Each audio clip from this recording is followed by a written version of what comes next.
Hello everybody, welcome back to the Games Done Quick Hotfix. This is our Speedruns of 2022 celebration, and we're back with day 2, and I guess Happy New Year everybody. Before we get into the games today, just a few quick reminders. GDQ 2023 Online is coming up, that's next week, January 8th to 15th. For more information on that, you can go to gamesdonequick.com. As well, unapologetically black and fast submissions are open from now until January 3rd, so use !UBAF in chat for more information on that. With all that said, we've got 5 amazing games for you today, and we'll kick it up right away with Pokemon's Scarlet, and I'll hand it over to the runner and commentary, and they can take it from there. All right. Hello, everyone. My name is Chris LBC, and I'll be doing an any % speed run of Pokemon Scarlet today. I've got a couple people on commentary if they want to introduce themselves. Yeah, I guess I'll go first. Hi, I'm Eddaket. I run Pokemon. I've been on here plenty of times, so hopefully you know who I am. Hello, I'm Shenanigans with the exact same qualifications. All right, so I'll give you a countdown and then we'll get started. 3, 2, 1, go. And you also may be wondering why we are starting past the opening cutscene. We kind of just decided on that as a community because it's about a 3.5 minute long movie that is kind of boring to watch over and over. So it's kind of nice to just start from the desk and can immediately get started on playing. Yeah, this run is the second longest main series Pokemon game. Only game that's longer than it is Ultra Moon. And so, you know, cutting out 3 minutes may not seem like a lot. It's actually almost 4 minutes. Cutting out like 4 minutes may not seem like a lot, but it is pretty considerable with some of the resets. So yeah, definitely. Especially with kind of how long this intro section is. Definitely. I will say though, even though the intro is kind of long, there's a lot of the cool tech that you still get to do in it. So definitely get to see some of that. I still think. Oh, good. Well, I was just gonna say like what we call the intro is basically about 50 minutes, a little bit under 50 minutes. Yeah. If you've played the game casually, once you get to the school and get access to the ride Pokemon, that's sort of like when the intro is done. And it's very long compared to some of the other games in the series, but it's still like Shen said, there's still stuff to do. There's still things that you can do to speed it up. Cut some interesting moments that we'll definitely be sure to touch on. Yeah, like the walk over to like picking the starters, I think is the hardest part of the whole run. I don't know how to do it like fast. You have to like take this like perfect angle, and it's like, come on. And it's always like readjusting your angle too. Yeah, because the camera like turns on you the whole time. Yeah. Yeah. I had a run the other day where I was just holding up. I lined myself, I was holding up, I started looking at something else. I turned back around and I was like facing a cliff. I'm like, wait, what happened? Oh yeah, I feel like the camera fights you a lot in this game. It does. Oh yeah, it does. But yeah, not a whole lot to talk about here in the first parts of the run. Right here, we're gonna get introduced to the 3 starters for the game. Common question is always asked, does starter choice matter? Because, spoiler, we're not going to be using the starter for the whole run. And you really could do the run with any of the 3 starters, but we're going to be picking Fuecoco for a couple of reasons. I'm so happy we get to pick Fuecoco. I've never had to pick another starter. Oh yeah, the disappointment.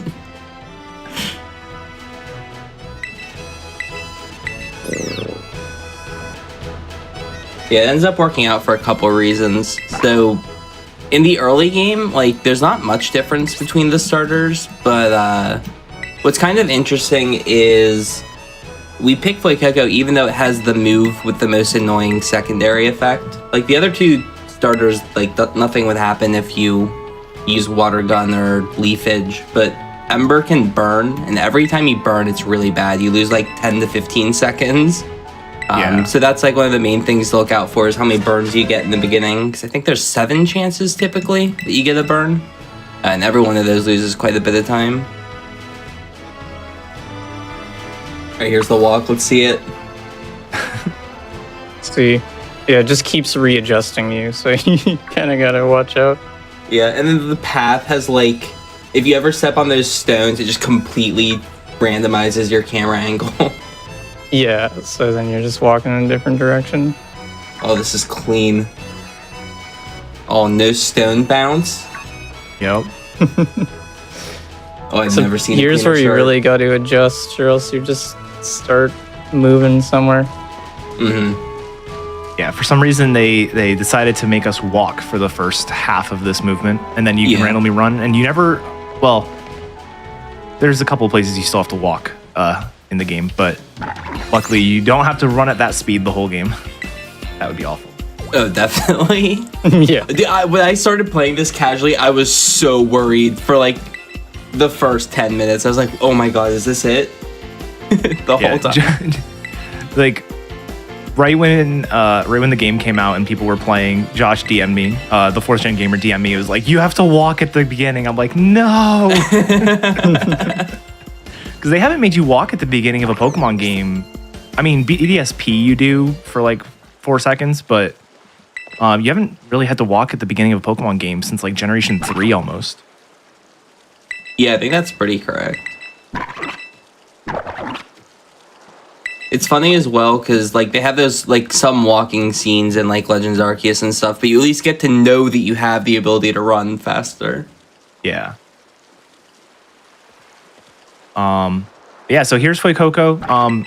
In addition to Fuecoco having the move with the worst secondary effect, being burning, which wastes a lot of time, Fuecoco is also the slowest of the 3 starters when it comes to like the speed stat. Mm-hmm. Which means we actually, of the few fights that we're going to do with it, all of the other 2 starters would both have a chance to be faster than Fuecoco, just because you could save like a half a turn at the end of every battle. But Fuecoco is very necessary for a couple of reasons later on. It also the reason Fuecoco is like not super outclassed in the beginning is because it's so powerful. It's like a lot stronger than the other 2, so it typically gets 2 or 3 shots instead of 3 or 4 shots. Yeah, like this fight here, Pokemon keeps with the trend that it started in Generation 6 of your main rival having the starter that is worse against you. So because you pick Fuecoco, Nemona here, who's our rival, is going to have Sprigatito, which is the grass type. And this fight, unless you have like really bad stats, this fight should be a 2-shot every time. Where Quaxley and Sprigatito might have a 3-shot. Yeah, damage ranges in Pokemon are very weird. This is one of those fights that has weird damage ranges. It's like if you're minus special, it'll be a 3-turn. Yeah, exactly. If you're neutral special attack, you'll roll 12 as like every roll. But if you're minus special attack, you roll 8 for every roll. So you do like 4 less damage despite having like 1 less special attack. Yes. Alright, nice. Okay, That's so good. yeah. We're good. Yeah, as long as you do it over half, you're fine. That means you're not minus special attack. And no burn. Nice. And you'll see that the trend from Generation 8 of the rival telling you that you use a super effective move continues in this. Critical hits also will do that, so you can definitely lose time like that. Luckily, there's only a couple of places where that actually comes into play for reasons that we don't want to reveal yet. Yeah. But that fight basically went as perfect as possible, so. Just the tail whip, slightly slower animation. That's like Yeah. it. Mm-hmm. Oh, that's something worth mentioning. You can't turn off animations in this game, unlike previous Pokemon installments. So there's actually a lot of effort that has gone into choosing the move that takes the least amount of time. Obviously, we can't tell the AI what to do, so Tail Whip is slower than Leafage or Scratch, but we will be doing some like weird move choices where it's like, oh, that move is obviously stronger. Why are you using this one? It's like, well, it's because this one's faster. Yeah. It's interesting, like there's almost no like PowerPoint conservation in this game. It's almost all about just whatever has the fastest animation that also KOs.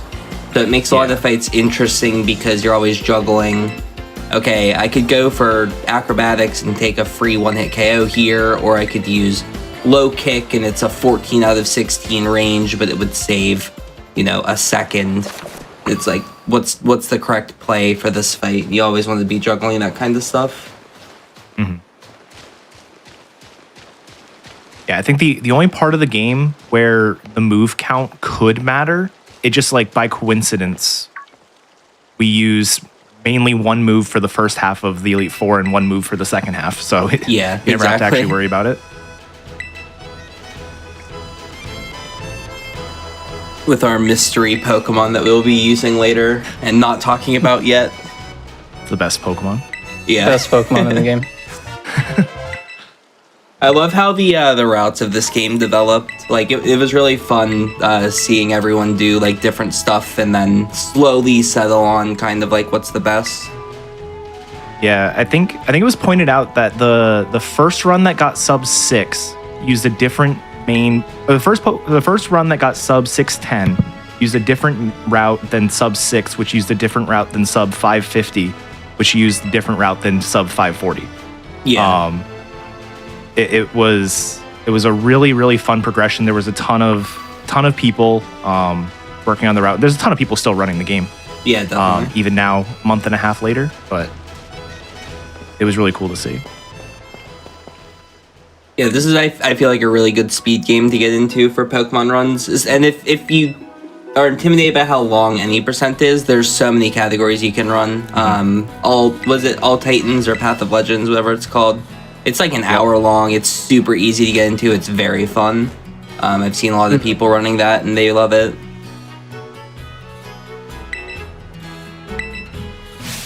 Catching tutorial time. Will it finally break out for the first time on anyone's stream?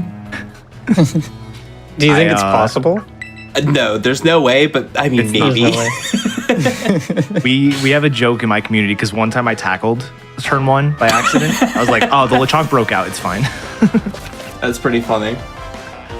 I've definitely done that, though. I killed it the other day. I was just mashing A, and then I turned back around. I was like, oh, wait, whoops. That's really funny. If you're wondering, and also if you watched yesterday, this is another of the Pokemon games that we allow Turbo for. So a lot of runners will just sometimes hold the A button through fights and forget about things. I've done it as well, definitely. The amount of times I've low-kicked Miss Magius. Oh, no. That one's tough because we also used to low kick Miss Magius. Yeah. So it's like doubly annoying. Yeah, we've changed the order that we do things in so many times. Like the routes change like so drastically. It's like, yeah, this will save 12 seconds. We're gonna do like this here, this here, this here, this here. It's like all totally different. It's like at the end of the day, it's like, oh, we get to skip picking up this item. Speaking of picking up an item, there was a little bit of a theme there, grabbing that rare candy. This game is very open world. You'll definitely see that more later once we get access to like the whole map. But picking up rare candies is kind of how we're gonna set up our main Pokemon for the run. You can just grab a bunch of rare candies all around the map and then use them, and now your Pokemon's very high level and can do a lot of the fights. Yeah. Another thing you'll notice that actually didn't quite work the way Chris wanted to there. There's a new feature in this game. It's kind of like there was a similar feature in Legends Arceus. But you can basically send your Pokemon out on its own and have it pick up items for you or fight wild Pokemon without you having to actually do a battle. The mechanic is called Let's Go. So you'll hear us saying like, oh, you can Let's Go that. And what we're trying to do here is we're trying to do the Let's Go mechanic to get to level 7 before the next fight, if we can. It's not super important, but it is generally nicer to hit level 7 before the next fight. And then you want about level 8.25 before the fight after that. And so you're kind of, trying to use these Let's Go's to do that. The experience you get from Let's Go is a little bit less than you do from a normal battle, so you're probably going to have to fight like 3 or 4 things. What happened there, and the reason why Fuecoco didn't actually attack anything, is because of another mechanic that we sort of found fairly recently. that are being called stop and goes, where normally the Let's Go mechanic has this whole animation associated to it. And you can sort of cancel that animation by stopping at the same time. And by doing that, the timing for when the Pokemon comes out is a little bit different than normal, and the angle the Pokemon comes out can be a little bit different. So unfortunately, the Fuecoco just didn't see the Pokemon that it was supposed to kill. Not a huge deal. There's some Pokemon that we can fight here in the cave, but just a small thing. And we primarily only use this Let's Go mechanic in this first 30 minutes of the game. I get asked all the time, like, oh, why don't you use it later on? Like, once you're overpowered, it's like, it's just not worth it. Yeah. It's also kind of awkward. You need to make up, it's 59 experience if you're level 6 for Arven, and it's 64 if you're level 7 for Arven. So you need, like, 2 different amounts of experience based off what level you go into the Arven fight. And you don't see the experience every time, so you kind of have to guess. I literally have a ruler. I've used it for years when I'm doing speedruns, but I have a ruler to quickly check if I got enough. That's awesome. You use it for like, oh, did I deal like 60 damage or 58? Yeah, it was mostly for Calo to judge if I got like 100 from sending out in a battle or like 150 on the purification bar, but I use it for this game sometimes too when I'm a little bit close on XP. Because it makes such a big difference to be level 9 for the Young Goose fight. Also, clean movement there. This section, like, it may seem like you can't lose time here. This section actually has a lot of time save if you do very clean movement. So when you get really close to Miraidon or Koraidon, you'll notice that you start walking really slow. So that is why Chris is staying back far enough to not get that forced slow walk. Because once you trigger the slow walk, you're forced to walk slowly for like 3 seconds or so. And you're trying to hit these certain like loading zones and triggers and stuff. So you want to wait until Koraidon is just past the trigger, and then you sprint up right behind and hit the trigger quickly. Also some free Let's Go in here. Take out a couple Pokemon to get, I think it's 8 XP total you grab here. You can even grab this guy too. Oh, that's kind of tough. Dang. Except for what? Fuecoco didn't want to come out. Yeah, sometimes that happens. So, yeah. It's not worth going for it if you're going to be late to the cutscene. Yeah, it was kind of a trade-off though, because if that experience was able to be gotten there, that would have hit level 7, and it helps the range a little bit on the next fight. It's not that important, but it can be nice. So it was a little bit slow getting to the cutscene trigger. Yeah, later on you'll hear us talking about like basically 1 or 2 shot ranges, because that's, you know, typically once you're high level, that's the kind of range that you're looking at. Some of these early fights are like this Arven fight without any critical hits could either be a 4-turn or a 2-turn. Like there's such a wide range of time that this can take. And so you basically try to hit level 7 early just to give yourself a little bit of a stat boost. To turn a 4-turn into a 3-turn or a 3-turn into a 2-turn. The 2-turn is pretty unlikely, but it's very nice when it happens. This is probably a good time to talk about like damage ranges and Pokemon, because that's like kind of why the 2-turn can happen. So typically there's 16 different values of damage that you deal whenever you use an attack. So when you use like Ember on Arven, for example, with an average Fuecoco, you'll either do 7, 7, 9, 9, 9, 9, 10, 10, 10, 10, or 12 damage. And you can see that's like a huge range. You can do anywhere from 7 to 12. And it has 22 HP. So if you roll 7 3 times, it's going to live on 1 HP, and you'll get a 3 or a 4 shot. If you ever roll 9, you're guaranteed to KO it in 3 turns.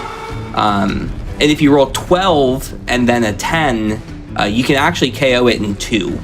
So it's like there's this huge different numbers of damage that you can do, and you can save up to like 30 seconds on this fight if you just roll high 2 times. And then obviously the better Fuecoco you have, the more likely it is to roll those higher damages. But typically the 12 is what we call the 1 in 16 roll, where there's just a 1 in 16 chance to roll the literal highest value, which is typically like 1 or 2 damage more than all the other values. So always looking out for that one, especially on like turn 1 when you just do like way over half and you're like, oh my god, I got it. And you have the chance to get the 2 shot. It's always exciting. Yeah. And it's not super relevant in this game just because of the nature of the route. There's not a whole lot of these damage ranges that we have to worry about. But a lot of times you'll hear like, oh, this is an 11 and 16 range. That just means that 11 of the 16 damage rolls will result in a KO. Yep. And so, you know, typically, not always, but typically we try to make these damage ranges about 11 and 16 or better. 11 and 16 is a 69%. Coincidence that's why we like to go for those or better. But, you know, sometimes we'll go for things like a 5 and 16 range if there's just no better option. And usually those cases are things that aren't dangerous if you miss it. You know, going for a 12 and 16 range when missing it means the run is over is a very, very stressful moment and doesn't happen that often, but it will. Yeah. But again, not too much in this game. Just the Halucha with the 90% damage range with high jump kick on like 12 fights. Yeah. Oh no. Every time, 90% damage range. Yeah, and then so while we're heading up to this Arvin fight, one more thing about damage that's just kind of something that gets explained all the time in these marathon runs, and I figure now's the best time. So as part of the damage formula, your level also comes into play, but the way that it comes into play is it's divided by 4, meaning that because of the way the rounding works, if you're level 5, 6, or 7 with the same attack stat, you're always going to have the same results. But once you hit level 8, the damage that you do goes up a little bit. And so the numbers that you're looking for are levels that end in 0, 3, 5, or 8. Those will all get you a little bit of a boost over the previous level as part of this damage roll. So that's why like hitting level 7 here isn't super important, but hitting level 8 for the next fights is like very important. Yeah. And that's why a lot of times when we candy, it's to try and hit one of those thresholds at a certain point. So later on, we'll do something like candy to level 55.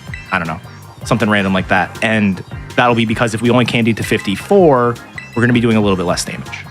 Yeah, it's actually kind of interesting for this route, or this run, I should say, is even if you lose like 20 seconds getting level 8 before this fight by doing Let's Go for like a really long time, this becomes a guaranteed 2-shot. So it's like not even that much slower to like sit around and like farm level 8 because you'd save 15 seconds back on this fight.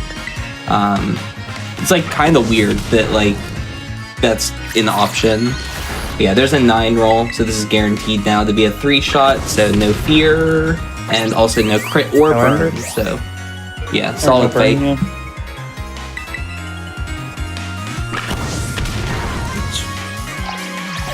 I'll take always it. looking for a fight like that, basically.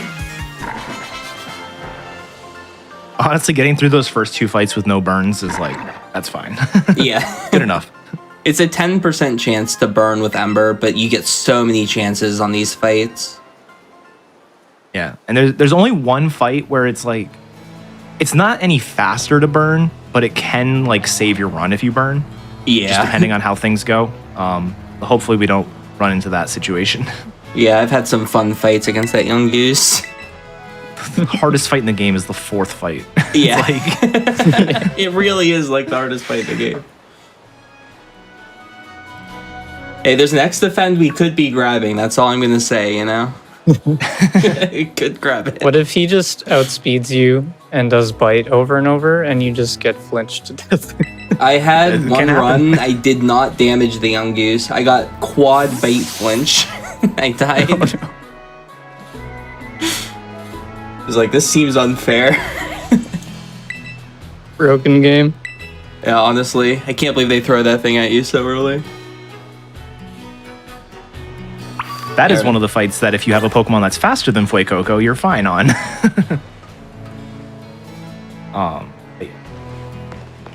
Definitely. Yeah, the other side of it that's kind of funny, though, is we didn't touch on it, but Pokemon have abilities, and the starters all get their signature Blaze, Torrent, and Overgrow, which is just when they're at a 3rd or below HP, you get a 1.5 boost to your, like, stab typing, so Fire for Fuecoco, as an example. So if you get, like, double crit sometimes you just two-shot because you get to blaze and then you get the huge damage range. There's like a lot of like really interesting ways that these fights can go. Like sometimes getting flinched is faster because it's faster to go like Ember, get flinched, Ember, then go 3 Embers. So like there's some very funny ways that these fights can like save time with a bit of bad luck. The fly strat. Slightly faster.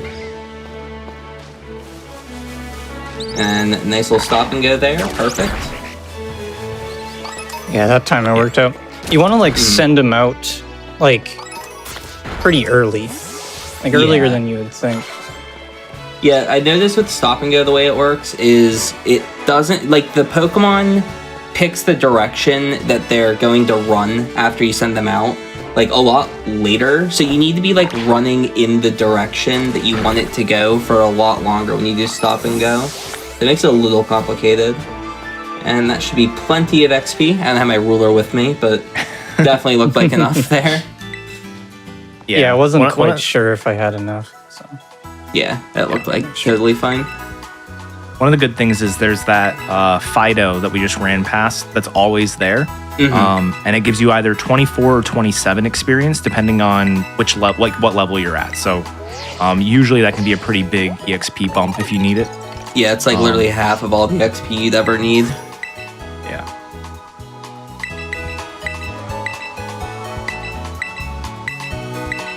All right, will we see the marathon safety strats of purchasing here? We will not.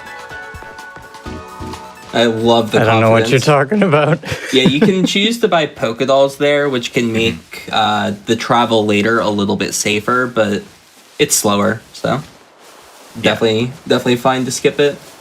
There's a couple you can pick up on the ground. It's fine. Yeah, exactly. Yeah. All right, we are heading over to the Nemona fight. So one of the reasons why we're like very awkwardly trying to get like this exact amount of XP at level 8, obviously it's faster to like aim for less XP because getting more XP is slower, but the main thing is we really want our Lechonk to be level 4 because it is the superstar of this run. We're going to actually start maining it here. We're done with Fuecoco. And Lechonk is going to come out and fight Nemona, our rival. And let's just see how this fight goes. Yep. I got faith. Lechonk's got this in the bag. Yeah, so tackle against the Sprigatito, which is the lead here. It's a range between, I believe it's a 7-shot and a 9-shot, depending on how good your Fuecoco is. We're looking out for... Tail Whip can be annoying because it lowers your defense, and then sometimes you can die in one hit. Leafage and Bite both do a bit over half. They're pretty scary, and Scratch does almost exactly half. So this fight's a bit scary. You're typically KO'd in 2 turns, but hopefully we can pull it off. Yeah, the other thing that can happen is Bite can flinch you. Yeah, true. Which is something when it happens. And crit. If it crits, you just go down, which is terrifying. Yeah. And if you crit back, then you end up with this extra cutscene that takes too long. So, okay. All right, good start, but good chip on the Sprigatito. Oh, that might kill. Oh, no. Oh, we're dead. It's over.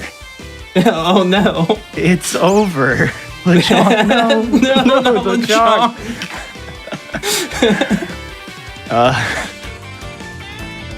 Every time. We have to do it every time. Yeah. Wait, well, it like makes the luck better. We got the 11 in we got the good luck there. Yeah.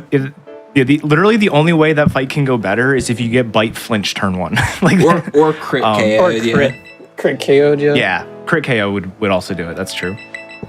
But yeah, Nemona you don't have to win against. Pretty much every time. So yeah, you only have to win the literal last Nemona fight. Like literally the last one. Every other one you're allowed to lose. Yeah, so we strategically use our Lechonk there. And it's funny enough, I said that jokingly, but it actually is kind of strategic. You don't want to get too much experience, because if you get too much experience earlier, then your Lechonk hits level 5. Yep. Which makes that 2-shot a little bit harder. So it was a joke, but it actually is something we strategically don't get too high level. Yeah, if you're level 5, you cannot die to Scratch. So that's another combination of moves. And you can also survive Tail Whip Bite or Tail Whip Leafage. So it turns into a literal coin flip to get KO'd in 2 turns compared to the 11 out of 16 if you don't have the level 5, which is nice. Always good to have that like 11 out of 16 or better setup. Yeah. And one of the hardest parts of the run is actually coming up right here. We have to remember to deposit the Lechonk and bring back out the Fuecoco. I was going to mention that too. Because after like 30 seconds of running here, we're going to go into another battle that we actually have to win. So yeah, you have to remember in this little stretch, which can be tough to remember because you have this whole cutscene right before it. So it's really easy to forget what you're doing. Yep. To pop back in the box and grab Fuecoco. Something else that we could mention here is, like, normally it would be totally fine to have, like, both Pokemon with us, and it wouldn't matter at all. But in this game, there's also no option for Shift or Set, which have been, like, staples in Pokemon games since even Red and Blue. So you're forced to watch a little, like, animation after every KO where it says, oh, you just KO'd that Pokemon. They're about to send out this. Do you want to switch? And then... if you don't have any other Pokemon with you, it won't ask you that because you obviously can't switch, which makes it really important for the run that we only ever have one Pokemon with us, because you would lose 4 seconds every single time you get a KO, which adds up like so much throughout the course of the run.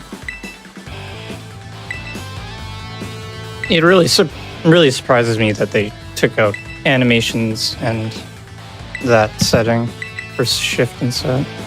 Just doesn't make sense to me. I get the animations, but Shift Set really surprised me.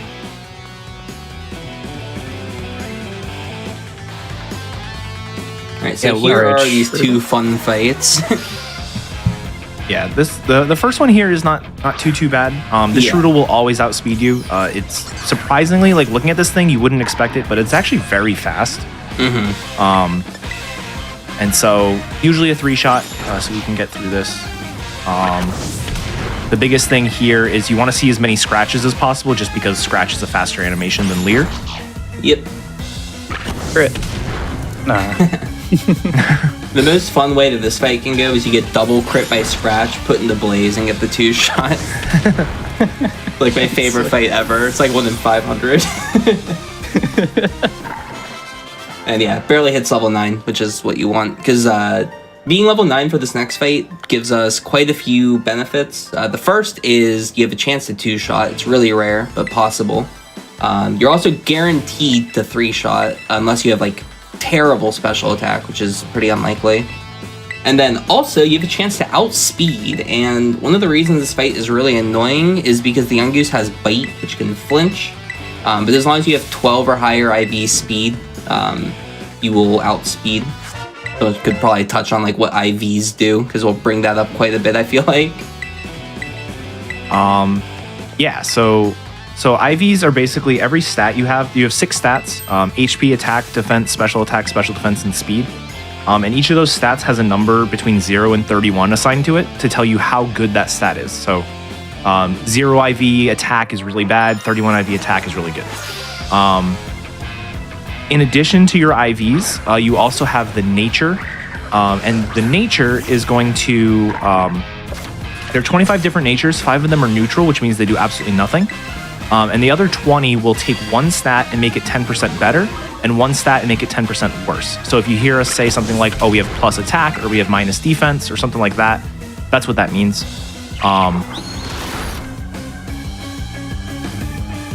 Okay. Okay, we're fine. Sorry. All right. Okay. We're fine. Okay, We're fine. Okay. We're good. Okay. I was getting a bit sketchy. 30% to flinch. Yeah, we do have potions, so it could always heal. It's just slower. Yeah. That was a scary. I was just scared of the crit there. Yeah. Getting crit twice can be really sketchy on that fight. Leer, bite. That's just a mean fight. That was Especially scary. with the crit.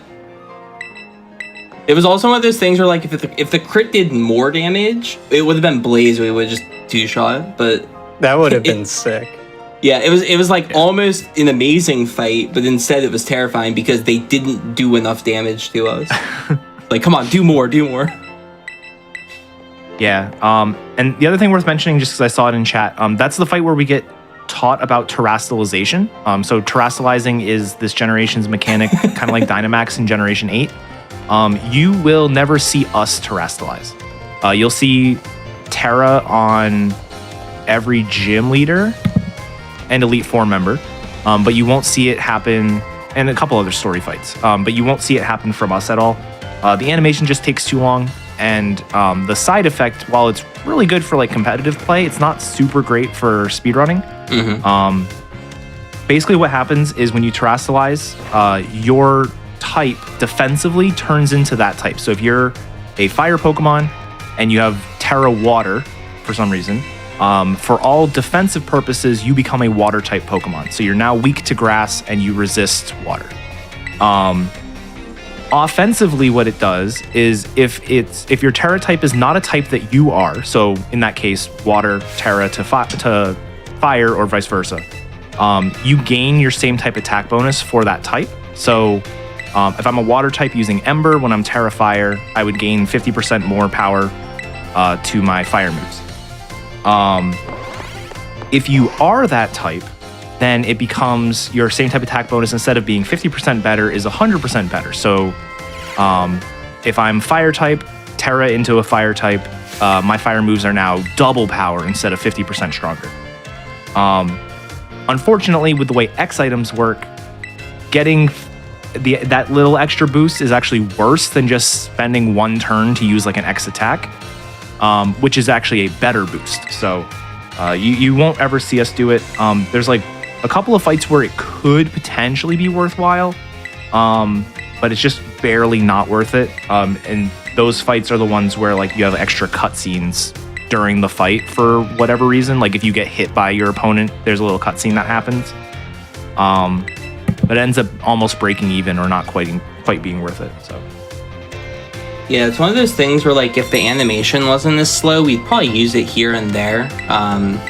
Like, it's definitely useful. Like, if we had, for example, Terra flying later for, like, Larry and the Elite Four could maybe be useful, right. But there's, like, a few spots where we'd probably consider it. The other fight that we didn't mention that has Terra on every fight is our rival, and that is part of the reason why Lechonk is the savior of the speedrun, because we didn't have to watch the rival Terra, and we're not going to have to watch 5 of those throughout the whole run. And each terastallization is like, what, 25 seconds, I think? Yeah. So, yeah, and there's an extra... so much time. When the Pokemon terastallizes and then uses a move that gets boosted by terastallization, there's an extra animation on top of that, too. Mm-hmm. It's only like a second or two, but it's like even more time. It just all adds up. Yeah. Loki, if we had to win the Nemona fights, the second one would actually, like the one that we just lost, would actually be really brutal. Because it'd be really hard. She leads her starter and then will terastallize a Pawmi. Pawmi is like the Pikachu of this generation. And it only has one move, which is Thunder Shock, which is boosted by terastallization. So if you picked Quaxley, you're just dead. And even if, like, Sprigatito can get through the fight just because it resists, but Fuecoco would have to heal probably a couple times during the fight. Yeah, I was winning that fight, like, on super release, so, like, you know, day 2 speedruns. And the strat was to let's go to level, I think it was 8 or 9 before Nemona, and then you would guaranteed get Blaze for the 2-shot on the Pawmi. And then I realized you could just lose all the rivals and save, like, 3 minutes. Yeah. You might be wondering why we're not talking about what we're doing in the game. It's because it's really boring. This is the... You didn't have to say it. This stretch of the game drags on and on. It's like 10 minutes of basically getting introduced to the story of the game. So here we're talking to Arvin. Arvin wants us to make sandwiches with him. Just to be quite honest. Penny wants us to go to the car shows. Yeah. So the way that this game works is there are 3 different storylines. There's the Victory Road storyline, which is the one that we just got introduced to by Nimona. And that is the gyms, the Elite Four becoming champion. That's your typical Pokemon game. This storyline here is the Path of Legends, which are the Titans, if you remember like the early trailers, if you haven't played the game. And these are going to be like these 5 boss Pokemon that are really, really big. Think of like totem Pokemon from Sun and Moon. And by defeating those Pokemon, you'll gain new abilities for your ride Pokemon. So you'll gain the ability to dash, you'll gain the ability to surf, stuff like that through these Titan Pokemon. And the final storyline, which you're kind of getting introduced to now, but not like formally until a little bit later, is the Starfall Street story, which is sort of like the evil team. So the evil team is Team Star, and there are going to be these 5 Starfall bases that you have to do this little mini game to take over. And once you do all 3 of these storylines, it unlocks a 4th storyline, and that 4th storyline is sort of like the end of the run. Once you finish that one, then the run, you get credits, the run concludes, everyone's happy. But that's why this run is so long. If you just had to beat the Elite Four, like you do in all the other Pokemon games, this would be like a 3-hour run. Yeah, actually way less, honestly. Well, depending on where you start. Yeah.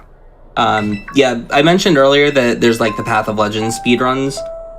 We have category extensions for this game. They're very competitive.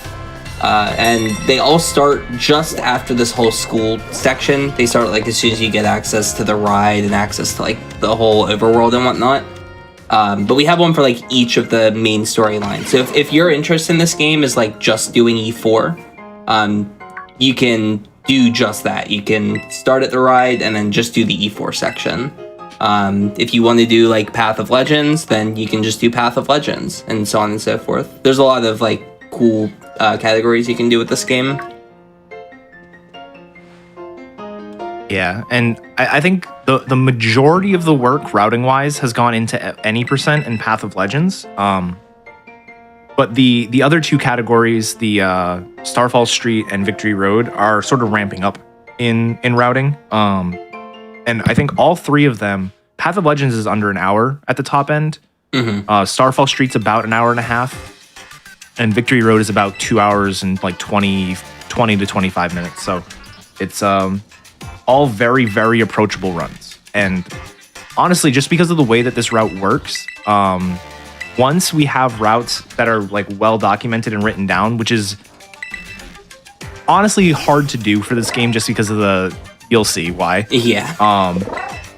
Once we have routes really nailed down and they're not changing every day, this is going to be my go-to choice when somebody asks like, what Pokemon game should I pick up as a beginner? This game is going to be absolutely, I think, the best beginner run. The only problem with it, I think, is the length, at which those single story runs sort of aim to fix.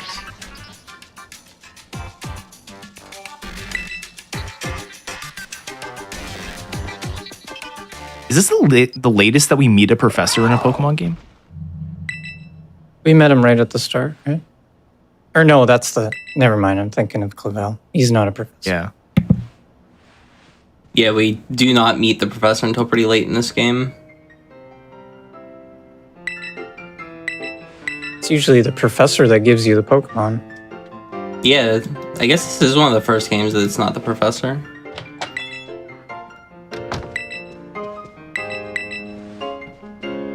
I always like to be very critical of my early games. I always check the bedtime when you like go to bed here.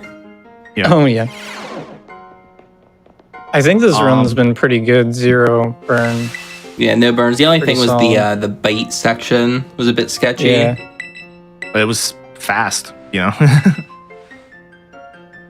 To answer another question from chat, do we use the control stick multiple controllers to watch faster thing? So what that's referring to is there was something that was found posted on Reddit pretty quickly after the game came out where you could use like the joystick on your Joy-Con that's attached to the Switch and like a second one, and you could run twice as fast. We're not doing that for 2 main reasons. The first is that was a handheld only thing. So you'd have to play in handheld mode to make that work. And the second reason is it's been patched out. So we unfortunately switch games when they get patched. There's no safe way to down patch. And so if something gets patched out, you either have to not update or you have to sort of agree as a community to just sort of forget about it. And so for this game, that's just not really something that it was used like a little bit by 1 or 2 runners early on. But once the patch came out, it's been sort of dead since then. Yeah, the other side of it is playing in handheld, even with the boosted running speed, is slower overall than just playing docked because of the loading times. So you'd have to do like a hybrid route where like during the walking sections, you take your Switch out of the dock and then play with the handheld mode. And it's like, I have to walk here. And then you would unplug it, play on handheld.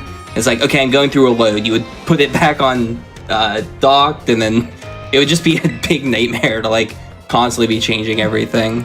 But that would be the optimal way to play the game. It's actually funny because like the game performs better in handheld, but like the loads are longer, I think. So it's this weird dichotomy of like, do you want to play the whole time handheld and have slower loads, but the game plays better? Because we haven't talked about it much, but the game doesn't perform the best. We're going to be doing things like even something as simple as Chris just sort of aimed the camera down. That does help a little bit with the lag in the game. So probably. Yeah. None of us know, but we all look down everywhere just in case. I can't wait till like we get an actual performance patch and everyone is still looking at the ground even though it literally doesn't matter. And it never did. Like, it might not matter at all if we look down. We just all think it does. We're unbelievably superstitious about this game, to the point that Violet would be the faster game to play on for like the battles and whatnot. But we all play on Scarlet because we are all sure that Violet lags more. Like, everyone who's run on Violet just like loses like 2 seconds on this split, 4 seconds on this split. It's like, where am I losing time? And then like the only explanation is Violet. And then you switch to Scarlet and you save the time on those splits. And you're like, nothing makes sense. So, well, that and everyone was posting their PBs. So like there was a time where it was like a lot of people were on Violet. There were a couple people still on Scarlet. And I would post a PB and it would be like, oh, this is a 5:37 with like a 5:25 in-game time. And then Saiyan would post a 5:36 with like a 5:20 in-game time. And it's like, what is happening with this game? That the in-game times are so different between the two versions. And we think it's lag. Yeah, we literally just think Violet lags more. And if you're wondering if it's the mount, no. I've consistently been saving 15 seconds through school on Violet. It has nothing to do with the mount. I thought it was the mount. No, it's not. I cannot explain why Violet lags, but every single run through the intro, I'm like, oh, I'm 15 seconds ahead. Nice. To be fair, we do know that there are non-ride differences between the games. Won't spoil what it is, but there is a loading zone that exists in Violet that doesn't exist in Scarlet. So there could like be 7 other seconds. random overworld things that are different between the two. Yeah. It's like just wild how like these games are identical until the final area, except they're so different for some unknown reason. Alright, we are coming up on the big section where we get full control, and this becomes an incredibly open world game where there are 18 bosses that we can do in any order that we would like. And how the heck are we gonna optimize this? Yeah. So let's see what the decision making here is. Oh, it's so close. This is so exciting. This is the best part of the run. The RNG jump, here we go. Right on the not jump, saving like half a second. Let's go.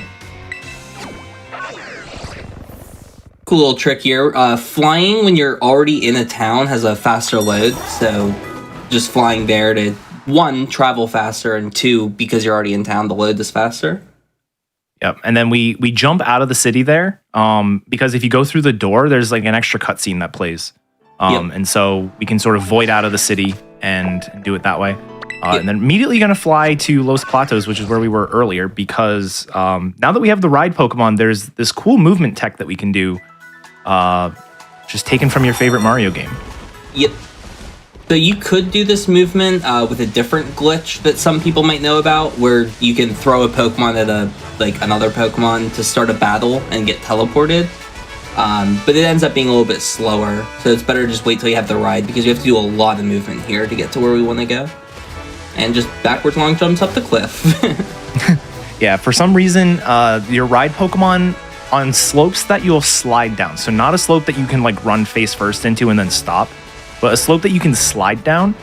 For some reason, your Pokemon will slide backwards down it, but it won't slide forwards down it. So you can sort of turn around and then backwards jump up there. We do that a couple times during the run. It was honestly more exciting to find than it was to like actually apply in the run, especially with the way the route is now. There were actually other routes that use it way more, but yeah, we don't use it all that often, I feel like, but there's a lot of movement tech in this game, which is really cool. That's definitely like one of the movement techs, is being able to climb up these areas that you shouldn't. Shout out to the acrobatics TM that we'll see in a little bit. It's funny that the most acrobatic section of the run is to get the TM for it. Yep.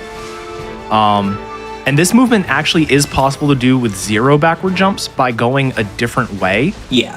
But by going the other way, you don't get the quick ball that Chris picked up. Yeah, and very you can important. absolutely, yeah, you can do this catch without the quick ball. But it's guaranteed with the quick ball, and especially for a marathon, you don't want to rely on like a 60% chance or whatever it is with an ultra ball. Yeah, I would highly suggest getting the quick ball if you like doing this route. If you ever do runs of this game, it's so much more consistent. I'm pretty sure it's the main. Yeah, this is the new main. I'm pretty sure the world record gets the quick ball for what it's worth. Every run has started getting the quick ball that I'm aware of, at least. It's just way too risky with the Ultra. But yeah, so this is our new main. This is Flamigo. Flamigo is a fighting flying type Pokemon. Much like Hawlucha, if you know who Hawlucha is. But the main difference between this and Hawlucha is the attack and speed stats are basically swapped. So Hawlucha is primarily fast with a decent attack stat. Flamigo is the other way around. Flamigo has a really good attack stat. It's 115 with only 90 speed. But because of the nature of the way this run's going to work, your speed is not going to matter as much. And immediately using that large candy on Flamigo to hit level 25. Tangled Feet. Okay. Tangled Feet, that is amazing attack. The speed's Great attack, yeah. okay. That's literally perfect, I believe. 70 is the highest you can get. So that's really good. Attack is the most important stat for the run. Speed should also be about average. I think it's 6 to 10. But I'm not positive with minus speeds. But yeah, that's a really good Flamigo. Speed's like kind of important later, but we'll mitigate that with the vitamins we'll be picking up later. So yeah, the other thing is, so a lot of these early game routes are really, really tough to navigate because a lot of the Pokemon are really, really small. Yeah. Another thing to mention about the stats, well, 2 things. So the first one is, even though we're minus speed, that doesn't matter. We're going to be picking up these items called mints. They were introduced in Generation 8, and they basically give you a free way to change your nature. So even though we are, I think it was plus special attack minus speed, so we're quiet nature, we're going to be able to change that to something that is a lot more beneficial to us. The second thing is that, not related to stats, but related to the ability. So Flamigo has 2 primary abilities, Scrappy and Tangled Feet. Tangled Feet does absolutely nothing for us. I think it like prevents us from being confused or something. I don't know. It's weird. You boost your evasion when confused. That's what it does. It's such a weird ability. It's never used in the run. Yeah. And then the other ability it can have is Scrappy. Scrappy is an ability that allows normal and fighting moves to hit ghost type Pokemon, which you might think is why we want it, but we actually want it because of the secondary effect that was added in Generation 8, which is that it blocks Intimidate. So Intimidate is an ability that will lower your opponent's attack when you get switched in. There's only a couple of instances of Intimidate, and only like even less of them that matter. but it allows us to do things in a little bit of a more optimal way if we get scrappy. It's not a big deal. It's definitely not worth resetting in any percent. But you will see some of the like single story runs that use Flamigo resetting because they don't have a scrappy ability. Yeah, I think I timed it, and it saves about 25 seconds to get scrappy for the any percent run, which is like, you know, significant, but I mean, if you just hit 1 extra damage range in the run, then you've already saved back all the time that Scrappy would have, so. Yeah, and this is the first Titan. This is Cloth. Titans have, well, most of the Titans have 2 phases to them. First phase is sort of like a standard Pokemon. So like if you encountered a level 16 Cloth, it's going to be the same. The second phase is going to have boosted stats. We don't know precisely what the boosted stats are. We have a lot of like anecdotal evidence that suggests it's like 2.5 times the HP or some boost to the defense or something. Except for Cloth, it's only like 1.6 times the XP. It's so confusing. But you might notice that Wing Attack comes out turn 1. That's not a misclick.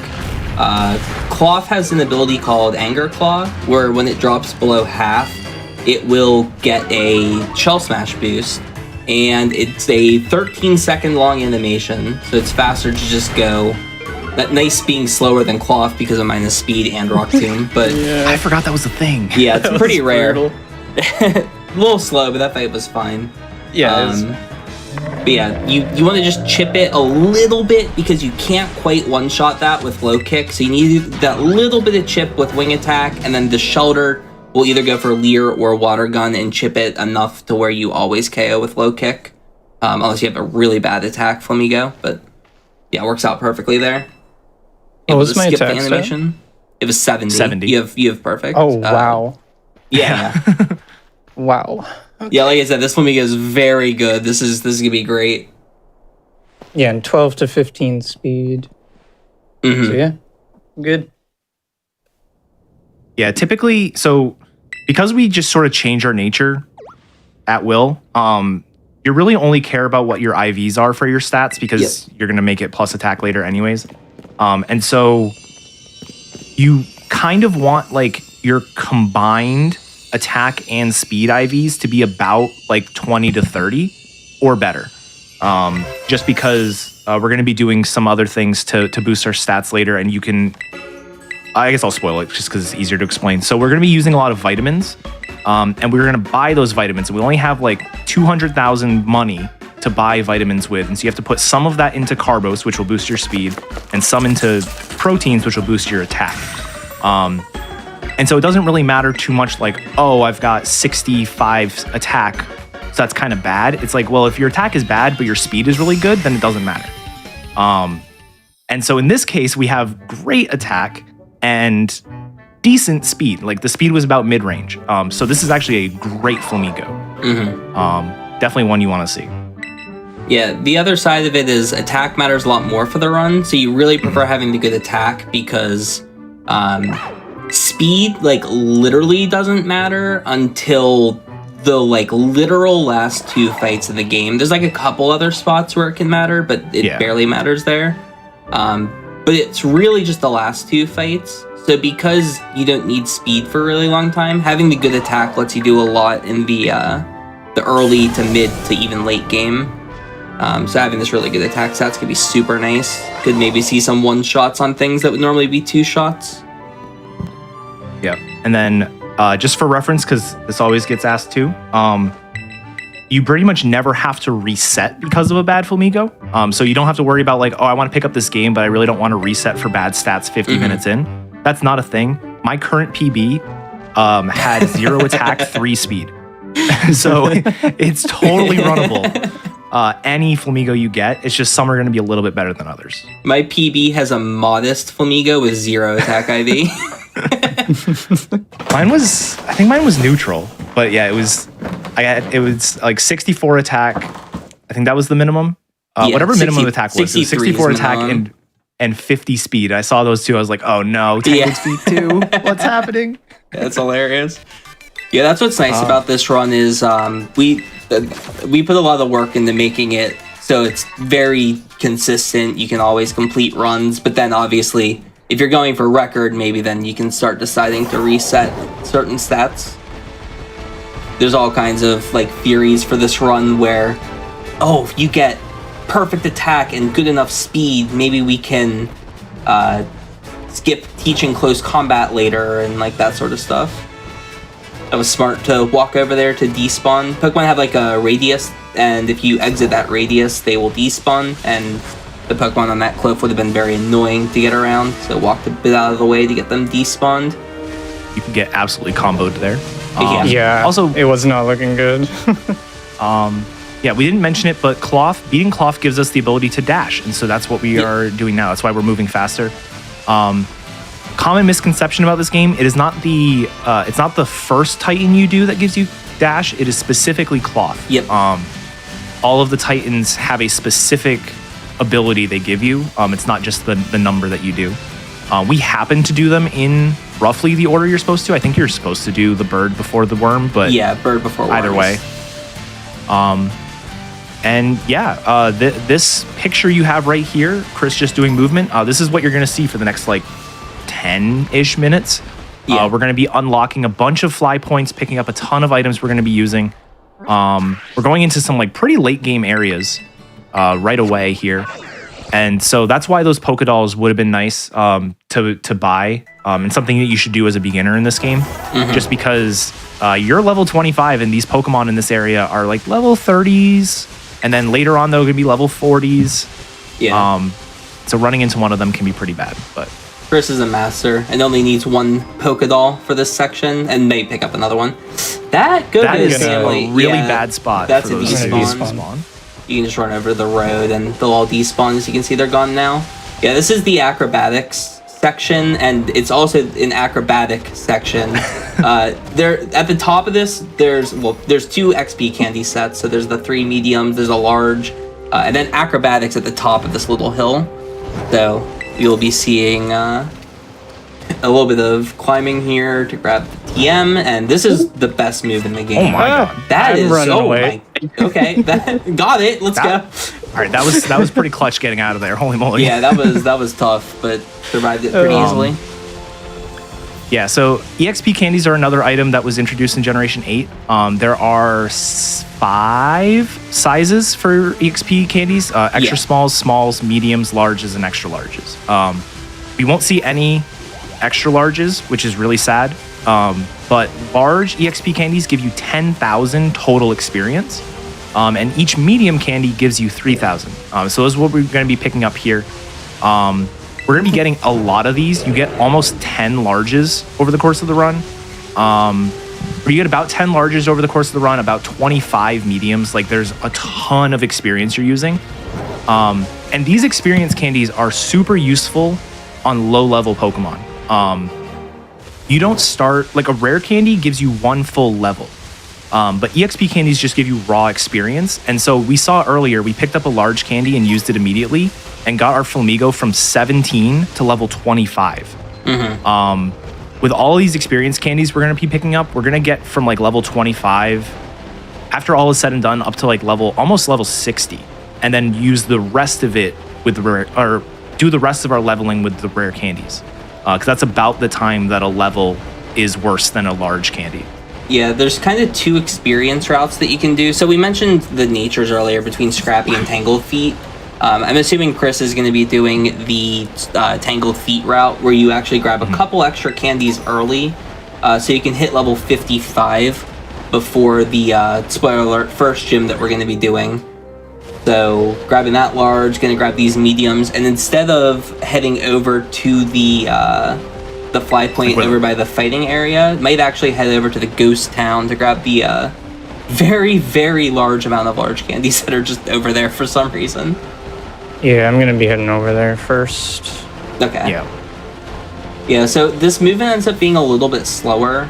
There's a really cool movement tech that you can do if you have the high jump ability, which you get for beating the Worm Titan, or the Steel Titan, where you can just jump onto the roof of the gym and then jump over back onto the mountainside, because you want to jump onto the roof of the gym to get the fly point for later, and then you want to head basically straight north, and as you can see, like, north of the gym is where you'd be going. We don't have high jump, so we can't do that. So you just jump into town, and then now that you're in town, you can head up the mountain again. Grab this medium candies behind the gym really quick as well. Yeah. Also, just to sort of prove how open world this really is, the town we were just in is the 6th gym, and the sort of ski area that we were at is the 8th gym, and that is very unfair. Yeah, this game sometimes the Pokemon, I don't understand why it works, but they just jump out at you like nobody's business. Like that was not where you were. Like that should not have hit you, but sometimes you get these like extended hitboxes. And that has to be a little bit safe because no more Pokédoll. There's always a Delibird here. 3 Pokédolls. Oh, you had 3. Okay, I didn't know which ones you grabbed. I grabbed like the extra one because I went out of the way near acrobatics. So we're okay. Maneuvering this mountain is really tough because there's a lot of Pokemon that'll randomly spawn in on you. And there's also really uneven ground that's just, it looks like you should be able to run through something and then you'll start sliding. Yeah. And so it can be really awkward, but that was a pretty solid set there. And then we're going to go ahead and enter this gym here. So every gym has a gym test associated to it. And so you have to enter a gym, you get a little cutscene, you start the gym test, and you leave to go do the gym test, whatever it is. The reason we grabbed this one early is because when we fly back here, the gym test is actually up at the Pokemon Center where we will fly to. So it makes more sense to grab this now and continue down the mountain, as opposed to sort of saving it for later. You can absolutely start a test and then just abandon the area for like 3 hours. The game doesn't care. Yeah, it's very funny how many how many gyms do we enter before we do any? It used to be 3 or 4 gyms you would enter before we do a gym. I think now it's only 1 or 2. Now it's only 1, but there is one that will do the test and then not actually go back to the gym to do the fight for 30 or 45 minutes. But yeah, we'll be right back. So another bit of movement optimization that you'll see through a lot of these areas is we have to do a lot of like jumping down cliffs. And if you fall from too high of a height, you'll get this sort of like stopping animation where your Koraidon, the ride Pokemon, will just sort of stop in place. And then you can start running again. Yeah. And so if you happen to hit a slope that you would slide down, kind of like the BLJ stuff, a slope that you'll slide down, then you can sort of stop that animation from happening and continue moving a lot faster. So we're going to try to do it in a bunch of places. This is one of them where if you can get lucky, you can do. So that little slide there basically prevented the animation from happening. That worked out perfectly. Yeah, so many Pokemon just spawning in the road. So heading down here, there's 2 more candies, or actually 3 more sets of candies, and that center right there is a really crucial fly point for later. We might see a Pokemon pop up that was previously used in speedruns, is now used in speedruns again. Also might not be. So we're gonna grab this fly point and then head over to this last set of candies, and then if we don't see it, it's not that big a deal, can always get it later. Okay, didn't see it, so we're gonna leave. Again, there's a lot of different like variants to this run. It's kind of like an adaptive run in a way, but if you see a Pokemon early, because we mentioned earlier that we're going to be doing the team star bases, and you need 3 Pokemon for that. And you can catch one of them a little bit early. It's a little hard to catch because it's a really high level Pokemon, but it ends up being worth catching because the experience early is really good. But not too big of a deal to skip it, so just have to get it later.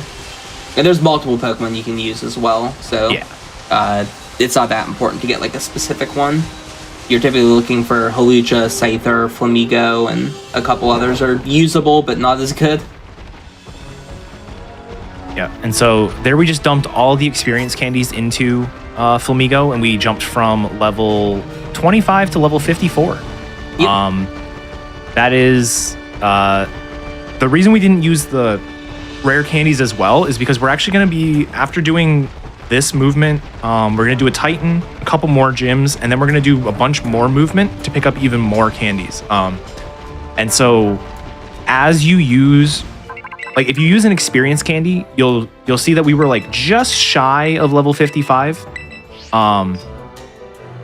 But if we were to use a rare candy, we'd only gain like 600 experience or something. So we delay all of our rare candies until later when we've used every experience candy that we're going to, at least for the early game. And then we'll just sort of supplement the rest of it with whatever rare candies we have. Also, I'm sure some people are probably wondering if Flamingo is still going to obey us if it's level 55, Yep. But it will because we caught it when it was level 17. The way that the obedience checks work in this game is it only looks at the level that you caught the Pokemon at.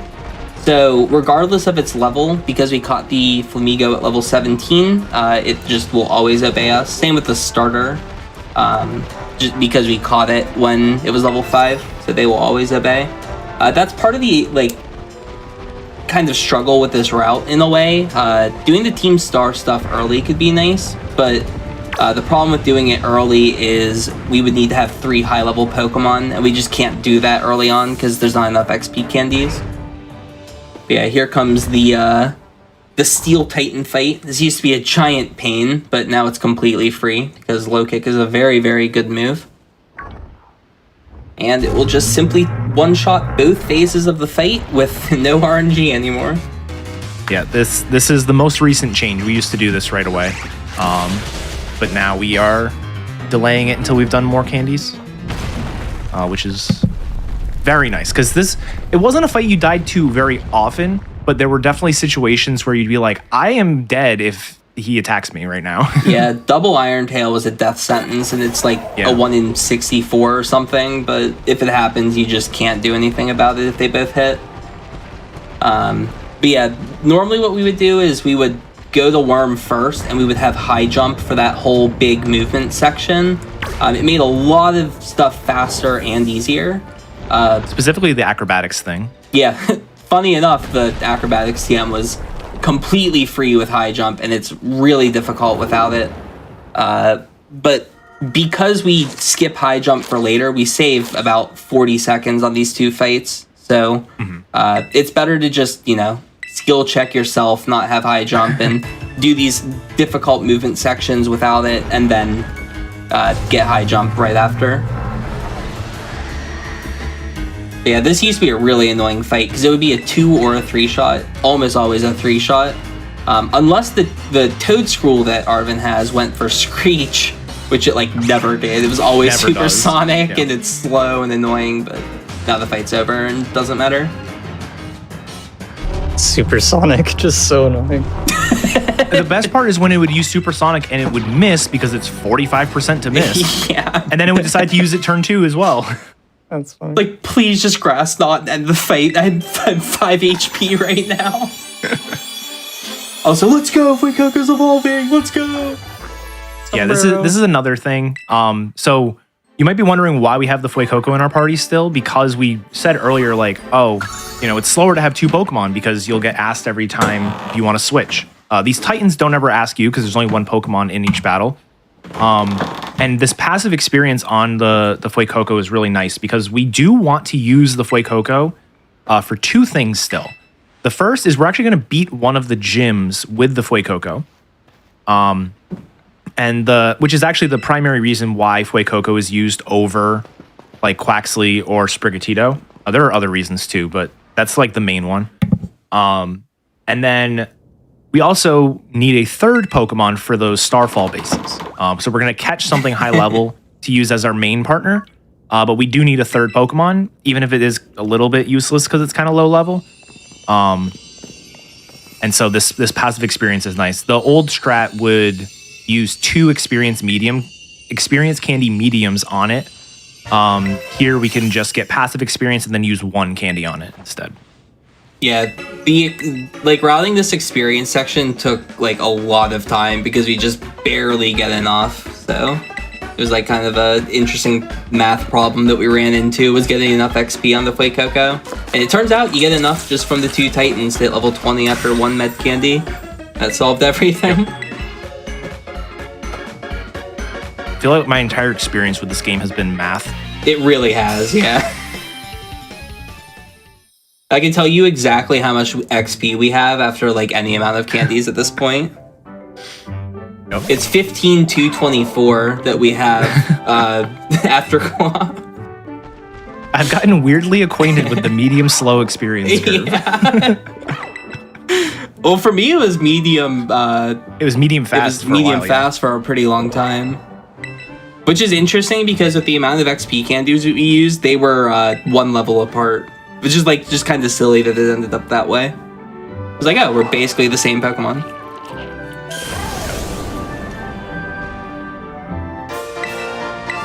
Yeah, so all these titans are accompanied by some pretty long cutscenes here. So always gets asked as well is, and I'm pretty sure I saw the question earlier in chat. We do have the skip cutscenes option turned on. There are cutscenes that are skipped. These are not those. It is pretty brutal. Luckily, because of Turbo, it is a lot more bearable. But it is like, especially this one, you beat the Orthworm at like an hour 11, and it's like an hour 14 and ticking right now. Yeah, I think this is a 4.5 minute cutscene. It's super long. Yeah. I love. There are some by the way, load screens that are long too, but get to that. By the way, love the story in this game. It's just for speedrunning. Absolutely. I would like to skip the cutscenes just because it would save a lot of time. But yeah, this game definitely had one of the best stories of all the Pokemon games. I love this, especially the Arven story.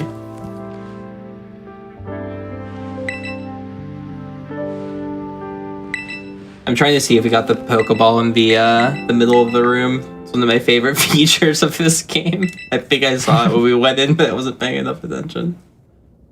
Oh my god.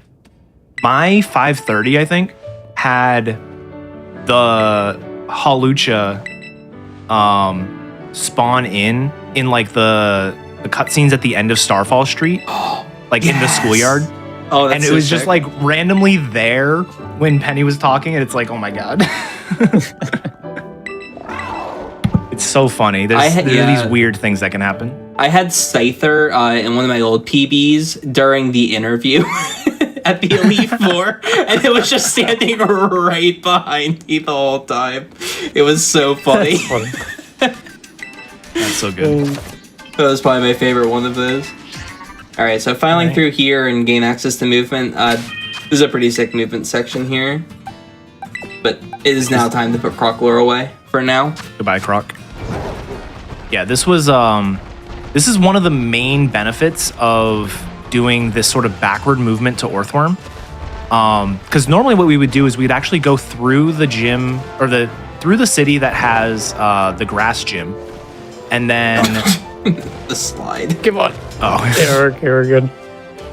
We'd go through the gym the town that has the grass gym, and then do all this movement through a giant field that has no benefit to us because there's no like rare candies or anything.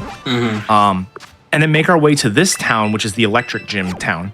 And then we'd fly to the north side where we just went backward. And then go all the way around that mountain that you just saw Chris go all the way over. And so because you don't have to go around that mountain, that saves time sort of getting to this city. And also you're not going through that field with no candies to pick up. You're, doing that extra movement to go over to Zapapico, which was by like acrobatics and stuff, where it actually has useful items for us to pick up. So you kind of trade like two movement sections, but one has useful things, and then you can cut through a mountain instead of going all the way around it. Yeah, like a huge majority of routing this game is just like figuring out the order to kind of get the movement in. And it just turns out that the way that we did it here is quite a bit faster than the old movement. It's also funny you mentioned that big open field has no candies in it. It has 3 of them. They're just way slow. Out of the way. So it's better to go the other way and get those candies instead. I think it's like a minute and a half for 3 candies. So they're like 30 seconds each, but that's not fast enough. Yeah, timing those candies was funny because like if you get one of them, it's really bad. It's like 50 seconds. But if you get 2 of them, because you're already over in that area, it's like 30 seconds per candy or something like that. So it ends up being like this weird thing where it's like, well, if I'm going to get one, I may as well get both. Yeah, a lot of like again this game is a math problem, but a lot of the math problem is like figuring out which candies are optimal to get and which ones aren't. So it's like you have to assign like a value to all the candies and be like, okay, if we're a candy short, this is the best one to get. If we need 2 candies, we'll get these 2. And it's like you always want to have these like backups kind of unlock. Like what's optimal to go for if I just need to get like that 1 extra level for something. You don't even know. You take any Flamigo that you get, so sometimes like you need an extra level because you just don't have a good Flamigo, or sometimes you can skip a candy because you have a really good one. Yeah, and because this game was brand new, like there wasn't a lot of resources out there like that were accurate with like this is where every single rare candy is, and so you don't know how many times people would have like their day ruined or like their run ruined because somebody would come in and be like, hey, I found a new rare candy. It's like 2 seconds out of the way. And you're like, really? Why did we not know about this one? And then you'd have to redo your whole experience route with a new candy that got added. Dude, the 3 larges north of Montenevra, I cannot believe that was a thing.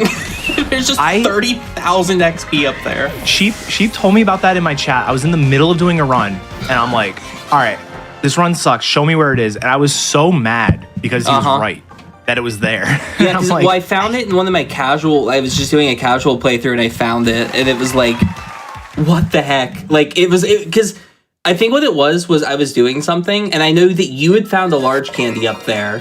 So I was like, oh, I'll go get the large candy that Eddaket found. And I found 3 larges, and I was like, that's not what was supposed to be here. And then there was also the large, and there's also another large. It's like, oh my God.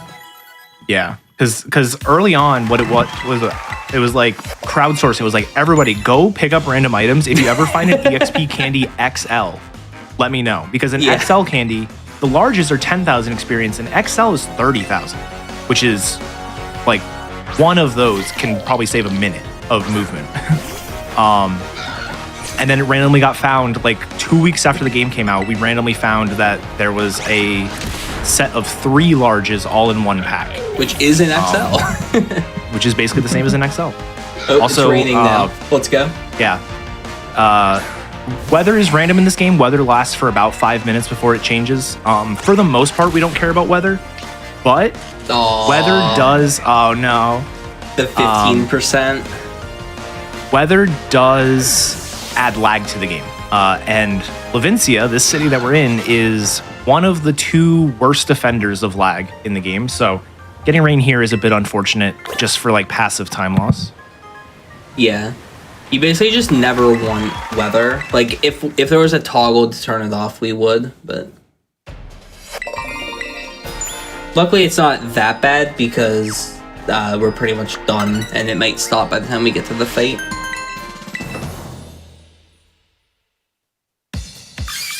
Yeah, there's the first example of a gym challenge. There'll be one for every gym. It's always different. Some of them are pretty cool. Like I really like this one. It still has one of the complaints I had about Sword and Shield, like especially at the gym battles or the gyms at the end of the game. They're very much turned into like just battle these 3 trainers and then we'll call it good.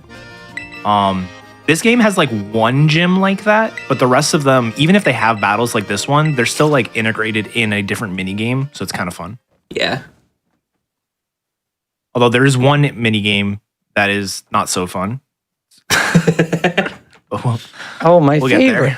It's my favorite. I love it. Why? Yeah. Even it's hard, but it's fun to optimize. I agree. I like it. We all know what you're talking about. Fun to optimize. It can be. Also, shout out to Electro King. Yeah. For those of you that haven't read the text here before, once the camera pans over to us right before the fight starts, look about in the top leftish of the screen, and you'll see Electro King donate 5K. So shout outs to Electro King.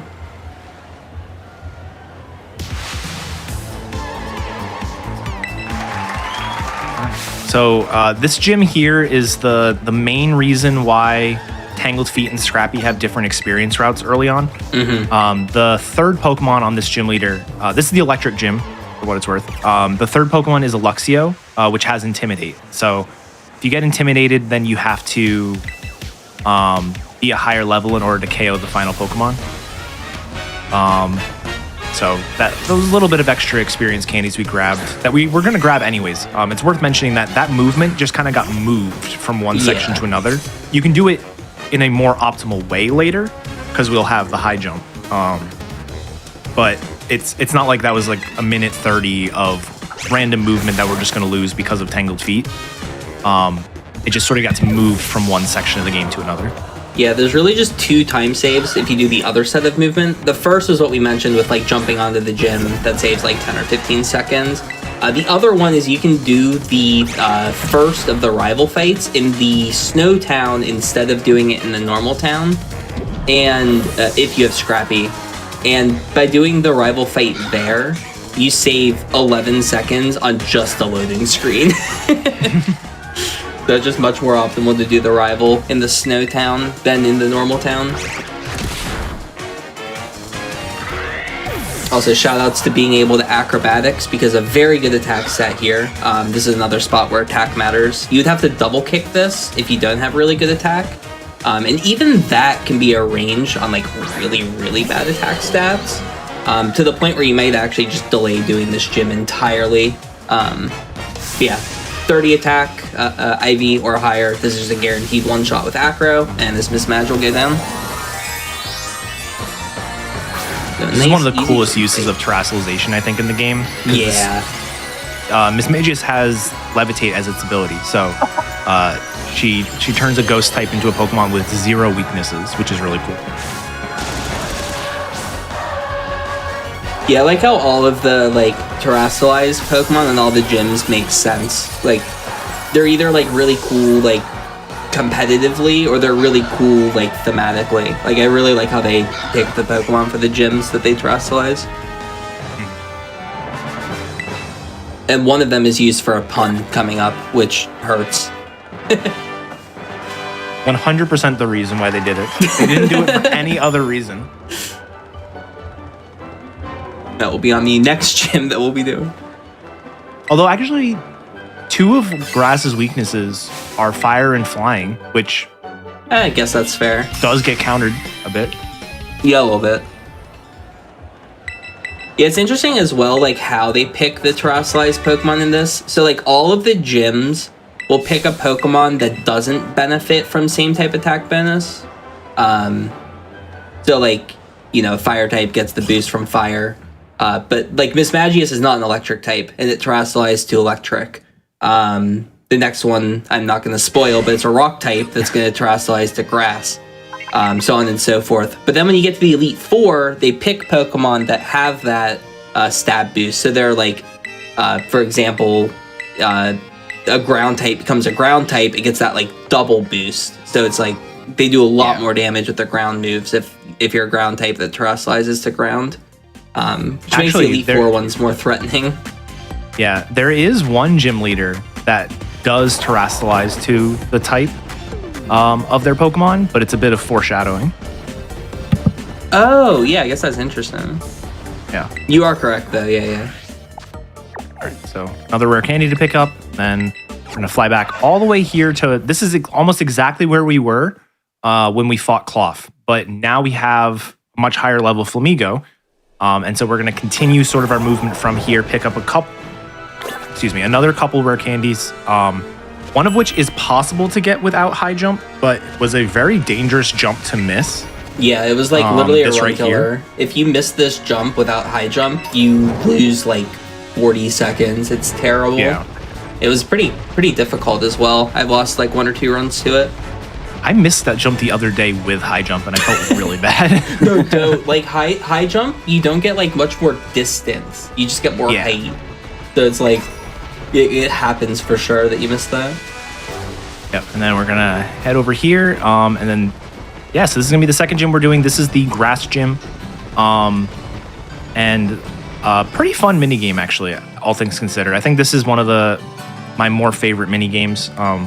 Both for speedrunning and just casually. It was fun. This is the Sunflora Hide and Seek. I love this. It was really fun routing this because like everyone had different routes at first, and then we all just stole each other's like best parts, and then now we all do the same thing because like this is optimal though. I think the current route for at least the current route I'm doing for Sunfloras was finalized because I was showing Josh my movement for different areas, and I was like, here's how I do the Sunfloras. And I get to the very end of it, and he's like, oh, you don't pick up this one here? I'm like, I didn't know there was one here. The one that's right behind the gym. I didn't know about like that in the one. flower pot? Yeah. Yeah. And so that was like the last change that I've made to my route. Was that it's literally just everyone would be in each other's streams and be like, wait, there's one there too? Mm-hmm. Yeah, so there's like 30 or something Sunfloras throughout the town, and like 5 of them battle you. So the ones that battle you, no chance we get those. It's way too slow. So if the remaining like 25, we can pick up like any of them, and it was all about finding out like the best order. And luckily they just kind of give you 3 of them, so you're only really looking for 7 Sunfloras because they put 3 of them like right behind you for some reason. But yeah, it's all about finding the other like 7, and I think our path is really good now. Yeah. I'm curious to see if Chris goes for the YOLO jump or not. Well, I call it the YOLO jump because I'm bad, but... Not sure. Oh, they're also sleeping now because it's nighttime. I love how we get here at night now, so they're all asleep.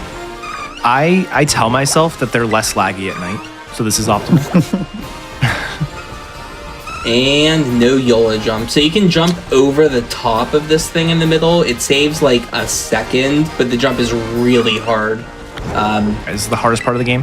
Vending machine? Nice. Perfect. Yeah, there's another that one right Sunflora. there was the one that I didn't know about. Yeah, the one behind the gym.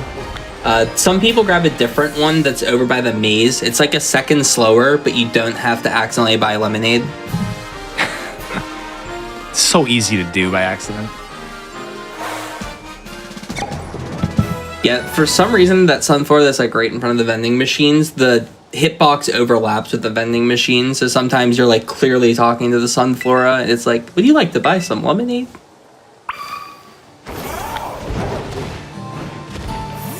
Alright, and now for one of the really cool reasons for this whole reroute. We used to do this gym immediately. We also, on a lot of the routes, used to do this gym with Fuecoco, but now we get to use our Flamigo for it, which has a move that's kind of incredible for this section. And this is actually one of the parts of the run where having this incredible attack stat is a bad thing. We'll touch on that here in a little bit, but that might actually lose us some time here. I or at least not the plus other day. nature, so hopefully True. we don't. Yeah. Yeah, luckily it's only a little bit of time loss. It's not like a lose the fight kind of issue. By the way, this is what would happen if you jumped off of a large cliff with Koraidon. You would do that superhero landing and lose like 2 seconds. So thank you, Bracius, for demonstrating what would happen if we jump off a large cliff with the Koraidon. Yeah. Another thing actually worth mentioning is there is no level scaling in this game. So even though we are a super high level, all of the gyms are sort of at their base levels. Mm-hmm. So this gym is meant to be the second gym that you do. We're doing it second. But it's meant to be like level 17, 18. And so you're going to see our opponent is quite literally level 16. But yeah, that makes things nicer for routing purposes, but obviously a lot of people, it's a little unfortunate that things aren't scaling up to what level you are or the amount of badges you have or anything like that. Like this fight will always be level 16, 17. Yep. Alright, so here comes the Terrestrialized Pokemon on this fight. And this is also one of the main reasons why Flamigo is really nice. You might notice we have the move Double Kick. We are going to keep that move for the entire duration of the run, and we are going to use it 2 times. This is one of the 2 times that you'll see Double Kick in this entire run. And the reason for that is the Sturdy ability. There's certain Pokemon have the ability Sturdy, where if you would have one-hit KO'd them, they'll live on 1 HP. There will be an animation that says, like, they endured the hit due to Sturdy, and then they'll attack you, and then you'll have to hit them again. But with Double Kick, We hit them once. We don't proc sturdy. Nice. That would have lost time to the animation. And then the second hit takes him out, and a perfect fight. Yeah, if you let the Sudowoodo live, this is one of those fights. A lot of fights in these games, their ace Pokemon, their final Pokemon, in this case the Sudowoodo, they have extra cutscene that'll play when they use a specific move or when they hit you for the first time. And so typically, if you don't KO the Sudowoodo in one turn, Brassius will use this move called Trailblaze, which is itself a slow move because it has a stat animation to it. But it also has this whole cutscene that'll play saying, I'm going to use this avant-garde move or something like that. I don't know. He's a weird one. Yeah. And so we can just sort of skip all that by doing this late. Yeah, the previously old we route- had just two-shot it and watch the animation and lose 15 seconds. Or randomly save 20 seconds because he decided to use Rock Throw. Yeah. Like, I think the current route is slower than just getting lucky and getting Rock Throw, but it's so unlikely to Not happen. overall slower. It's definitely faster because of the movement. It just so happens that we also get the benefit of getting double kick here guaranteed. Yeah. But yeah, there was a time where we considered just entirely skipping the grass gym and doing like the same old route that we were doing, and then flying back like later and doing double kick. On average, I think it saved 6 seconds, but if you got Rock Throw, you would save a lot more. So it was kind of just a trade-off of if you took the risk or not. But now we don't even have to think about that. I was doing that route before. Yeah, I remember seeing you do that and thinking it was interesting. All right, so now that we've done those two gyms, we're back to our regularly scheduled movement, picking up some more candies, more fly points. Yep. And yeah, now that we have high jump, it really helps for like one candy here, having high jump, but it's going to be a lot more useful for the movement that we do after we reach our destination. Yeah. It's actually not that crucial for that ending movement, but it makes it just a lot easier. I think it only saves like 2 seconds total. Yeah. I did not So see many that. slides. Oh, that was I a know. tough hound I stone. saw your face. I was like, Yeah. oh, what is going on? Yeah, that slide can be really painful sometimes. Yeah, this section's always hard because there's so many like really small Pokemon, and there's like the snow, and then out of nowhere there'll be like a Houndstone in the ground. It's like, I thought that was a snowflake. It's like, it was like impossible. We tagged that Pokemon Center. So all Pokemon Centers that are just sort of like in the wild,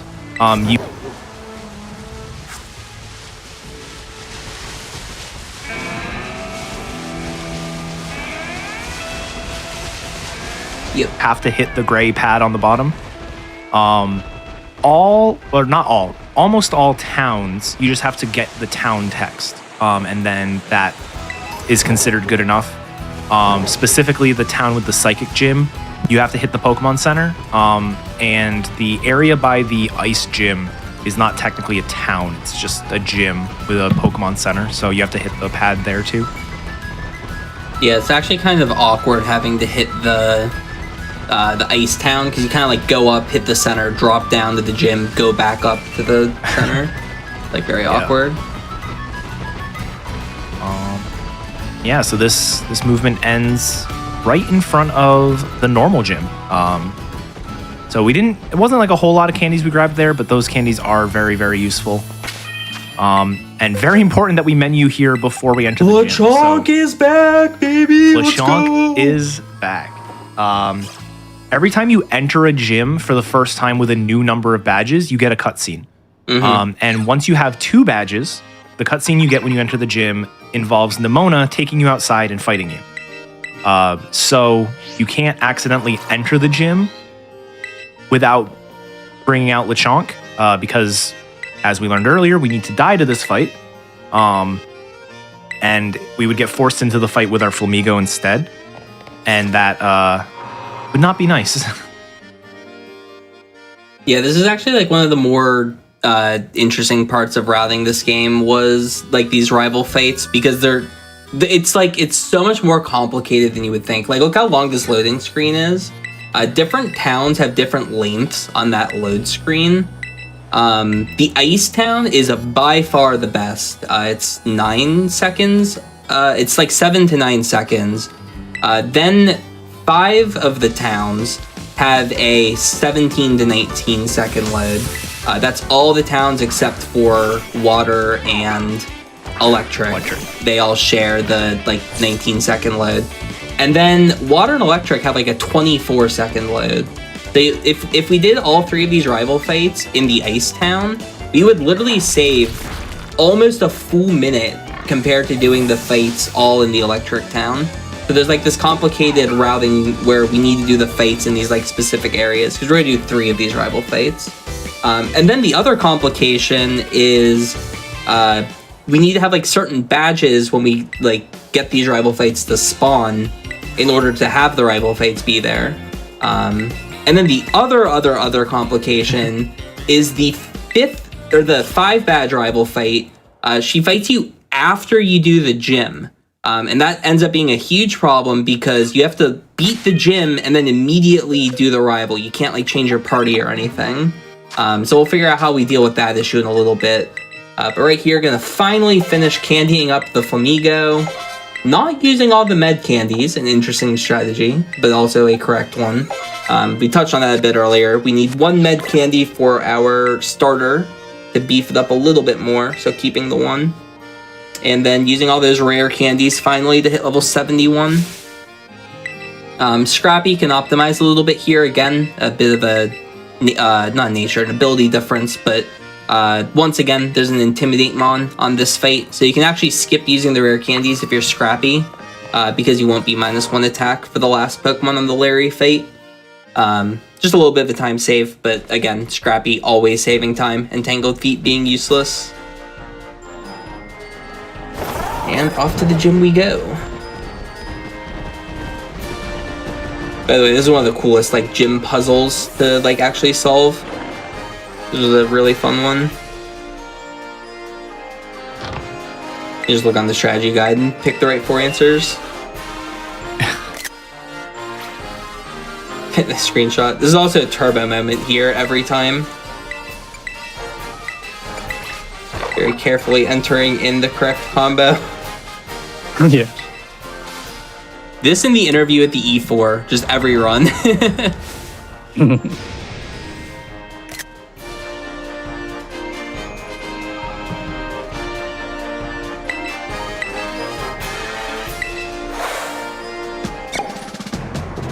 It's time for Larry. With bad attack, this fight's actually kind of a pain, but it's like totally reasonable with good attack.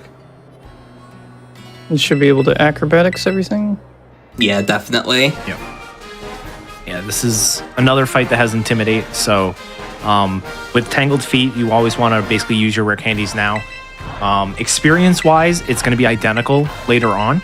Yeah. It's just slightly better menuing to delay your rare candies until you pick up 2 more, because then you're basically done with your rare candies for a while.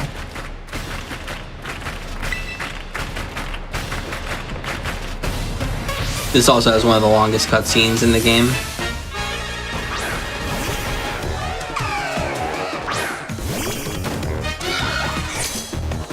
We mentioned like animation lengths earlier. A dumb strat you can do is wing attacking the Komala. It's a range on very high attack.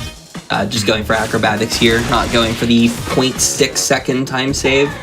But yeah, that's one of the decisions that you can make in this game to try and optimize a little bit. Is some Pokemon will go down to slightly faster moves than others, and acrobatics is a 3.2 second animation, and wing attack is a 2.6 second animation. So you can decide what you're going for based off of that. All of Flamigo's moves are very fast. Low kick and wing attack are the same. They're both 2.6 seconds, and then acrobatics being 3.2. And double kick is about, what is it, 6.5 minutes? Something like that. That is why we click it twice.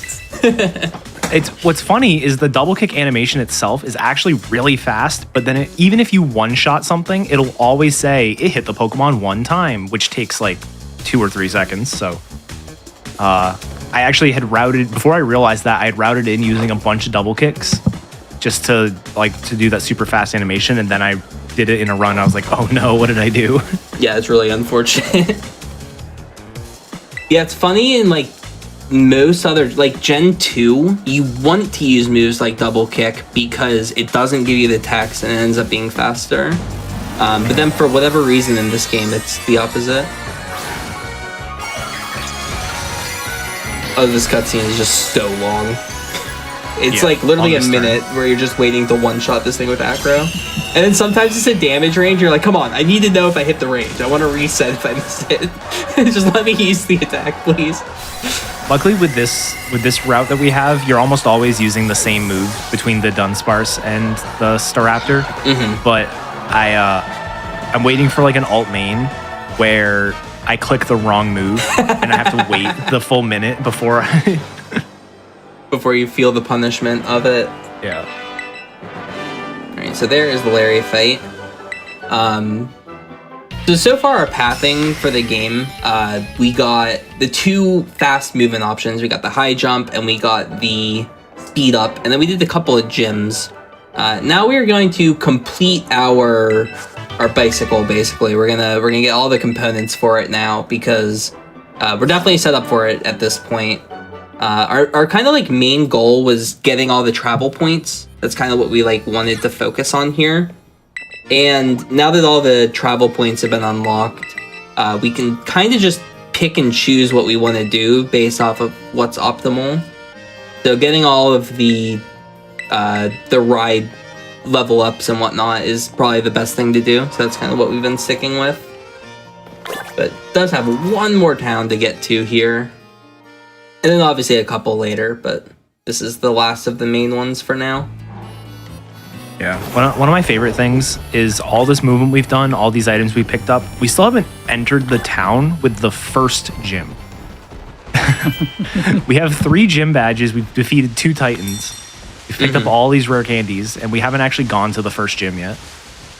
Yeah, what's extra funny as well is like, if we went to the first gym first, spoiler alert, the adamant mint or the adamant is on the way over there. And the reason why that matters is like having adamant nature early would be a really big deal. Also, shouts to this rare candy that we didn't find for like 3 weeks. This game just every time is very funny. We would do this movement and just not go over there. Yeah, we just didn't know. All this movement was identical. Yeah. Yeah, that was like literally the fastest rare candy in the run, and we didn't find it for like, a month or 2. Shoutouts to the laggiest section of the game. The Yeah. city is so bad. And the worst part about this city is there is a chance Don't say it! Why'd you say it? You were starting to say it. Yep. There's a chance of this sandstorm happening, which also adds lag. Luckily, we're only here for like. Start saying it. What was that shooting star across the sky there? Did you see that? No, I didn't. Oh my god. There's no sandstorm anymore. Sandstorm's gone. The sandstorm's gone already. Oh my god. Good. Never mind. Maybe talking about it was worth it. That's funny. Did you luckily wish we're upon only the in this shooting town. star to end the sandstorm? We're only in this town for this one cutscene. We will be back, but not for a bit. This gym test is weird. You basically get given a wallet that you have to go give to the gym leader in a different town. And it's just faster to go to that town later. Have you looked at the wallet, by the way? It's adorable. It's a Venonat. Oh, I didn't. I've actually not looked at it. No. Yeah, shouts to the Kofu wallet. Alright, so now we're all the way back at school. Once again, we're gonna pick up a rare candy here and then do that void out again instead of going through the door. That cutscene, there's basically a cutscene if you leave the left side of the town, or the west side and the east side. No, there's no cutscene here. You can walk through the door. No, there is. It's just slower. No, there's definitely no cutscene. I'm pretty sure I've gotten it by accident. It goes away once you do either a Titan or you have a badge. Oh, that's what it is. But now we have badges when we're walking here. It's just faster to go out the void than going through the door. Yeah. Yeah, I know what you're talking about now. Yeah, if you have no badges, Nimona will call and be like, "Oh, you decided to head west. That's awesome. That means you're picking my path." But if you go east, nice, by the way, Starly out of nowhere. I did not see that. Yeah, that was pretty impossible to see. But yeah, if you got the second east encounter. side early, they'll yell at you like, "Oh, you picked my path. That's where the Rock Titan is." They like get excited that you're going like their way. All right, here is one of the best items in the game, the Adamant. Oh, absolutely. Now we are plus attack nature on the Flamigo once we use it. You also may have noticed we picked up a Hasty Mint earlier. That will also be useful, just not for a little bit. It's useful for like literally 2 fights. Literally 2, but very It is. useful. It's for those absolutely 2. worth doing. Yeah. All right, so this is supposed to be the first gym. This is the bug gym. We're gonna go ahead and enter and do the gym test, but we're not actually gonna fight the gym yet.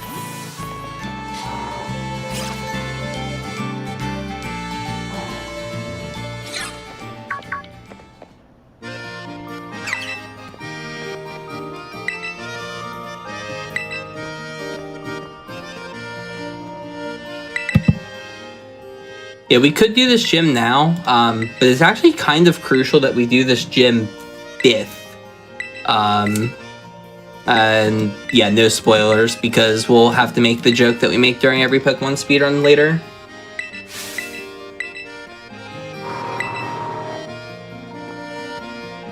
Yeah, this is also by far the most interesting. How to explain this? This gym test exists. The best. If I didn't speedrun this game, this would be my favorite gym test. It's like, it's so interesting and like cool to optimize and horrible. it's like indescribable. When it goes wrong. Yeah. Yeah. When it I have goes words, wrong, but I'm it not gonna goes say it yet. wrong. But when it goes well, you think you're like so sick. It's like, oh my god, that was so cool. I'm so good at this game. Yeah, this is the olive roll, and it is a mini game that they decided to put in the game. You need to push an olive. It's Rocket League. I don't need to explain it. We're playing Rocket League. It's Rocket League. But very scuffed. It's super scuffed Rocket League. And yeah, you don't have you have a car. It has boost. It's all the same mechanics. Picture Rocket League, but it's a rugby ball instead. With it's lag. a football, American football. You know, it's not a circle. Also lag. Also, I can now say it. Sometimes this minigame doesn't load. Okay. Thank God. Sometimes there's just an infinite load. Thankfully, it loaded this time. Oh, that was clean. Okay, hold on. Getting that first hit in Oh. is the most important thing. You've never seen gameplay better than going. this. I've literally never Nope. seen better gameplay. Oh wait. No, Just Come on. tap it in. Just tap it in. just get it in. Get in, please. Yes. There it Okay. is. All right, that was. You know what? That's better than I usually do. Yeah, we'll take it. We'll take it. We'll take it. Yeah, it's just sometimes the olive just goes to the sky. Luckily, it did not there, but that was pretty solid. And That was luckily, really the good. game loaded, so I'm happy about that. Also true. Sometimes you just have to reset here because the game doesn't load. Oh my god, I love the instant replay on the stream. That start was incredible. That was like the fastest it really first was. bounce I've ever seen. Gotta watch out for Nimbles here. Yeah. Also, shout out to just immediately ditching town. Like, oh, you passed the gym trial. Go fight Katie. See you later. Yeah, we literally do that because the gym test, the place you do the gym test, is closer to where we want to go after this town than it is to the gym. Or like, it's like on the way out of town. So we just leave town and then fly back and go right to the gym later. Yeah, it's interesting. We have to go back with the climb ability when we do that gym anyway. So we may as well just leave and just do it later. So yeah, just gonna exit and head up to the Bird Titan. This movement's always like so sketch because there's so many small Pokemon here. Like every Pokemon here is microscopic. Yeah, there's Capsicudes, the Nimbles. Nimbles And that don't cutscene will exist. trigger every time I Nimbles think I don't hit a wild Pokemon. There's also a fun mechanic that we never talked about that hopefully doesn't happen. If a Pokemon spawns in a tree, which is the thing, Yep. their hitbox gets multiplied by like 25, and they just hit you from 2 miles away. It makes no sense. Yeah, I think I hate when that they're happens. supposed to be like sleeping in the tree or something, and you scare them, but it's not very generous. Yeah, but if a Pokemon just happens to like be touching a tree, they're like, oh yeah, that means it's sleeping in the tree. Let's give it the huge hitbox. Alright, so here is the Flying Titan, or as I like to call it, the bathroom break. You basically will just spam the A button here and destroy this thing in 2 turns, because our Flamigo is much more powerful than this bird.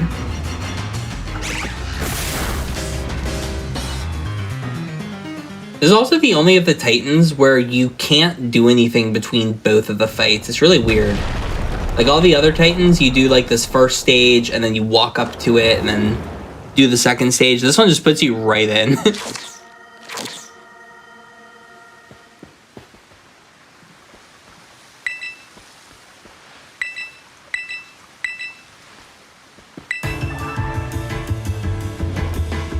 Second round, fight. And yeah, this will be best.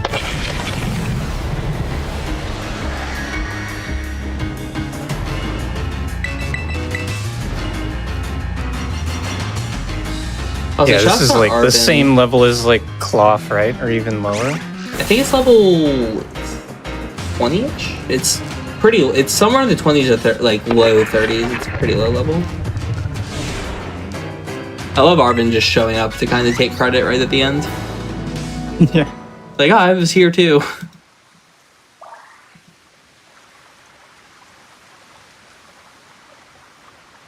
Alright, and that is the ability to swim.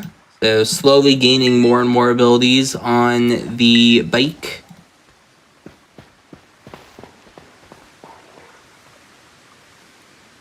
And then immediately after this, we'll be getting another ability that actually, very recently, has caused us to have a glitched and a glitchless category of this game. Glitched only saving a couple minutes, but there is a glitch now, which is cool.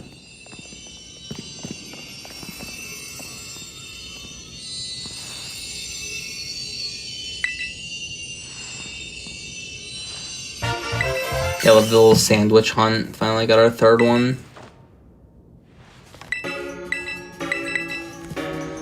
I do like how there's kind of like a fan theory for the first sandwich that your mom makes. She probably had Herba Mystica in it because it gave Crydon the walk ability. Oh yeah. It was like laying down on the beach before. Maybe your mom has the secret sauce.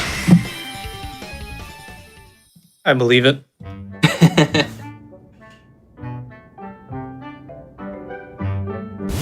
Pick no, don't give it swim.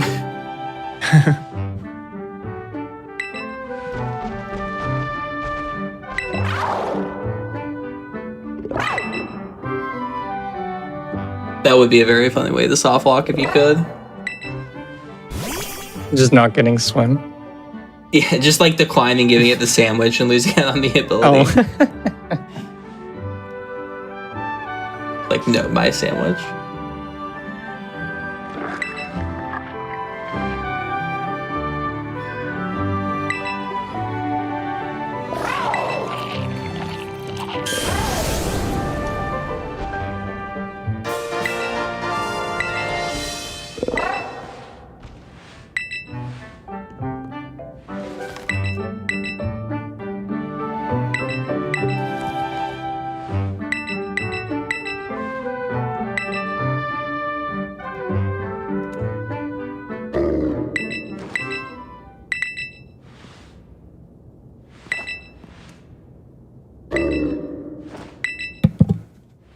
Cousins are always so cute.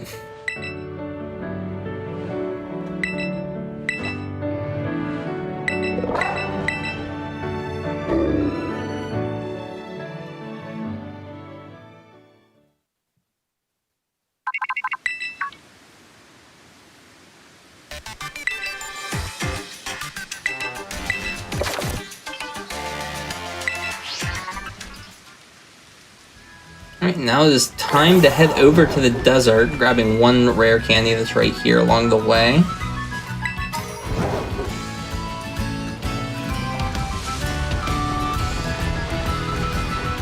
Yeah, so up here in the desert, this is one of the only differences outside the last hour between Scarlet and Violet. So here we're going to see a Pokemon that is new to Generation 9 as our Titan Pokemon. You can kind of see it there in the background. And in this game, it's a Pokemon called Great Tusk, which is a ground fighting type. And in Violet, you get Iron Shreds, which is a ground steel type. Yeah, ground steel. And so if you, the main difference is we're going to be spamming acrobatics in this game, and you would spam low kick in the other game. Low kick does a bit more to Iron Shreds than acrobatics does to Great Tusk. And so you're just, typically a little bit better off there.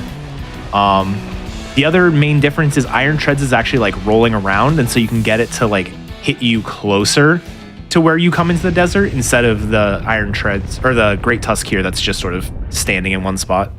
Yeah. It's actually interesting. Violet overall saves about 20 seconds just on this section. I think he's a little bit more actually, just because the low kick is favorable to one-shot the second one, unlike really good attack stats, of course. Yeah. But even at like level 75, Flamigo just can't get it with Acro because the 10 less power.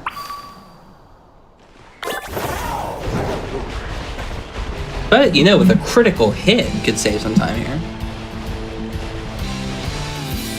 I've also never seen the Scovillain in this fight use anything other than Scary Face. I've seen it like once. Yeah, I'm pretty sure Arven has like an AI that's kind of like like the gym leaders, how they almost always use like Trailblaze, for example. Yeah. I think Arven has the same AI, but it's with like the worst move he could pick in every fight. You never get Leer from the Shelter, you never get Screech from the Toad Scroll, you never get Razor Leaf here. It's like, how'd they pick the wrong move every time? Oh, that so was good close. range. Come on. Just do it. Razor Leaf, come on. Razor Leaf. It would save like 10 seconds. No, he did it again. Now, the good thing about Scary Face, at least, is you don't get outsped, because Tusk would outspeed you sometimes at +1. So you don't have to deal with that, which is nice. Yeah, Tusk goes down, and we get our 4th ability on the bike. This is Glide, which I will say is useless for this run. We'll use it, like, barely ever. But it's pretty useful in the glitched category. Recently it came out, someone mentioned earlier about the 2 controllers thing, where if you hold like a double angle on 2 controllers, you can get like a huge boost of speed when you're walking. There's kind of like a similar mechanic with the Glide, where if you like glide, you stop gliding, and then you hold like a perpendicular angle and then glide again, you'll get a huge speed boost, and you can keep doing it over and over and like multiplying your speed. And by the end of it, you'll have like a massive amount of speed while you're gliding. But it turns out it's not that useful for the run. One, because we can't really beat Great Tusk until we're pretty high level. So by that point, we've already traveled a lot of the map to pick up the candies to get high enough level to beat Tusk. But then the other issue is you don't get fly points when you're gliding, because like we mentioned, you have to kind of hit the gray part of the center. You can't be above it. So because of that, we don't get a lot of benefit out of the super big fly speed, because you'd have to like fly to a center, land, and then like fly back to a high point, and then do the glitch to get like the huge speed boost again. So at least for the glitch category, right now it's only a couple minutes faster, so it's not that big a deal to... or it's like not that different between the 2 categories, so this is pretty much what a glitch run would look like, minus the... I think they do like 3 or 4 glitched flies in the run.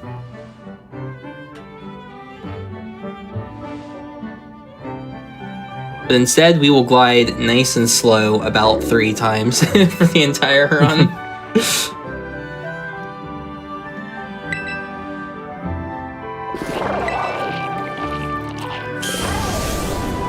Also, I want everyone to watch Arvin take out the sandwich from the back pocket during these cutscenes. He just kind of puts the sandwich in his back pocket. It's very funny.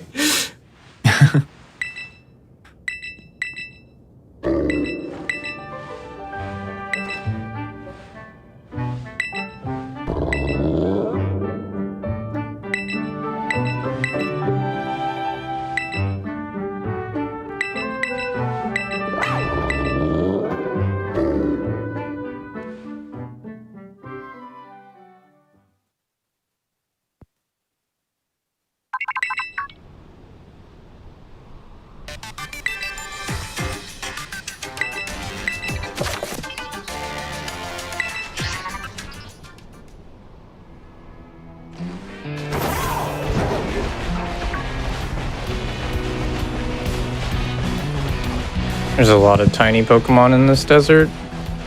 Yeah. And some that like hide in the ground. Like Sandiles like are in the ground and hard to see. Yeah, a bit of a glide there. Grab the large candy and then this rare candy right here. That movement's impossible. That was faster than anything I've ever done. Like literally an impossible challenge.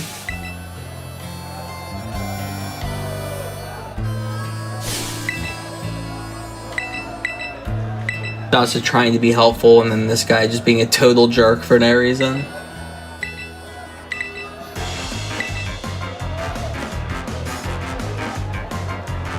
Alright, let's see how lucky we get. Yeah. This fight's actually like one of the fights you can lose the most time on in the run. It's really silly. Both Pokemon here have Aqua Jet, and if they use it, you lose time. But even funnier, if it's raining when you get here, the Floatzel has Swift Swim and it outspeeds you. So if you get like if you get random rain, you just always lose the 5 seconds because you get outsped. All right, only 1 jet. It's reasonable. Yeah. I kind of expect one. Mm-hmm.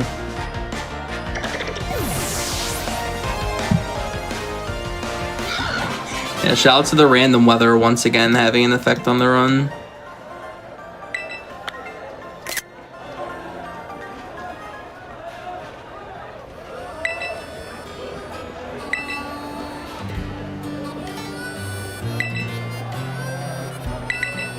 Alright, time for the auction. Thank God this isn't like one of the, it's not like an actual auction, because those can just drag on for so long sometimes. Yeah, this one is pretty scripted the way that we can get through it. There's a couple of different ways you can get through it. And there's a couple of different amounts of money it can take. So you get given 50,000 Poké Dollars to sort of do the auction with. And you can get through here with spending as little as 35K, which is what we aim to do. That money is going to be really useful for us later, and it just so happens that's also the fastest way through. Yeah. Oh no, he didn't load. He's like 5 FPS. I had one of the whole third person didn't load one time for me. Like they still did their like bidding, but they just didn't load. That's really silly. Unable to take a screenshot. Oh no. Bummer, I really wanted to get a picture of that black screen. Alright, so that's that gym challenge, and once again we're gonna just ignore the gym for a little bit, kind of stacking up all these gym challenges that we've done.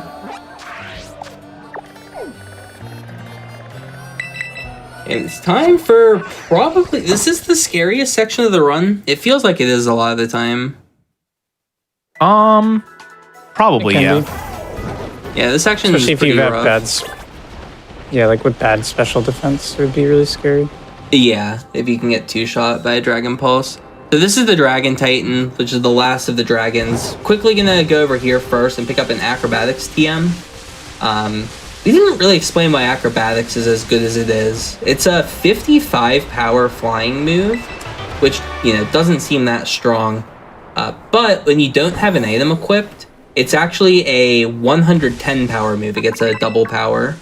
And we also get same type attack bonus on it. So it's like it's like 165, I think, power overall. It's just an incredibly strong move, especially for how early we get it. So we pick up another one of those because, like we mentioned earlier, we need a third Pokemon for the Team Star sections. But we also need a partner Pokemon for the Double Battle Gym, which is the Ghost Gym. And getting a Pokemon that can learn acrobatics will be very helpful for that because, again, very strong move.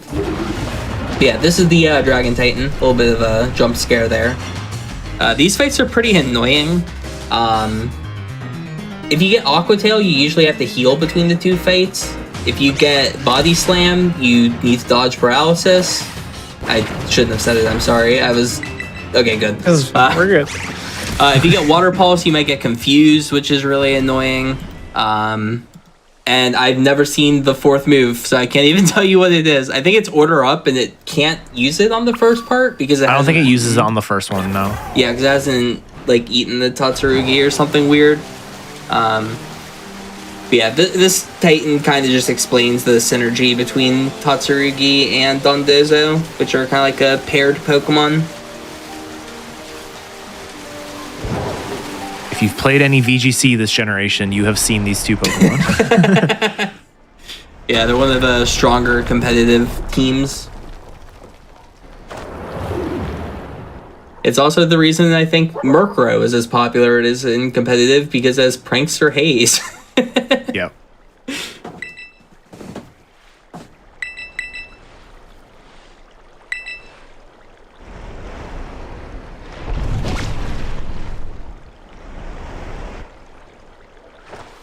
I do like how it calls them like the false Dragon Titan and the Dragon Titan. Very funny. Like which one's the real one?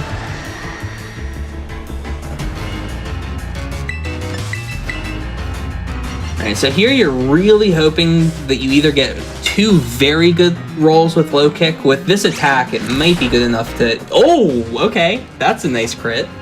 It's a very nice crit. And a nice Order Up. That's the fastest thing it can choose to do. Yeah, would not have gotten Tail Whip is what I was about to mention. If you get Tail Whip here, you get a two-shot, very frequently. With Takedown, you normally don't KO it in 2 turns, but the crit made it, so that was a 2-turn fight. But really good. Oh, the rain. Coming in out of nowhere. Oh, Castleroy Lake is one of the laggiest areas, too. Yeah. Laggiest non-city area in the game, I think. Luckily, there's a 5-minute cutscene coming up, so the rain will go away by the end of that, so... Part of that 5-minute cutscene is like a 30-second load. Yep. Because we have cutscene skip on, it takes 30 seconds to skip the cutscene. Alright, nice. Did over half, so this should be hopefully pretty free. I'd probably jinx it and you'll get takedown this now. Or that. Okay. Man, we have not been jinxing very well. Normally we jinx really good in these Pokemon runs. But Really well, yeah. Kind of failing today. It's unfortunate. And That chat was- likes to be a good troll. An amazing Dragon Titan. Yeah, that was incredible. 2 turns for every fight is exactly what you want to see. Yeah. Yeah. It's also because those fights are they're not double battles, but they're 2v1s. So turns are slower on those fights. So a 3-turn fight there is way worse than a 3-turn fight on a 1v1. Just because there's an extra Pokemon you have to watch an animation for. Yeah, this is the final of the Arvin cutscenes, and we'll finally get the full health doggo. Yeah, and so now that we have all 5 Titan badges, it basically unlocks the end of the story, but the story is not done yet. So Yep. we do have one more fight to do to finish Path of Legends. But funny enough, Path of Legends, even though it's the first one that we're done with all the badges, it'll be the last one that we actually fully complete. Yeah, the whole story for. Yeah, that ends up saving, it's 10 seconds or something because of a phone call that you would get if you do it in a different order. It's so dumb. Yeah. That's the thing. Yeah. It was really funny routing like the ending as well, just because it was like, man, we really want to do Arvin first, but it loses 10 seconds, and we really want to do this last, but it loses 5 seconds, and we have to do it in the order that we don't want to do it in, just to save all the extra time on like the movement and whatnot. Yeah, the end game order is super cool. Mm-hmm. We'll touch more on it when we get there, but there are basically 5 things that you have to do, and there is one specific order that minimizes a ton of movement and cutscenes and stuff. So yeah, it ends up being worth it to do it in the specific order that we do.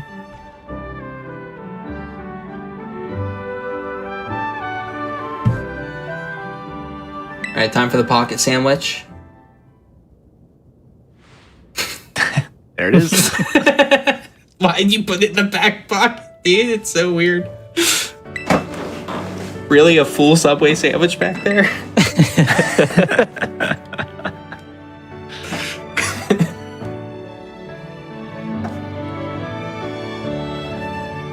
I was just keeping it warm for you, bud. And then this cutscene where I always think the game crashes. Yep. It's literally like 18 seconds, I think, is this load. And this is because we have cutscene skip on. So shout outs to that.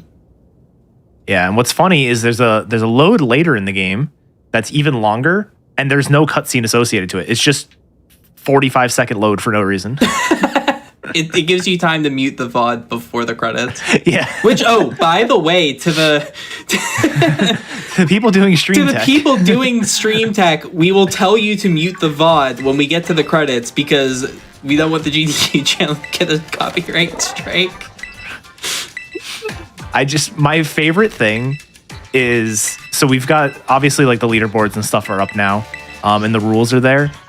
In the Japanese rules, there's an explicit rule, because Japanese timing is done at the end of credits, which is pretty standard for, at least for Japanese Pokemon runs. There's a rule in there that says the audio is allowed to be muted at the end of the run. Yeah, because normally you have to have audio for like verification purpose, but we can't.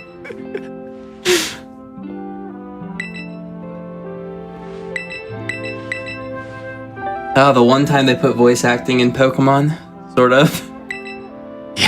It did. When I played through this game casually, it scared the crap out of me when I heard like a voice. It was like, what the heck's going on? Yeah.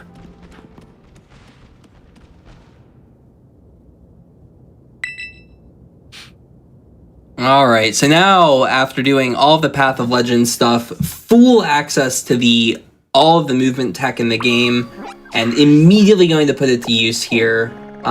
So, like we mentioned earlier, we wanted to do the gyms kind of in a certain order, but even on top of that order, we wanted to have certain abilities to do the gyms. So it's faster to do the water gym once you get climb, because you're able to do this movement tech.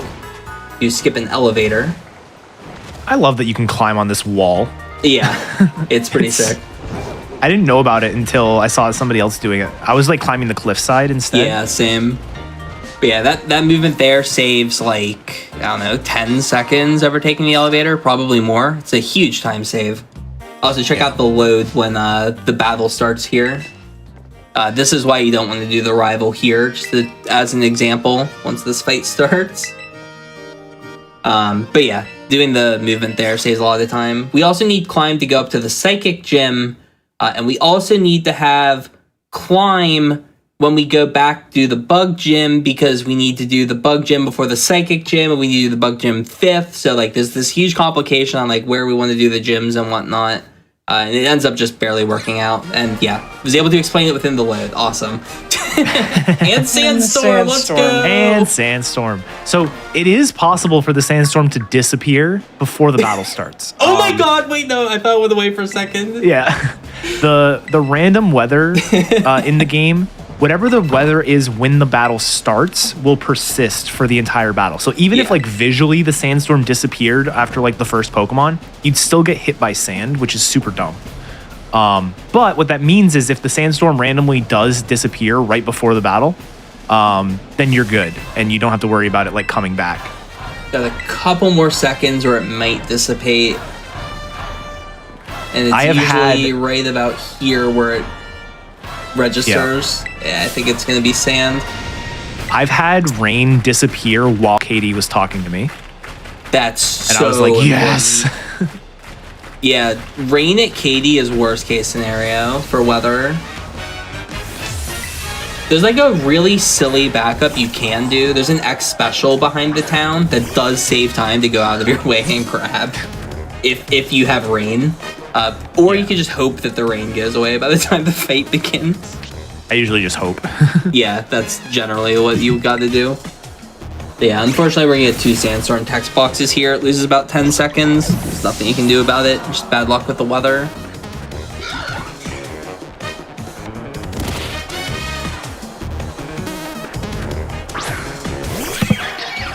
Also, shout out to Wing Attack.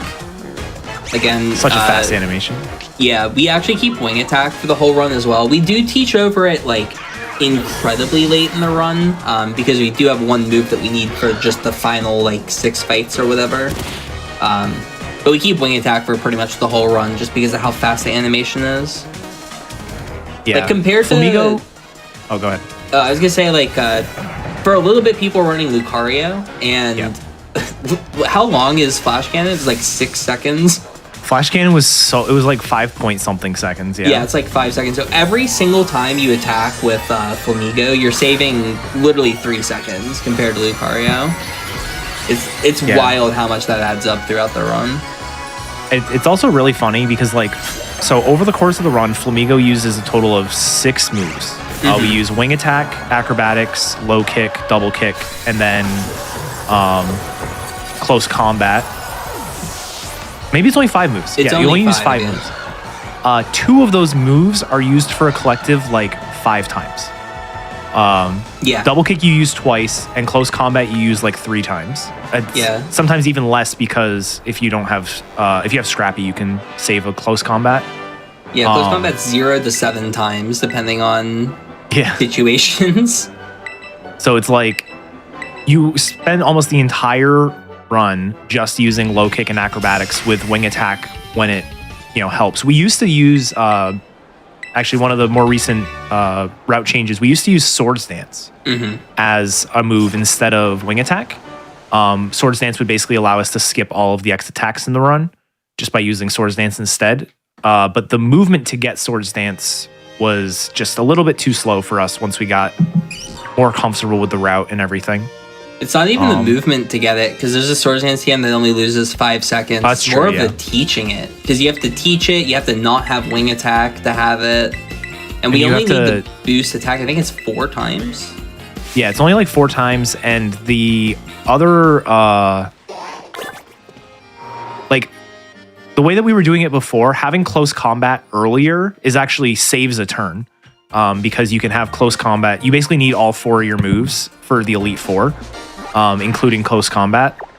And so you don't have to worry about X attacking on Poppy. Yeah, I think the main problem that we ran into was, like, for Poppy specifically, you have to use 3 different moves. We have to have Close Combat and Double Kick and Low Kick. And, like, we can't get rid of Acrobatics because we need it for a late game. So we would need 5 moves to be able to save the turn on Poppy. So it just turns out that not having Swords Dance is a huge save. Despite saving like 3 seconds compared to X attacking every time we would use it. Also, shoutouts to Crocolore back on the team. Our lone Pokemon entering the Bug Gym. What the heck? Where's Flamigo? Isn't this the Flamigo % run?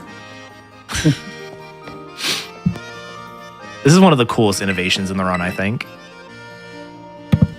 Yeah, I think this was, I forget what it was, but I remember me and Pulse were like trying to figure out the optimal order for this.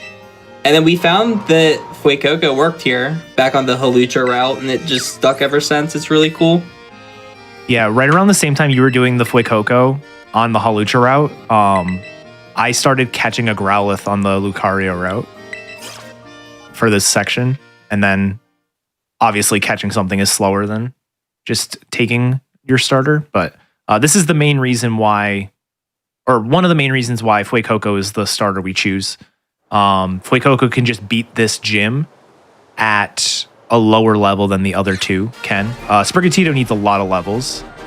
Quaxley, like, could do it this low, but it's a really bad range unless you have, like, a really good Quaxley, and it's just not worth it. The other side of it is you need a Pokemon that goes down in one hit to the next fight. Or sorry, that's able to defeat the the Lycanroc lead on the next rival fight we'll be doing soon. Yeah, Quaxley would have a much better matchup there, whereas, you know, Crocalor at level 20 does not have a very good matchup against an Accelerock Lycanroc. Yeah, this fight's interesting. The Teddiursa is the only damage range on this fight, and it's only a damage range if you have minus special attack. What's really funny about this fight in particular that makes it possible to do this strat is every gym leader has basically the same IVs on all their Pokemon. So like every gym leader, it's 20 IVs on all stats for all of their Pokemon. And then their ace has 25 IVs and then 252 hit point EVs. That's typically the setup that you have for the gyms. I don't know why this Tarantula has the 25 IVs for this fight, and the Teddiursa has 20 IVs, which lets us get a guaranteed one shot with Incinerate. So they gave the 25 IVs to the wrong Pokemon on only the KD fight, and it makes this fight, like, actually possible with this route. It would be a kind of weird damage range for a lot of Crocalors at level 20, unless we had this exact setup. So it ends up working out. I don't know why it's the case, but here we are. It can be a range if you have minus special attack, but usually, like when you're doing PB attempts, you can pretty early on tell if you have minus special attack because you end up three-shotting the first rival. And then it's only 7 minutes into the game, so usually people will reset at that point. Yeah, the other option is you can use the Hasty Mint on the starter. That does two things. It gives you less defense, so you're guaranteed to die to the Lycanroc, though that only matters at higher level. And then also you would not be minus special attack anymore. So that would be like one option, but obviously we don't want to do that. But luckily you're like already in the menu, so like using the Hasty Mint's really fast. It's just you would prefer not because you want to use it for the Flamigo. I always love these little screenshots they do. They're just holding like 2 muffins or cupcakes. And once again, we had to delay doing this until after we had the climb ability because we want to climb a wall after this fight. I guess we do have the rival first. This is the whole reason for the strat. So right here we get ambushed. Zero chance. Zero chance to menu or anything. You have to go straight into the rival fight. So.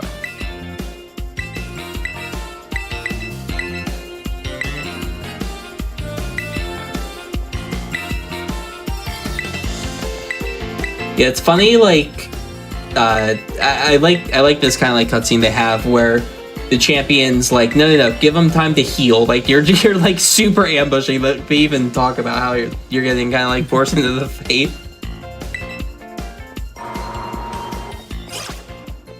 It'd be funny if we could like be low HP going into the fight and maybe do things a bit differently. But this free heal also became a problem. Yep. Because one idea that we had was doing the ice gym and like tanking a hit on purpose, getting to like super low HP so you were in kill range, but we forgot about the free heal, so it ends up not mattering.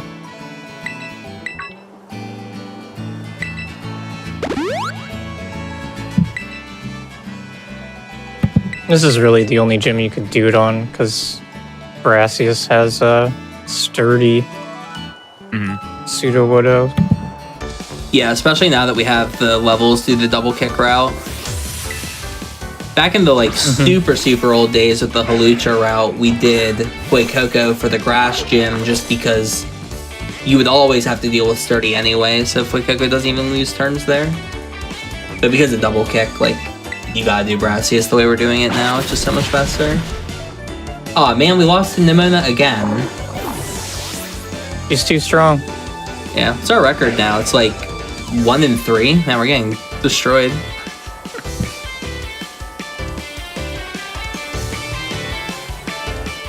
It is really funny though that like her team kind of like, you know, levels up as we do.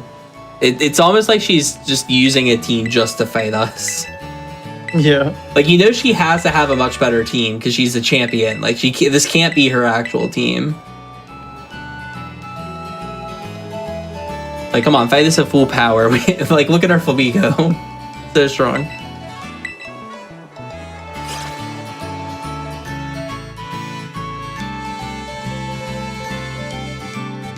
Imagine if you had to win all these battles.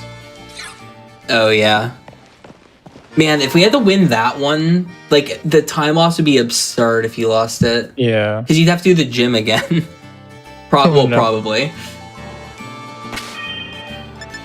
Yeah, I have a feeling, like, that may be part of the reason why they're losable. Because, like, if you beat the gym and then lose to the rival, like, would it be a soft lock? Like, what would happen? Right. It's also one of those awkward things where it's like, it doesn't tell you that you're about to do the battle. Like, if you walk into a gym and talk to the gym leader or to the gym desk, like, you're agreeing, yes, as a player, I want to do the gym battle right now. But if you just walk into the gym and get ambushed by your rival, like, that's, unless you know about it, how are you going to prepare yourself for it? Yeah, they really do come out of nowhere. But I guess that's always, like, that's always been a thing with rivals. Like, Rival 2 in, like, Ruby Sapphire Emerald. Yeah, just randomly going down across this bridge, la la la. Oh wait, time for the hardest fight in Pokemon. Also, shout out to Rock Climb. This saves so much time going up here. There's like a whole cavern you can go through instead, and there's 2 ways through it. One of them you can technically do both with none of the upgrades, but one of them is significantly faster if you have the high jump. But you can just bypass all of that completely and grab a free large candy and 2 rare candies. Just by going up and over. Yeah, the cavern route will get a couple medium candies, but this is way better. You get more out of it, and it's way faster. So, ooh, nice little dismount there. It's a cool little trick you can do when you dismount. You can like kind of fling yourself off the side of Koraidon and save a bit of time. Yeah, and it's really finicky because when you get close to doors and cutscene triggers, it doesn't always work. Yeah, it's like if you're near a wall or like below an awning, I think you can't get the little boost when you jump off the ride. So you have to do it when you're a bit away from the door. So it's kind of awkward to time. It's also like really jarring when you don't get the boost when you're expecting it, because like your character just stops in place and falls, and you're like, oh no. Yeah, loses a bunch of time. I get that when I try to enter the restaurant for Larry's gym. I get like the stop animation there all the time. Yeah, you want to do that like dismount because normally what happens when you get off Koraidon, when you like hit a wall, first you like bonk if you're like dashing into the door, and that would lose like a second because you'd have the bonk animation. But then you have to dismount anyway, so you want to try and do the fling if you can. Also, shout out to this minigame. It's so bad. I hate this minigame. I mean, okay, the music saves it. I will say the music is sick and it saves it, but like, who made this? Like, I need to understand the thought process. The question is, what is this 30-second, like, it takes forever to start. It's so laggy, too.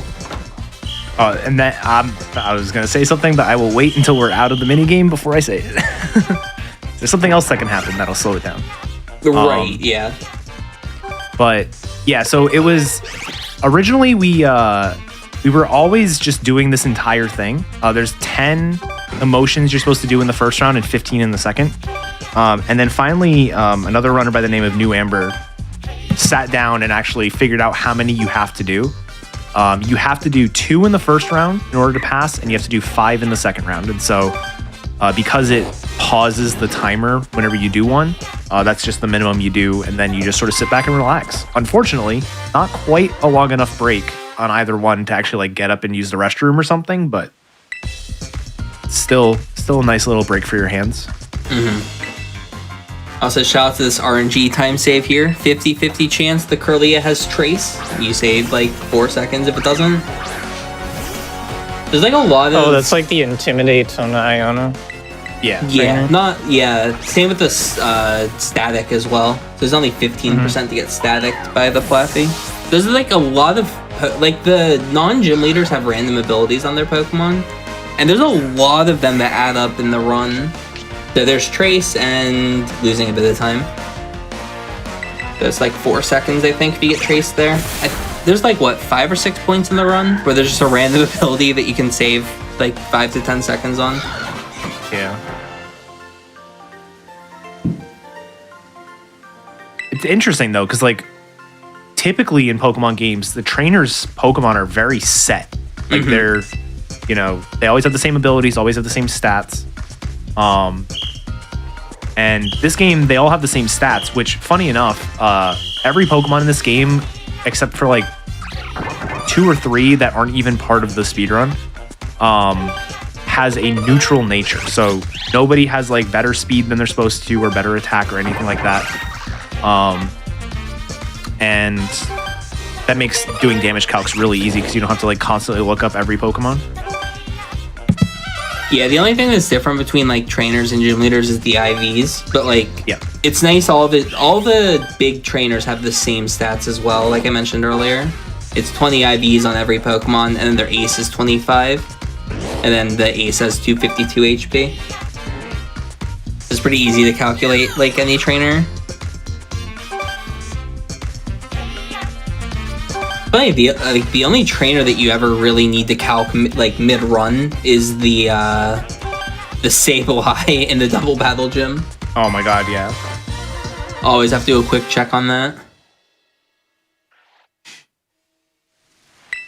Alright, we've made it through the emotional test. I hope we're feeling a little bit more introspective.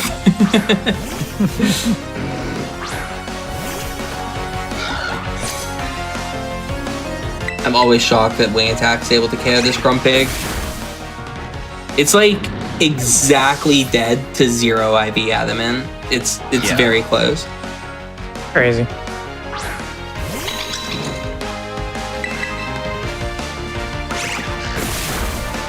Also, shouts to this Medicham coming up for the casual players. Thing is a terrifying Pokemon on like a Nuzlocke or like a casual playthrough. Does it have pure power? It has pure power, high jump kick, and acupressure. So if it like acupressure speed boosts, you're gone. Yeah, my casual playthrough with acupressured, it got +2 attack, then it got +2 speed, and then I realized it only had fighting moves, and I switched in my Skeleturge, and it KO'd itself with high jump kick. That's actually the funny thing. So a lot of Pokemon, Pokemon that are like gym leader Pokemon or your rival and stuff, they'll have actually like hand-picked movesets. But a lot of these random trainers will just have their level up movesets. Yep. And so the Indeedee on that fight actually has only psychic moves. So if you have a dark type Pokemon, it literally can't damage you. There's a Pokemon later on that can be a damage range for us, but the only attacking move it has is self-destruct. So even if you miss the range, it'll just explode and kill itself.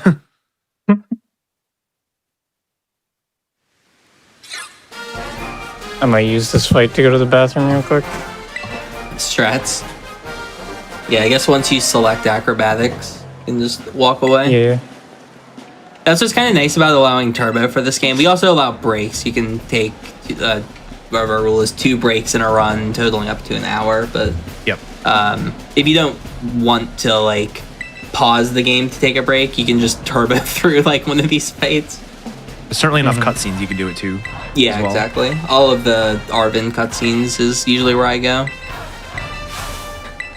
The joke I make is, and this is a true story. When I was routing the game when it first came out, I was doing one of the Arvin cutscenes, and I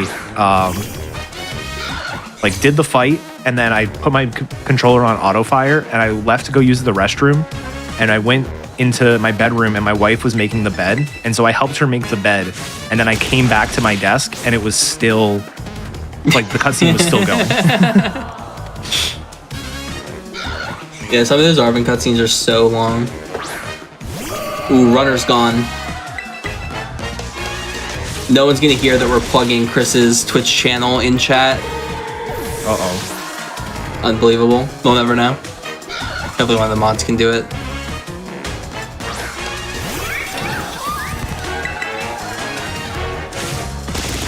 Oh my god, imagine sweeping the second to last gym without even being there.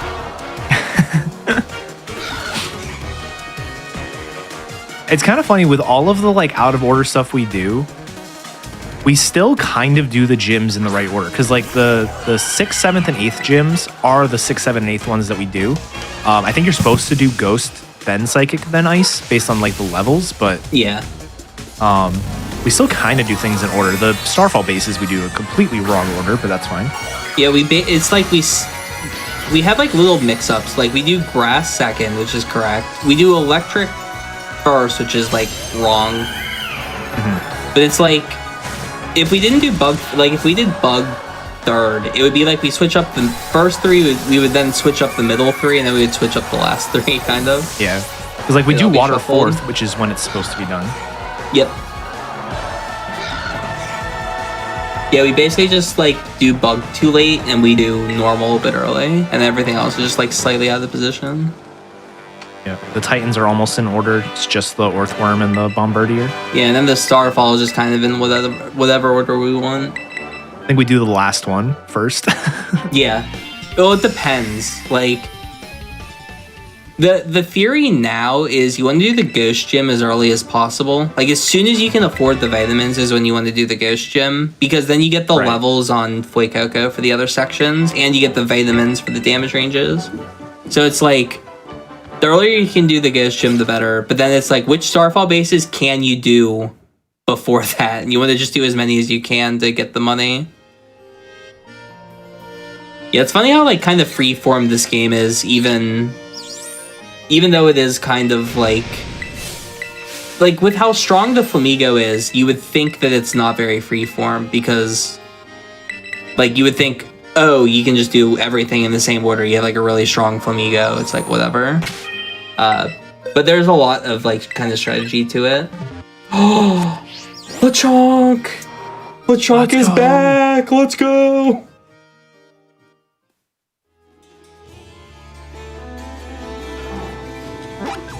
This is the hardest menu in the run, in my opinion. Oh, nails it. That was perfect. Never seen it so clean in my life. Flying to Arvin is my least favorite. Oh, yeah, Yeah. you're right. Arvin's bad, too. It's a little early.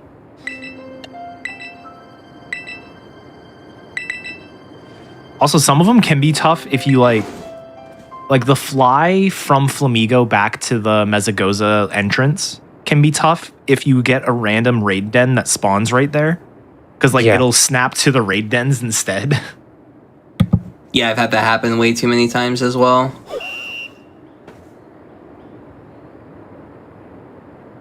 I always love this section too because like it's hard to fail this if you try. I've never failed it.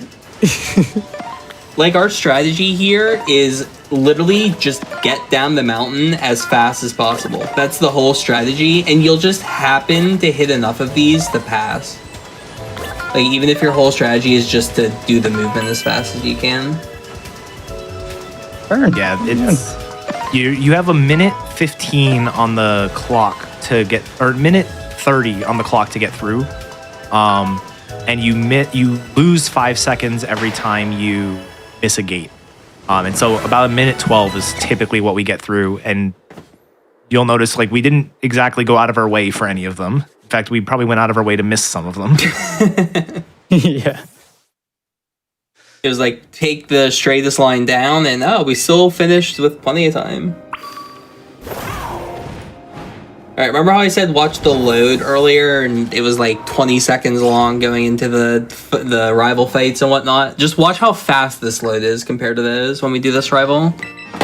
So this is why, like, well, one, we force doing this gym 7th is so that we can get this super fast load. But also on the scrappy route, you do the 3rd rival here so that you also get the same load. So you do 2 rivals in the same gym. Like, it's gonna end right now. And it's like so much faster than all the other loads. It's literally an 11-second time save just watching that loading screen compared to others. I think it's just because of how small this area is. Like, it doesn't load as like a town, it's more of just like a center. And you will never guess our strategy for this Nimona fight.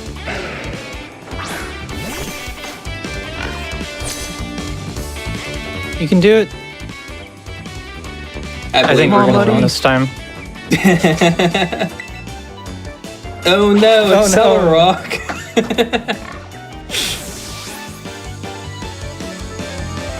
Oh, I forgot to put Flamigo in. Oh no, darn. I guess we'll just save 2 minutes. The horror. This is also one of the hardest sections of the run, in my opinion, is immediately remembering to swap the Flamigo back to the party right here, because you have one step that you can do it. Big time memory check there. Yeah, I don't know how many times I've like talked to the gym leader and then, or the desk, and I'm like, oh no!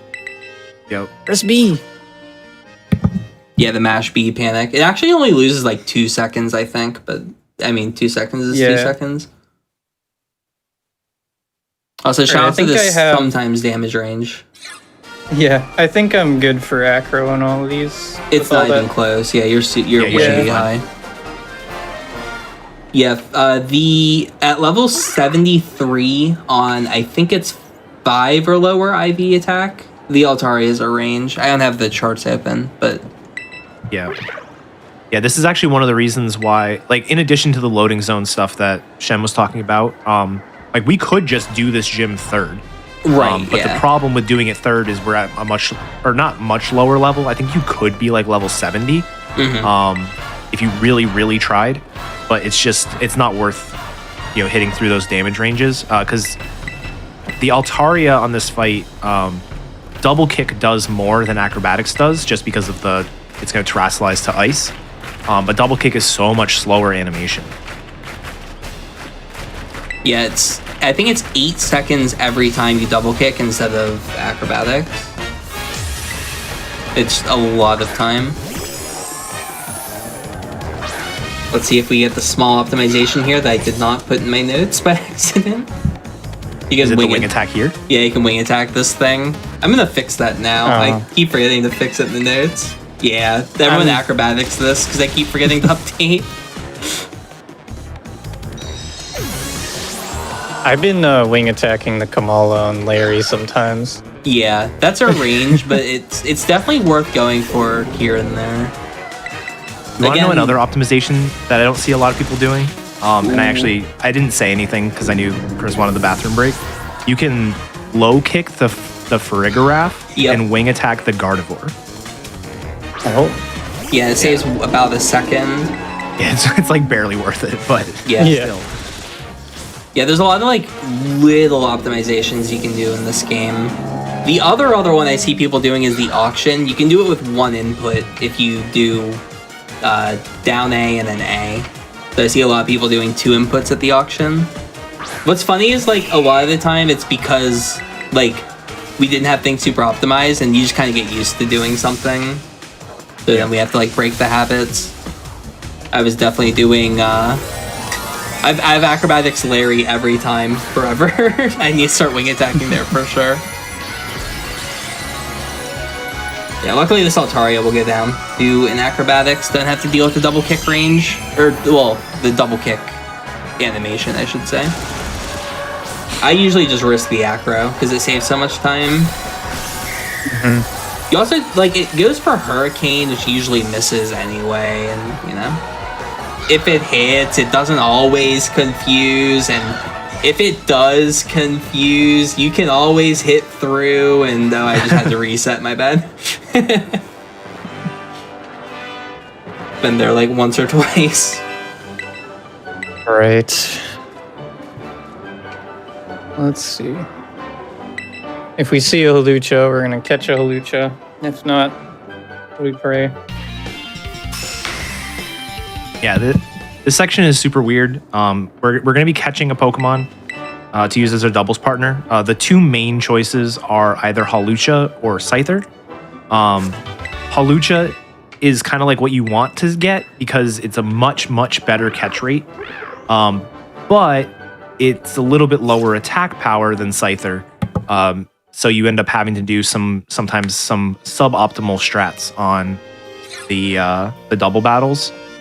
But Scyther is way, way worse to actually catch. You're talking about like a 70% chance to catch the Hawlucha with no backstrikes. It's like a 75% chance to get Hawlucha in a quick ball, and it's a 39% on Scyther. Yeah, that's correct. I think Hawlucha is guaranteed with a backstrike, or it's incredibly likely. I don't know if it's exactly guaranteed, but it's like 90% plus. It should be. Backstrikes double the catch rate. Okay, yeah. So it is guaranteed if you get the backstrike. The problem is getting the backstrike on the Hawlucha. And then Scyther's about 80%, I know, with backstrike. Yep. All right, let's see if we get lucky. Oh, okay, that was a Scope villain. I thought it was too for a second. They can still spawn up on these mountains. Yeah. So maybe we get lucky on the mountain area.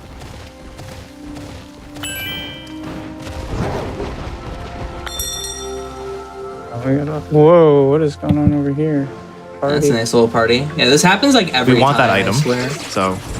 Yeah, that's what just send out the Flamigo there. That was smart. Oh, bit of Let's Go action. 109 XP, that's not accounted for. The free plus 109. Alright, it's time for Scyther, everyone's favorite. You will see a Scyther. It's like literally not possible to go this whole area without seeing one. So it is possible. I've done it like once, but okay, there's one. There it is. I think they're literally like a 30% spawn or something. Look at me. He's looking at me. Yeah, you can just have it look at you and then, yeah, just go around and wait for it. Perfect. Very clean Scyther back That straight. should be good. Textbook. Yeah. All right, here we go. 80-ish%. Definitely not going to fail on GDQ. Never seen an 80% fail on this stream before. Come on, let's go. Let's go. No crit trap. Oh, come on. All right, so now you just run and keep throwing quick balls. There is a backup quick ball you can grab. It's right up on that hill to the left if things go super poorly here, but you usually don't want to have to do that. Oh, another Scyther spawn. New Scyther time. This one's going to get in. Let's get him. No, he's turning around. Oh, that counted. That counted. counted. Yeah, that counted. I saw the animation. Okay. That was nice, yeah. Surprised that worked. This area is so laggy, it's ridiculous. Yeah. The hardest part about this is like trying to do these backstrikes with the lag. Nice. Okay, there we go. We got it. We got it. I also had this weird one. 30, 40 maybe. Yeah, that'll happen though. Especially overall, if you Scyther. Not too bad. I've had it happen where, like, you know how you like wait for the Scyther to do the animation and then run behind him? Mm-hmm. I've had the Scyther turn while doing the animation. Like, there was some weird lock-on where it was, like, going to follow me no matter what. And I was really upset. Yeah. Oh, yeah, it's annoying. All right, so now it's time for our first Starfall base. Well, first you get introduced to Clive. Totally normal Academy student Clive. I love Clive. I wish Clive was in post game. You didn't get to see Clive very much after that. Yeah, Clive's here to help us out and do no battling. Just giving some advice. Yeah, I guess. the moral support or whatever. Yeah.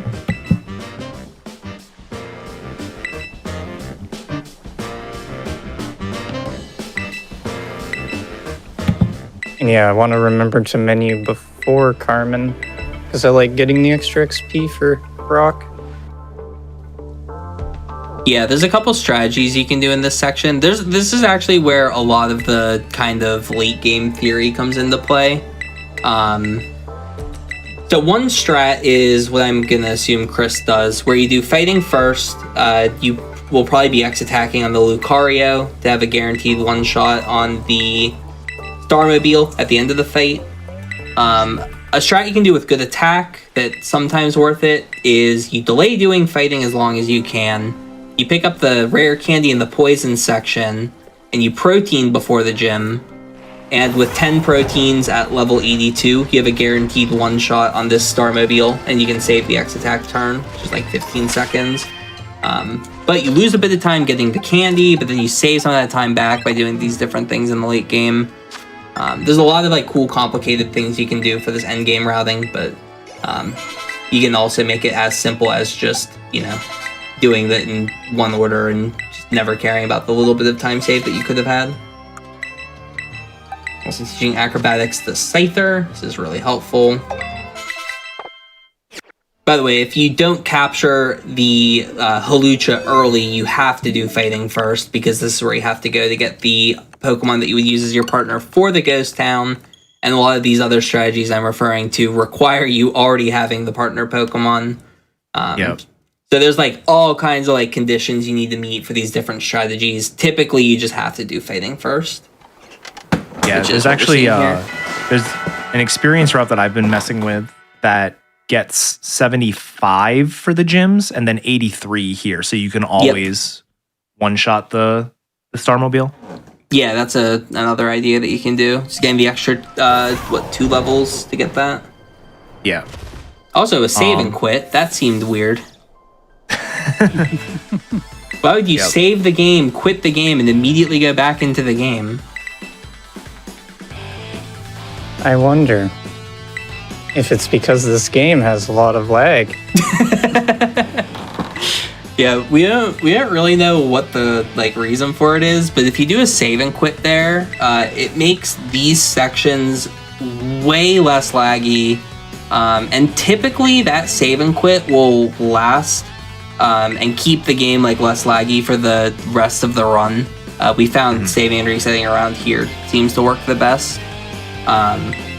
That will save, it lost about 40 seconds through the save and quit. I think it saves about 4 minutes in lag. It saves a considerable amount of time, because I've done, so one of the, we mentioned earlier the single story runs where you start at the bike and you do one story. We also have another category called treasure hunt, where it's basically just the any % run. You do all 3 of the stories. So you don't do the first 45 minutes of the game, and you don't do the final 45 minutes, which is the final 4th story. Because it involves starting with a pre-made save file 45 minutes into the game, doing a save and reset is a ton of IRL time lost, because then you have to set up another save file later on to do your next run. And so I did a run where I didn't reset at all, and every one of these splits, just 10 seconds here, 20 seconds there, and it's just losing time to lag. It's not like anything else. That's crazy. It's ridiculous. It makes it unbearable, walking through these the bases. Mm-hmm. It's like having the fairy base lag constantly. Oh, when you get rain in the poison base. My PB got. Yeah, I lost 40 seconds of that in one of my old runs. Actually, all right, here's going to be... Oh, this is a 6 section, yeah. So, here's the fighting base. Just to explain how these Team Star sections work, you have to KO 30 Pokemon via the Let's Go mechanic, and then afterward you fight a boss. The boss will always have a super OP Reveroom at the end of it, as our last Pokemon. But to touch on it first is this Let's Go section. You get to use 3 Pokemon here instead of just the 1 that you would typically be able to use with Let's Go. So we're going to see a lot of that stop and go mechanic we talked about earlier. The way you do this, if you want to kind of do it yourself, is you hold the direction toward the thing that you want to do it at the stop and go with. You release the control stick to neutral, you press the R button, and then like a frame after you hit R, you hold the direction on the control stick again. So that's what we're seeing here. It's a very fast set of inputs. It's actually pretty difficult, but so far I've been getting it pretty consistently. I found sort of by accident something that helps me do it, just because it's a different way of thinking about it. I found by accident that I let go of the stick and hit R and then didn't reapply, and I still got the sort of like canceled animation. So I think what's happening is the animation when the character stops moving is overwriting the animation for sending out the Pokemon. So you want to basically try to send the Pokemon out while you're stopping and then start moving again as fast as you can. Yeah, the reason why you want to be moving as well is because if you're not moving, you're not picking the direction that the Pokemon's going to go in after it gets sent out. So that's why you got to be moving when it like comes out or whatever. Yeah. And this base here is a super linear base. All the other bases are sort of like these open areas that you kind of can do whichever way you want. And so we have some specific paths we take to try and minimize lag and, get to Pokemon as fast as you can. This is probably the one base that stop and goes. If you don't get a lot of them, it's actually okay, because if you get through the base too fast, your Pokemon didn't KO everything, and there's this one section you have to go across this super long bridge with nothing in order to get to the next like spawned Pokemon. Which has happened to me a couple times if you get unlucky with Crab-Abominable. Some of the earlier ones. Yeah. Yeah, some of those Pokemon you can't win with Scyther or Hawlucha. Like Crab-Abominable just wins the fights, for example. So it can be really annoying if you get like a bunch of Pokemon that you just can't beat and you have to take the bridge. And the Pokemon that come out are like from a pool of Pokemon, but like the specific order you get is completely random. So. Oh, so this fight's pretty interesting. There's so many different ways to do it, but we're probably gonna see the X attack strat here. There's some interesting ways that you can do this fight. Typically, you see X attack on the Lucario. It is possible to go for it on the Annihilate because Ice Punch is a faster animation than the Dragon Pulse we're gonna get. If you get frozen by Ice Punch, it's really bad. So yeah, just going for the safe strat here and X attacking on Lucario.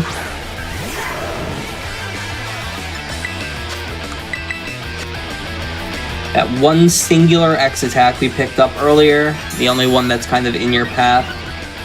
Or I think you picked up two, maybe I didn't actually look, got the second. This is No, I probably didn't the get latest. the one at the gym. Okay, so yeah, just the one X attack. This is probably the latest into a Pokemon speedrun that we start using X items. 3 hours in. Anyone doesn't know what X items do, basically they will increase your stats, or your stat stage by 2. Starting in Generation 7, they boost it by 2 stages. And so we only ever use one X attack at a time. So you can effectively think of it as every time we use an X attack, we've just doubled our attack stat.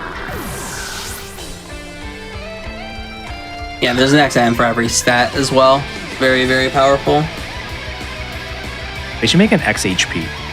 That'd be really silly. That's called Dynamax. Yeah. You only do one stage of that though.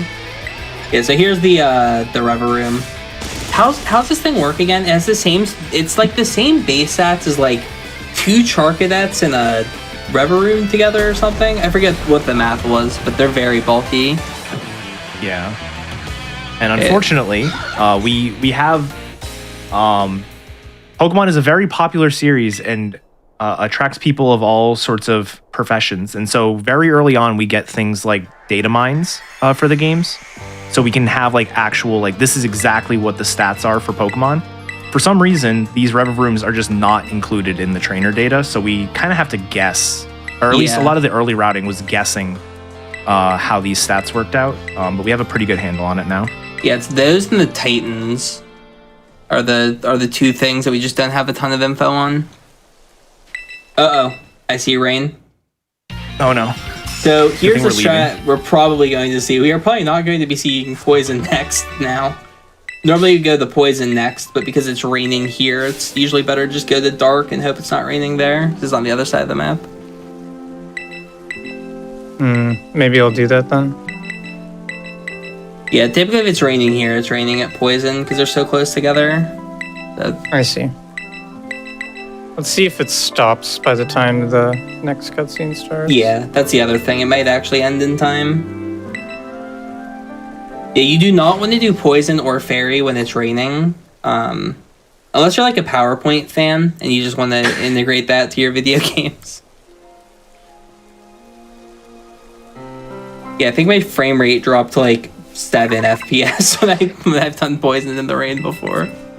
Oh, that's right. I pulled it up. So all these bases have an in-game timer at the top.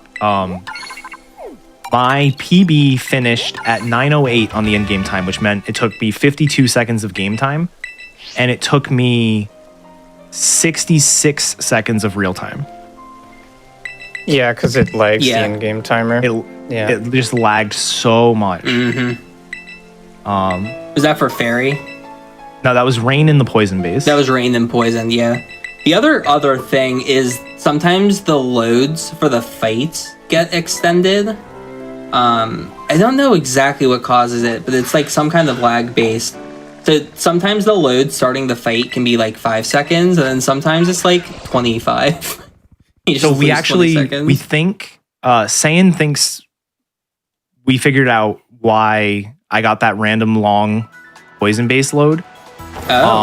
It has to do with where you are physically in the base when That's you interesting finish. too. Okay. Yeah. So we don't know exactly where you should be, but it seems to be like if you're in the middle of the base, for poison base specifically, if you're in the middle instead of like off to the left where all the grass is, you get the shorter load. Oh, that's good to know. Okay. Yeah. Something to look into, I guess. Alright, hopefully this rain ends by the time we get into the base. It's a bit unfortunate that it's still raining here, because sometimes it isn't when you travel, but it's better that it's raining for this base than the poison base. You'll lose a little bit less time here than if it was raining at poison. In theory, though, the weather check is typically right as the base loads. Because the weather's on like a 5-minute cycle, and because you do the save and quit at the fighting base, the weather cycles are kind of linear. Like you get the same checks typically in the same spots. So hopefully that's the case, and we see the rain end right during the countdown like usual.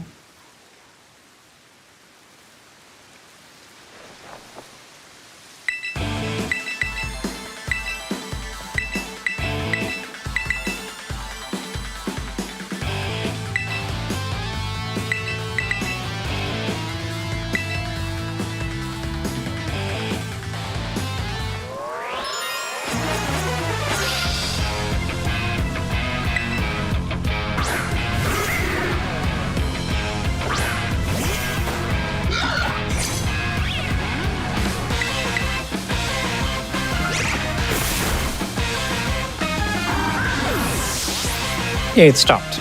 All right, good. Perfect.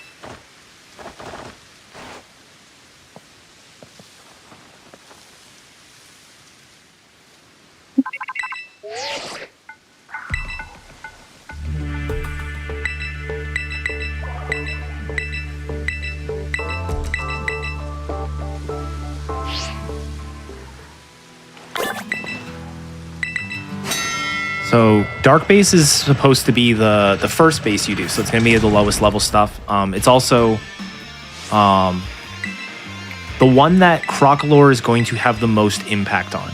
You'll notice in the fighting base, and pretty much every base other than this one, Crocalor dies almost instantly.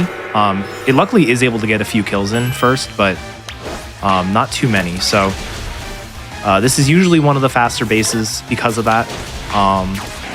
The way that the Let's Go mechanic works in terms of who wins the battle is kind of weird, and we don't know entirely what it is, because it's not completely level based, but level does play an impact. It's kind of type matchup based. You can actually have Crocalor do pretty well in the fairy base, for example, because fire resists fairy, so it just takes a little bit longer to get killed. But yeah, it usually doesn't matter too much for this base. And this base is also one of those that's like really wide open. So you can kind of go from Pokemon to Pokemon, or group of Pokemon to group of Pokemon pretty quickly.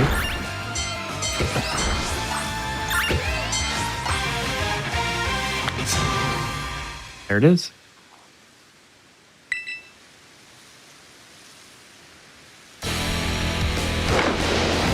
Alright. Our IVs are good, so we can just wing attack this forever. Nice.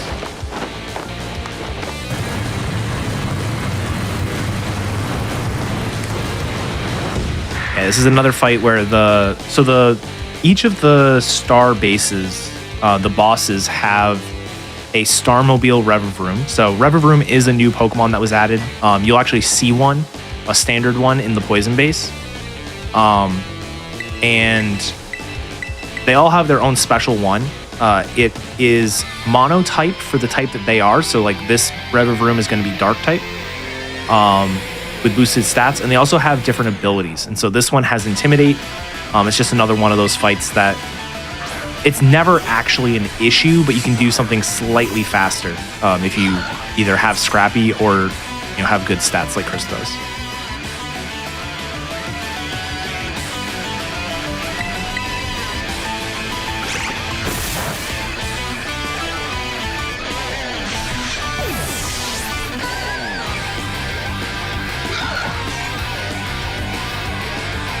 Other thing that's a little bit awkward about these fights, it's the only fights in the game you have to remember that because you have more than one Pokemon in your party, you have to worry about the switch battle style. But they randomly don't ask you if you want to switch before the Starmobile come out. So you have to like remember to say no for each one until the Starmobile, and then you're fine.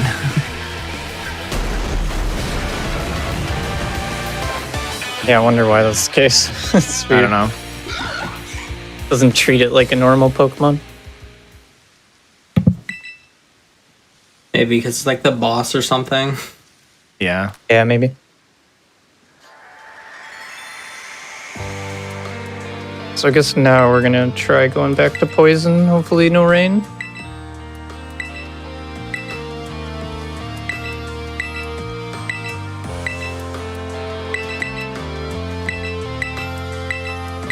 I would say shout out to Giacomo giving us the good music for all the Team Star fights. Yeah. Luckily, the bases, for the most part, don't matter what order you go in. It's honestly just more of a bigger nuisance to like manage a splits file if you constantly keep changing the order of things. I thought about just making my splits for the section say like 1, 2, 3, 4, 5, 6, 7, because there's like 7 things you can do in any order. Because the order does not really matter.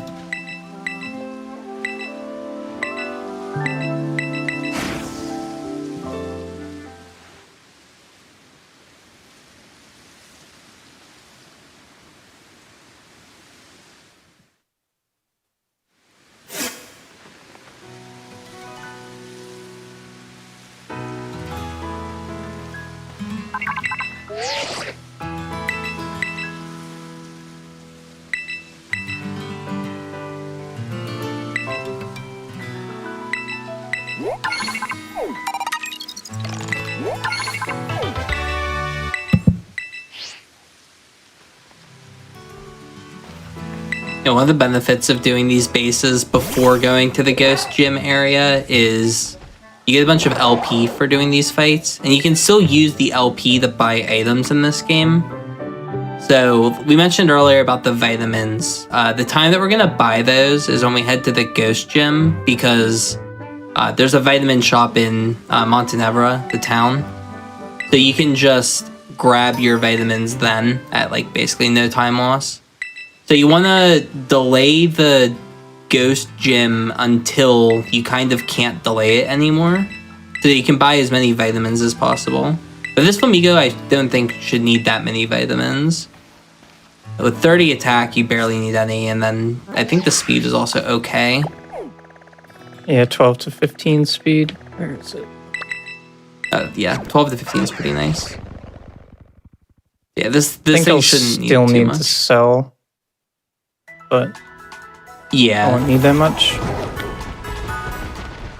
could always Probably just sell sell a like the little bit. Terra Blasts. Yeah. Just go through and quickly sell just a couple things. That's like another kind of awkward part about that section is you want to sell as little as possible because selling is slow. So like even if you don't need that many vitamins, you usually still have to sell a little bit. Yeah, my PB had almost perfect attack, almost perfect speed, and I barely was able to skip selling. Yeah.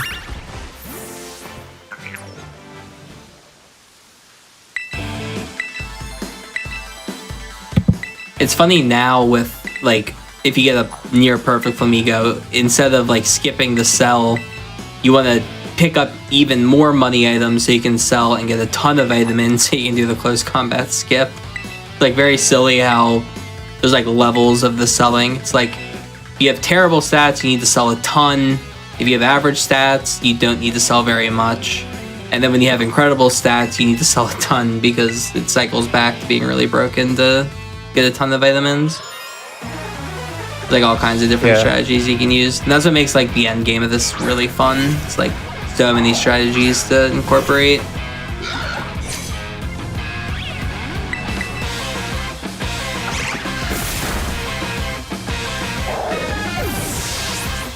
It's also nice it's not nighttime now. If you do this gym first, it's nighttime typically. Just due to how like the day-night cycles work. They're on like a timer. They're not. It's not like tied to your time, like the time that you have plugged into the Switch. And if it's nighttime here, you get a bunch of Ghastlies and Haunters, and they're really annoying. Like your Pokemon just doesn't lock onto them very well, and because of that, you can't send out your second Pokemon until your like the Pokemon that's targeting like finds its target. So it can be like a giant pain to like send out your Flamigo at a group of like, you know, Ghastlies, and then it just kind of stands around because they vanished and they're like not appearing yet. And then it's like, come on, let me send out my second Pokemon so it can do something, and you're just waiting for the Ghastlies to disappear. That's probably the most annoying part of here. Yeah, I never took that into consideration, but that makes sense that they would only spawn at night. I don't think they only spawn at night, but it's way more common at nighttime to get them. I see. So you can still get them during the day, it's just not nearly as common. Yeah, these instead. Yep, which is also a benefit getting more Venonats because Fuecoco can deal with them a lot better. Fuecoco can deal with those too, the fungus. But yeah, this is when Fuecoco can kind of like do stuff in these lower level ones. Perfect. Oh, another good set. Nice. Yeah, you can't really like choose the order that you're sending out. It'd be really nice if you could like kind of swap them around. Not the case though. It's kind of unfortunate. Because like right here, it's like, what's Fuecoco forced to go up against? Oh, great. Well, goodbye, Fuecoco. Well, it's dead. Yeah, he's dead. That's not what you wanted to go up against. But like if it was up against these Fungus, it would have been fine. Yeah. It's like, come on. That was pretty good. Yeah, that was not bad at all. Yeah, and so earlier when I was talking about like the super long loads and stuff, because Chris ended there in the middle, instead of over on like one of the sides where the grass is, the load coming up here should be a lot quicker.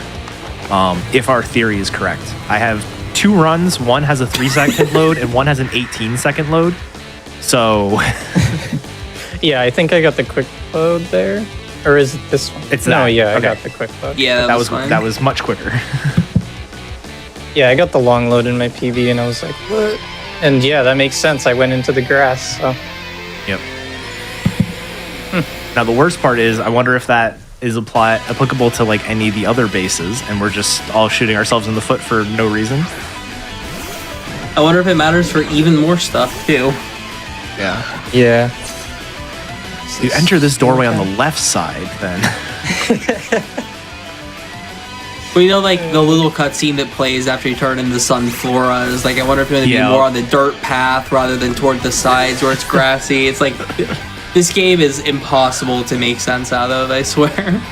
The thing is, I've joked about something like that before, because like in Pokemon Let's Go, at the end of Nugget Bridge, you can either talk to the rocket from the bridge and the backdrop has the bridge, or you can walk in front of him and then the backdrop is a field.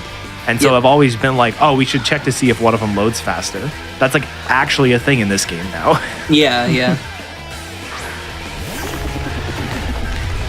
That's the double rubber room. Yeah. Yeah, so that one's a real one, so it's a steel poison type. And Which this is why one's we pure don't want poison. acrobatics or anything. And then yeah, this one's pure poison. Luckily, it goes down to acrobatics. Oh, we talked about double inputting. We have not. Yeah, so there's a cool mechanic on most of the Switch games where you can input with the D-pad and with the control stick. So you can get 2 like inputs at the same time, and you can use it to make menuing faster a lot of the time. So like if you're going to use an X attack, for example, instead of hitting like down on the control stick or like down on the D-pad, you hit down with the D-pad and the control stick, and you can like instantly get 2 inputs. It's like a cool little menuing trick in these games. You get to see it quite a bit, mostly for the X attacks or when you're switching between moves. Yeah, I haven't done any of them. I already find that this game drops my inputs like all the time, so. Yeah, it's I'm too reasonable. scared. I love when I'm on bad pace, I'm at the E4 and I'm doing double inputs on like Rika. So I'm like, I hate this run. Go from like Acro to low kick with the double input, and then I double kick the Clodsire and I'm out of the E4.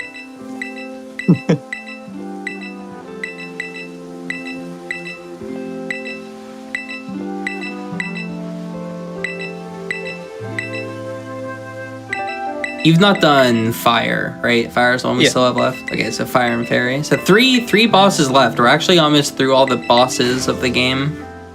As far as the 18 any order things go.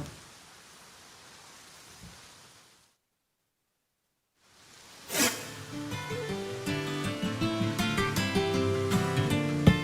feel like we'll probably see Fire next and then Ghost. Yeah. Because I'm gonna protein before berry. Ah, interesting. Okay. It makes the range a lot safer for sure. I've been doing what Saiyan does there, skipping the X attack. Yeah. Giving the X attack's like kind of sketchy, but it's definitely It's a little correct. sketch.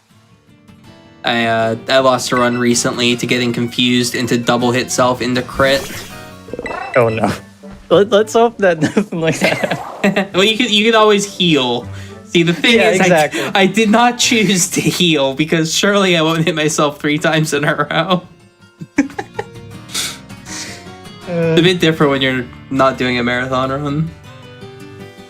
I think if the Reverum magical torques crits twice in a row, you'd just die. Yep. That's what happened to me. I got crit by magical torque and then hit myself twice. That's brutal.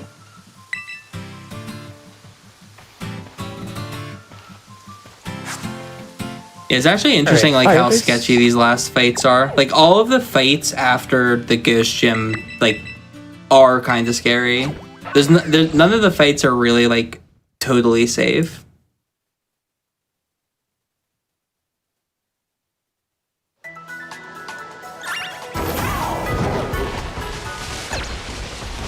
Also, yeah, shoutouts to the map being like extra laggy when you get out of Poison Base. Yeah. It's because all the Pokemon are like loading in the swamp at the same time. Yeah.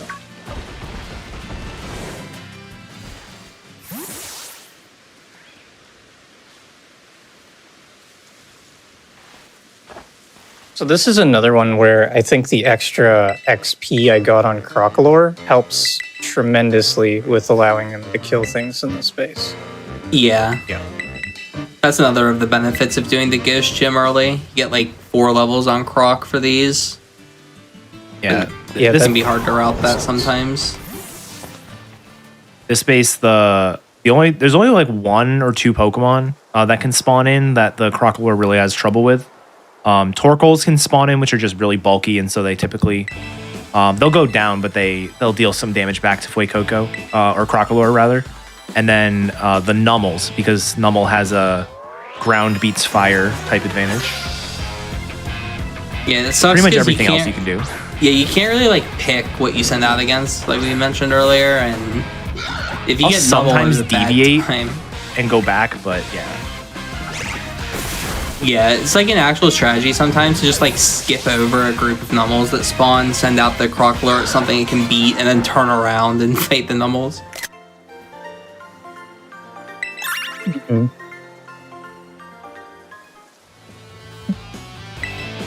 It's funny being in battles and your notifications still haven't caught up, so you just get a Yep. bunch of random notifications. My favorite is like when you're running through Area 0 at the Yes. end. It's just like Flamigo beat Torkoal, and you're like, no, Yeah, right That when you're was like about 30 minutes ago. a new yeah, Pokemon has been registered. right when you're You about to won slide down. $15,000. Yeah, the money right when you slide down is hilarious. I like to time like my Area 0 like pacing based off of the notifications. I know right when the money pops up. Like, Yeah. where am I supposed to be? Like, was my my movement good? Yeah, we're on pace. just now getting the money.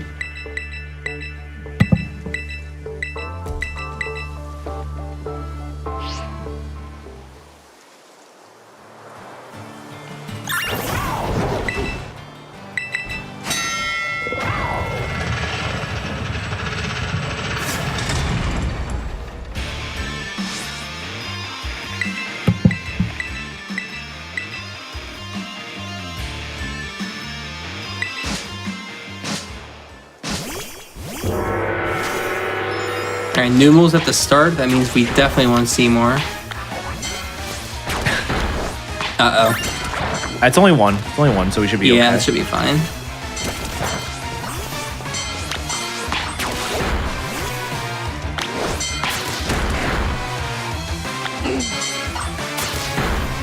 Oh. No! Yeah, Croco's send out unfortunately the- is. Oh my goodness. Stop with the Sending new. out this Flamigo. Yeah, Croc. Oh, Oh This no, is- Croc. This is really bad luck. Yeah, Croc went down. That's The fuck unfortunate. two There's of the so new ones. many of them. Yeah, this is really Yeah. unfortunate. Pick a different Pokemon.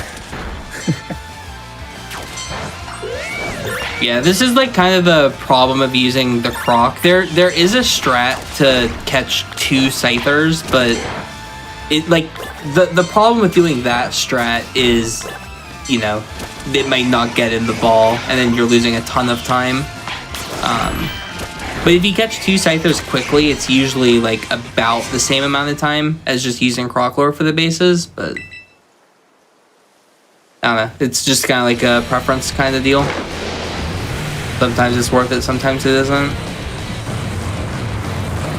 I don't think you Unfortunately, you can don't save know. enough time in the bases to make catching an extra Pokemon worth it. I was like Yeah. trying it at one point, but it just takes so long to catch anything.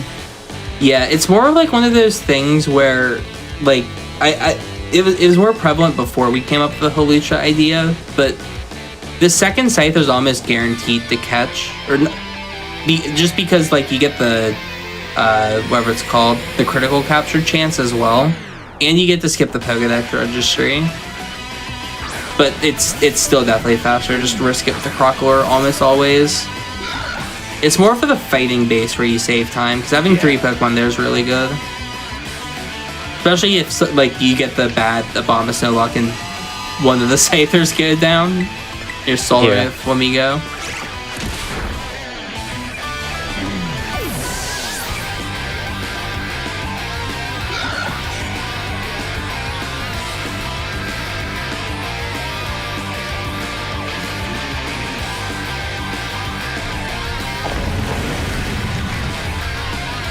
It's always wild to me that this thing doesn't go down the wing attack at the low kick. Even at level 26. They're just so bulky. Okay, I think I need 6 Carbos and 7 proteins. That sounds about right. I'm assuming you're hastying. Almost. Yeah, I'm gonna haste you. Yeah. That sounds right to me then. I'll probably sell and get a bunch of extra proteins though. Just because I want to low kick the Bronzong. It's always worth getting at least a couple more. Should probably like calculate when Bronzong's guaranteed, because that would also be nice to know. I think we only have the 12 out of 16 range in the notes. Yeah, and it's easy to just get an extra few proteins. Yeah. I forget how many you need. I think it's like 4 extra compared to what it says to get the guaranteed KO. But yeah, if you just have the money, which you typically will, you just buy max proteins anyway, so it doesn't really matter.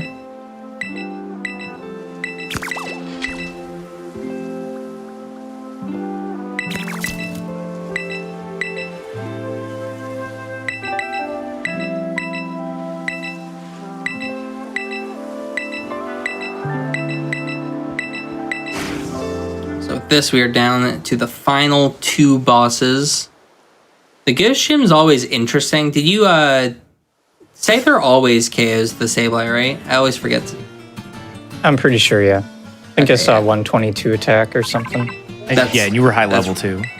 Yeah, 122 attack is really high anyway. I think at level 50 or above, it KOs at like 105, I want to say. That sounds right to me. That's Hawlucha, I think. Scyther can't be 105. Well, they're... Yeah, my numbers are just for both of them because they both get stabbed for macro. So yeah, it makes sense. Yeah, it's like 105 at level 50, and if you're level 48 or higher, because I think you can be 49, it's like 110, which might be relevant for Scyther. Not in this case, though. Yeah, definitely not here because the Scyther Chris caught was 50, or at least the first one was 52. I don't remember what level the second one was 50, I think, but it should still be guaranteed if it had a 120 attack. Yeah, 122 it's definitely gonna kill. Yeah.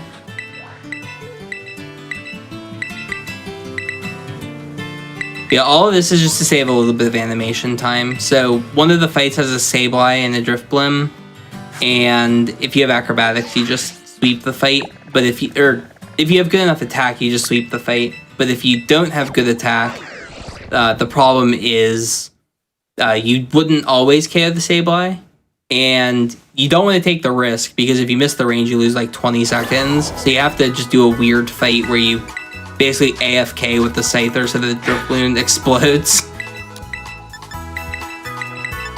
An excellent strat to not sell close combat. Might be some foreshadowing there. And plenty of money. Yeah, you get so many TMs over the course of the run. And because TMs are no longer infinite, you can actually sell them. Yeah, which actually is really nice for this run. Also, once again, as always, witness somebody pick up the Pearl String and not sell it because it's in a different tab. Like, I feel like everyone picks up the Pearl String, but none of us sell it ever. Yeah, so buying a ton of proteins.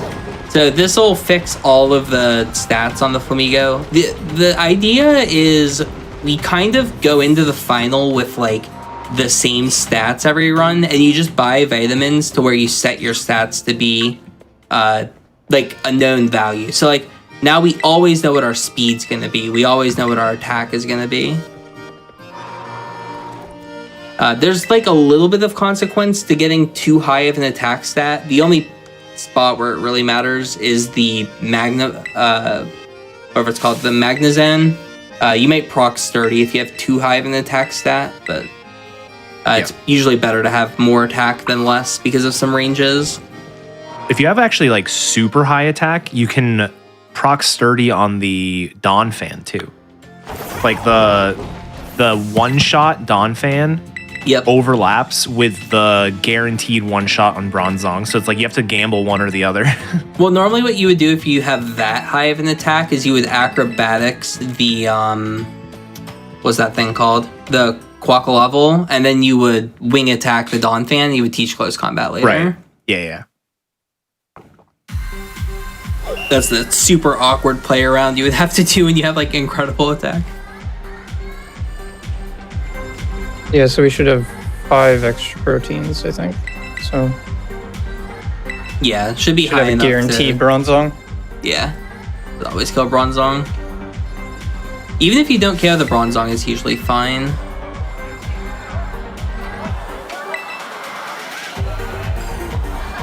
Yeah, I was experimenting with a really, really, really stupid strat for close combat skip. Turns out you always have the Corviknight die to Brave Bird if you have perfect attack. So you let the Corviknight die to, you do low kick non-boosted and it just dies to the recoil on Brave Bird. And it exactly works out. It's very funny. And it always uses Brave Bird? Yeah, always. Nice. It'll catch on someday. I need a run where I have like 30 attack IV or higher and also have like 20 plus speed. It's like, this is my one chance.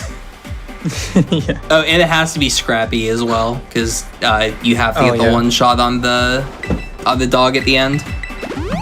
But there's some really cool strats you can do with like really, really good Flamigo. This Flamigo that you have could maybe go for the YOLO on the Baxcalibur. It'd be like 40% to one-shot it with low kick. You don't die if you miss it, unless you also get poison point. It'd probably take me more time to actually select low kick than it would to just... Well, you would select it. Oh, I guess you might not select it normally. I do triple acro, double low kick for that fight to save animation. I see. Because low kick I kills just for the acro the last full two. thing. Gotcha, okay.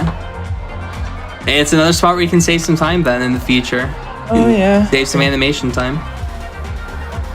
Start double inputting. It is a double input because you have to get from acro to low kick. I also think you can wing attack some of that fight too at +2. Which fight is it? Hassle. You can go like triple wing attack, double low kick. That sounds right. Yeah, a lot of the fights that we have, like, we have them routed like a totally safe way, but like if you run the calcs, you can find some like cool strats you can potentially do.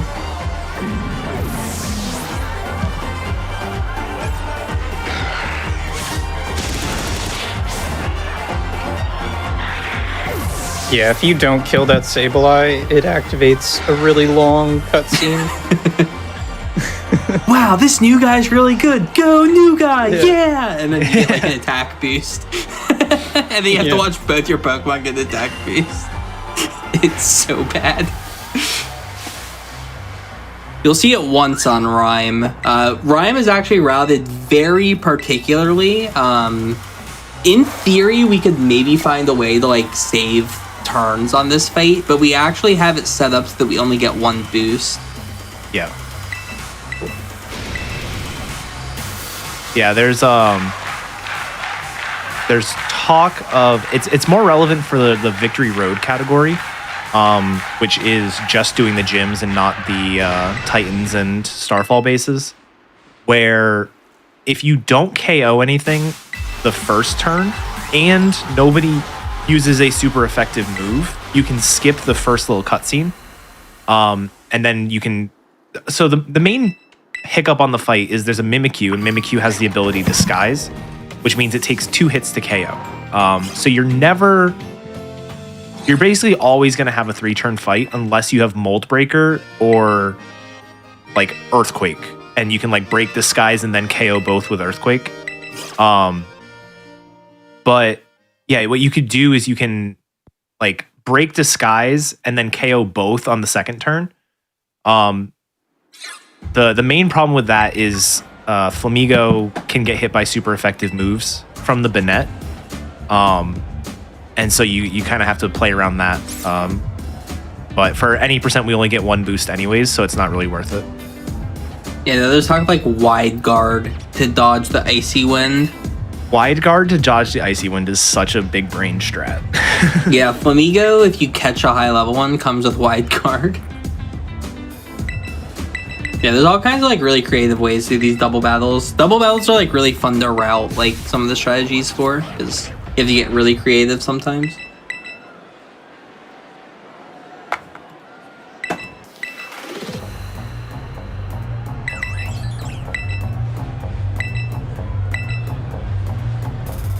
Gotta remember to wing attack the Banette or else I'm losing a bajillion years. Yeah, this is like one of the spots in the game where you need to actually like pick the target in one of these double battles. I think this is the only time you have to actually actively pick which Pokemon the Flamigo is targeting. Yeah. The only other time you would have to is if you have the bad range on the Sableye. Right, yeah, on the earlier fight.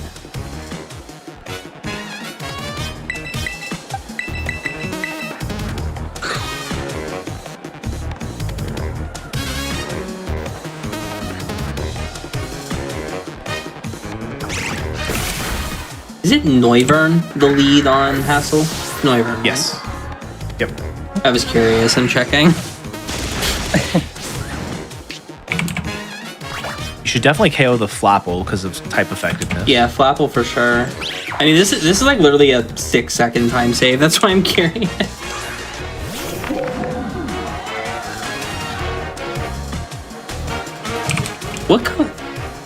What comes out second? That's the problem. Oh, the Dragalge. That's the one that we need to kill.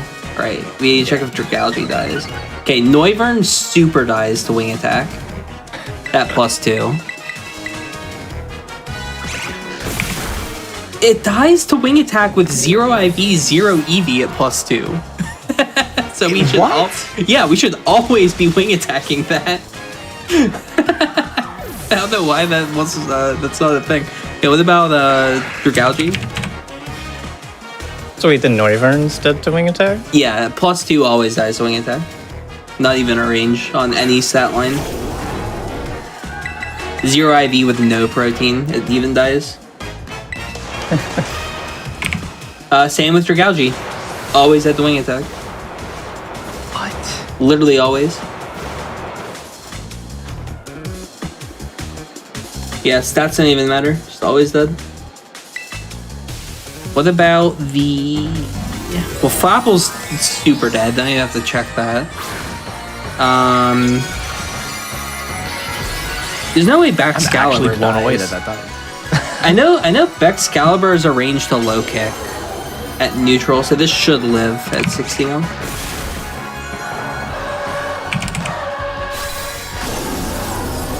Okay, Baxcalibur would live. So you have to use a different move for Baxcalibur. Wouldn't you just low kick it at +2? Yeah, no. Yeah, you would switch to low kick. I was thinking if we could just X-attack wing attack 5 times, which I didn't think would be possible. Yeah. Okay, yeah. You always have to use a different move for Baxcalibur. Wait, Shen. of course these things die to +2 wing attack because they all die to +0 acrobatics. Yeah, exactly. That's why I was like, Yeah. wait, why aren't we doing this? Yeah. Well, we're not doing it because we don't have wing attack at that point, typically. Right. No, I was thinking of this for the close combat route. Yeah. That's why I was curious. Only we could just get rid of double kick. I know. I hate how we bad have can the to have Magna it. Zone really be? We get Very fling for the Halucha route. We use fling. I know. Magnazone Actually, one that's shot been my routed out now. Halucha when I messed up. Oh, that. no. Yeah, we I know Pulse has been still working with the Halucha route here and there. There's some other strats for that fight now. Namely called Just Tank It LOL. You just hope that you win. Good luck. Well, I think that fight is now high jump kick, double low kick, hope that you survive, high jump God. kick, low kick. I think that's the fight. And just hit the 3 kicks or the run's over. But it is fast if you hit all the kicks. So that's what matters. Alright, yeah, +2 wing attack does sweep Hassle outside of the final fight. Alright, that's in the mental notes for when I roll a 60 IV Flamingo.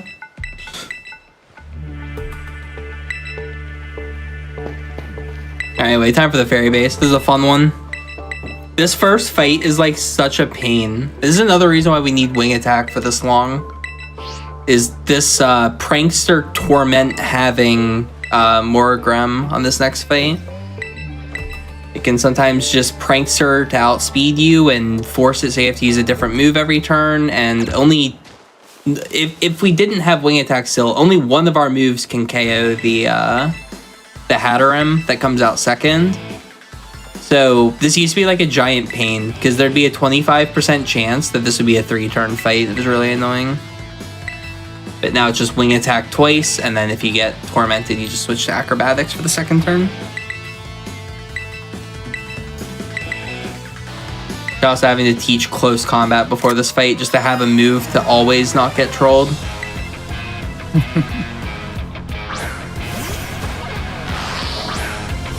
Alright, let's see.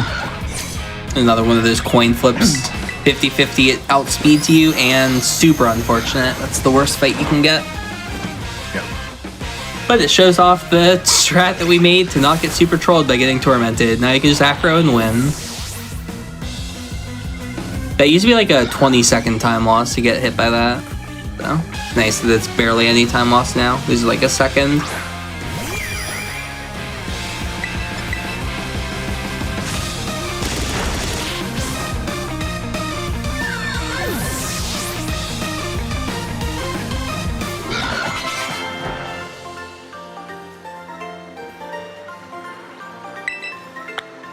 Alright, we're gonna do this menu early. Yeah, smart. Get the proteins on. Yeah, and I'll teach close combat while I'm in there. Don't need Yep. wing attack anymore. Yeah, that's the last fight that you need wing attack for. So having close combat here makes a lot of sense. Not that you're going to use it for this fight, you will use it for the next fight.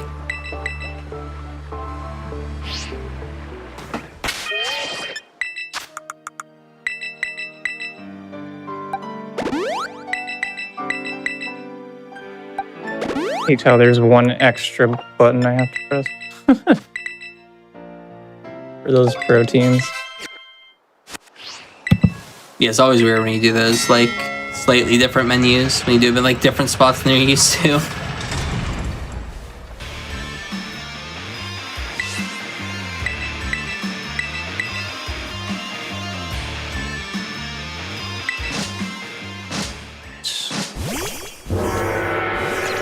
No rain at least. Yeah.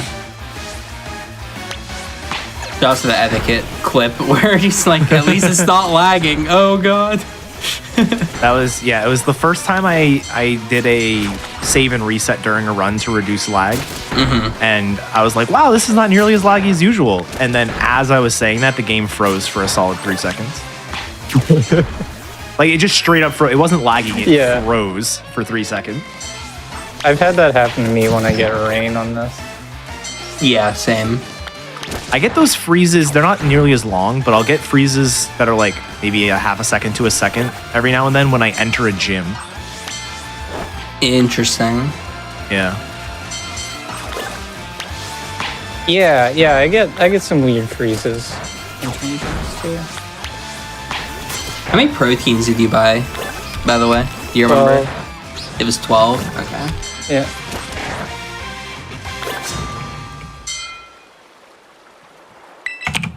All right, we are going to acro this entire fight and hope for the best. Now, if That's you're willing the to good version. acro this entire fight and hope for the best, you want the baller strat for, you can acro the Quackawobble. It's a 93% range. Oh, is it? Yeah. To save what, like a second maybe? It's like 2 seconds, yeah. Oh, okay. It's just the baller check. You want to go for it? You know your exact IV? You were 29 plus, right? It was 30 to 31. Oh, it was 70. Okay. Yeah, 30 to 31. Yeah, it was 70 to 10. So it's technically a 96% range, because if you're 30 IV, it's a 15 out of 16, but it's guaranteed if you're 31. I might as well just go for it. You have a bit of excitement to the stream. The 96% chance to win.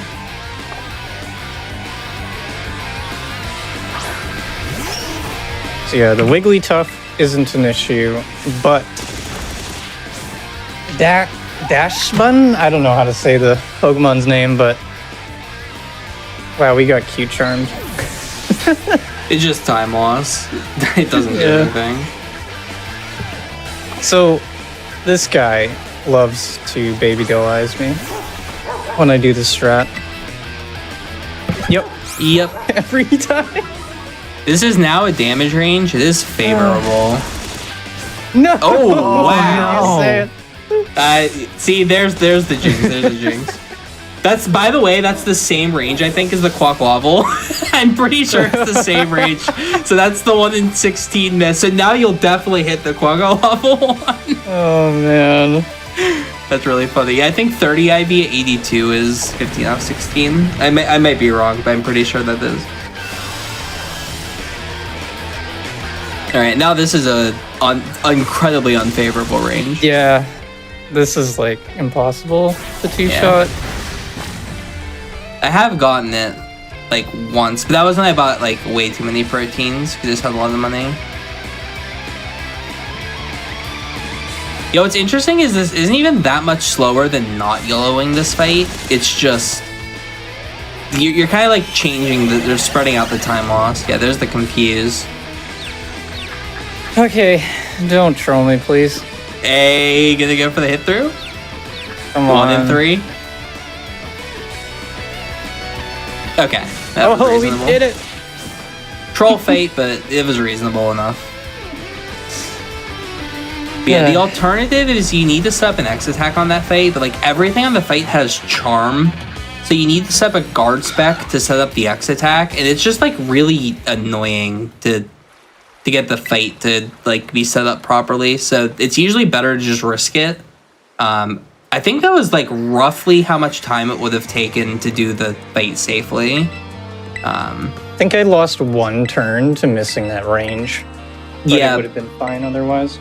But then you also have to consider that using a guard spec and using an X attack is like slower than an average turn. So it breaks even if you get the bad fate effectively.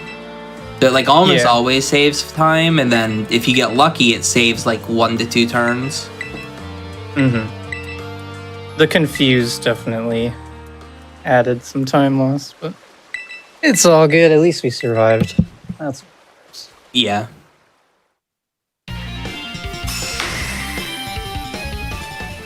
All right, so that is all 18 badges.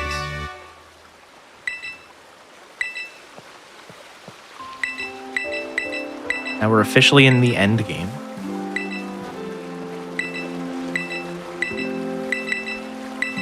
So Shen says, Acro the Quackable. All right. I'm doing it. I'm gonna double check just to make sure I'm not making you throw and I'm running one more. Okay.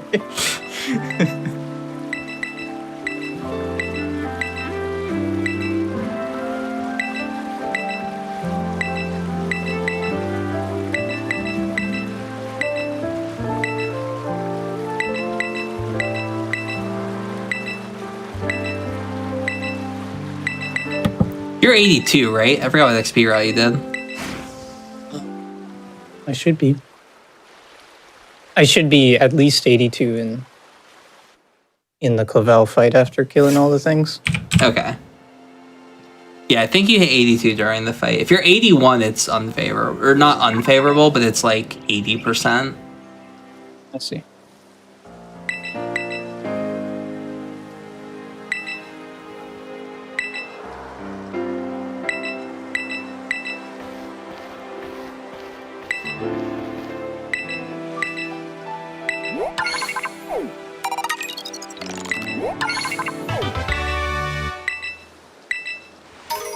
Yeah, it's a 15 out of 16 range, depending on your IB. I'll take it.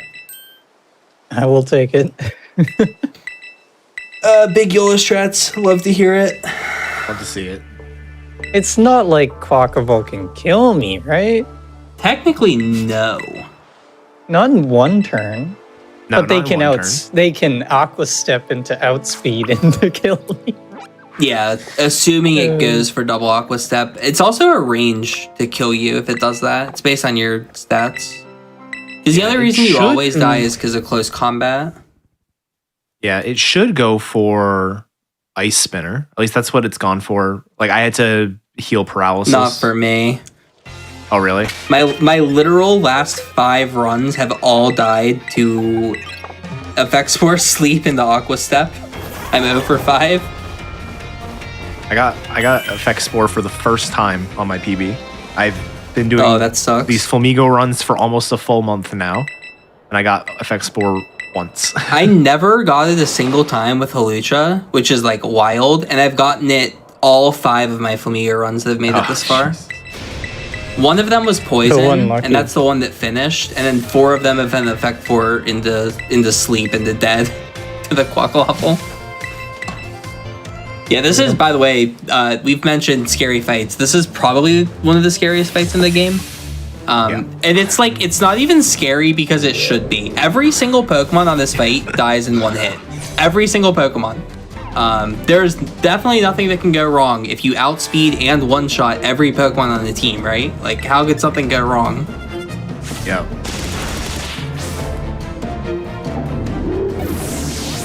We'll just let it play out. All right.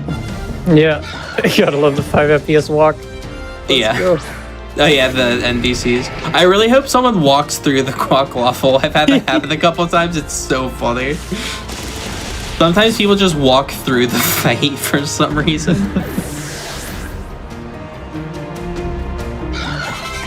Alright, there's We're 82. 82 now? Okay. I also didn't count any of the EVs on this fight, so I don't know if anything gives attack, but that would just give you better odds. Actually, it probably doesn't. I don't think it'd be enough to give you an extra, like, stat point. Right. There's only like 1 per Pokemon that actually gives it, right? Well, it's something give you like 1 3, EV. maybe you get the boost. I don't think Houndoom gives you like 3 attack or anything. No, definitely not. Quackwaffle does. All right, 10%. 10%. Well, 30% to see the thing. Okay. Oh, Okay. Could be worse. no.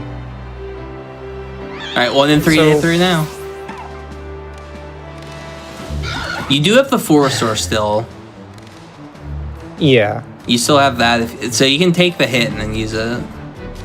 that's probably what I'll try. I think it's worth trying it. Unfortunately, you will see the animation no matter what. Hopefully we get a spinner. It is slightly favored, I think, to use Aqua Step, but because you're slower than it right now, I think it might go for Ice Spinner here. I think it typically goes for Aqua Step if it's faster, or if it wants to become faster. Yeah, okay, so perfect. That's like not gonna do anything. Okay. Okay, we're good. Okay, you got the range. Okay. Nice. I believed. Yeah. You said we're good before I saw the range. I was worried that you're gonna jinx it. It's like, oh, we hit through. Oh, we lived. Yeah. I was like, oh yeah, we're good. We got the hit off. Yeah, nothing could possibly have gone wrong there.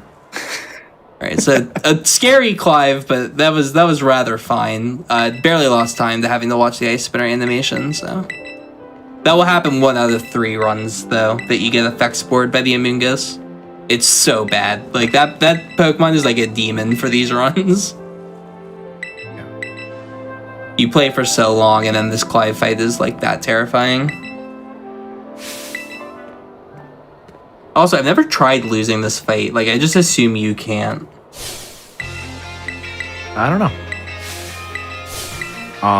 Someone's tried it. Yeah.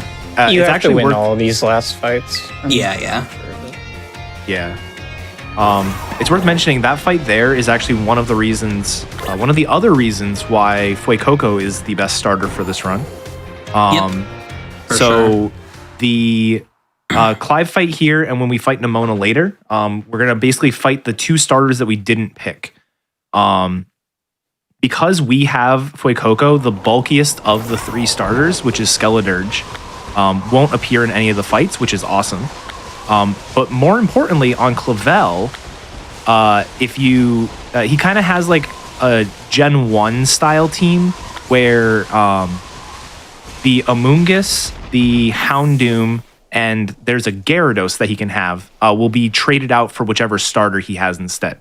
And so the Gyarados that would replace the Quaquaval has Intimidate. And so that would just be another point against Tangled Feet if we had to deal with that. But luckily we don't. I will say, I would love to be able to not have the Amoonguss on that fight. Oh, absolutely. If we could give Meowscarada. But then the issue would be there'd be a Meowscarada earlier, and we'd have to deal with that speed range, and there'd be like all kinds of other problems. Yeah. Yeah, that Amoonguss is a giant pain. Luckily, it didn't matter here. Able to hit through the paralysis, but sometimes it can be terrifying. Speaking of terrifying, good luck on the interview. Oh my god, this is the most stressful part of the run. It really is. You miss a question here, you lose like 2 to 3 minutes, and you have to go through the whole interview again. It's like very sketchy.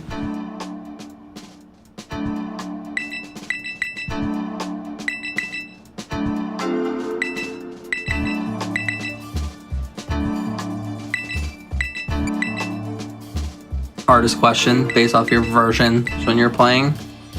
Yeah.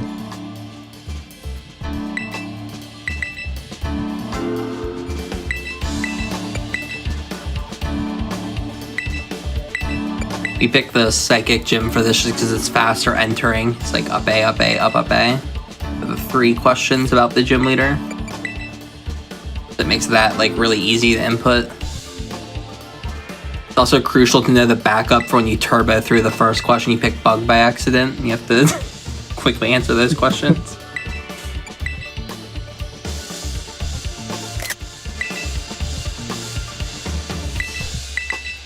Alright, and once you're through the starter question, you can just mash the A button. So, did not choke that. Very nice.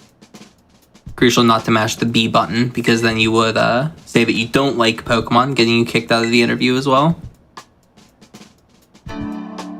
Wait, you can actually B button press that? Wow. I think you can. I'm not positive. I think I remember someone saying they B pressed it once.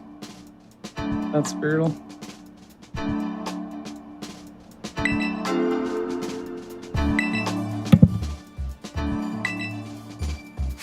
Yeah, we'll say the interview is like so stressful, and the music doesn't help. It's like very stressful, like music too. High stress environment. Yeah, that gets you access to E4, and E4 is like not that scary in this game, I want to say, but like it is a little bit scary. It is like a very cool E4 though. I really like the teams here.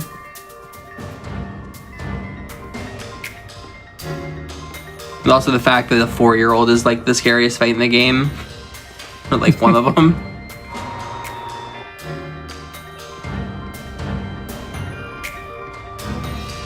Who let her on the Elite Four squad, anyways?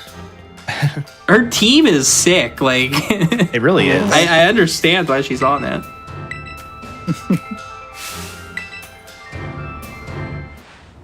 There's no age limit, I guess. Yeah, I mean, if you're a good enough trainer, they just let you in. Yeah, all with the exception of the third Elite Four member, all of the lead Pokemon are pretty scary too. Like if you do setup, like this Whiscash has Blizzard and Earth Power. Like obviously not for Flamigo Earth Power, but Muddy Water I think too. It has the Future Sight, Caparaja, which is super annoying too, because it makes it hard to set up. Because if that hits you later, it can be really bad.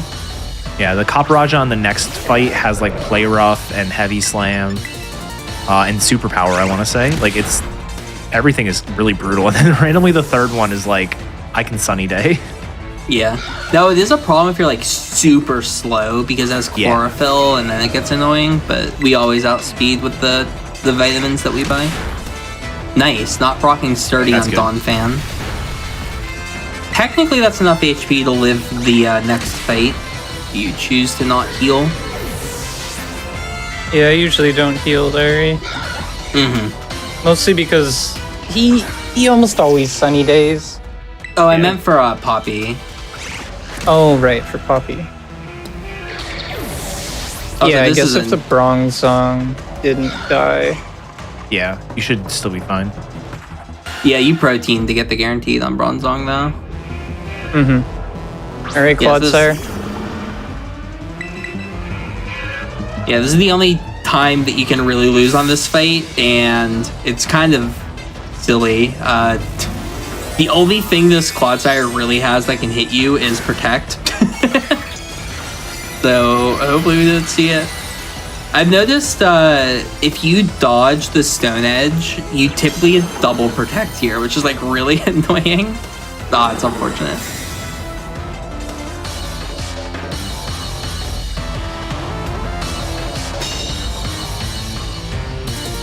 Will we see the double? No double.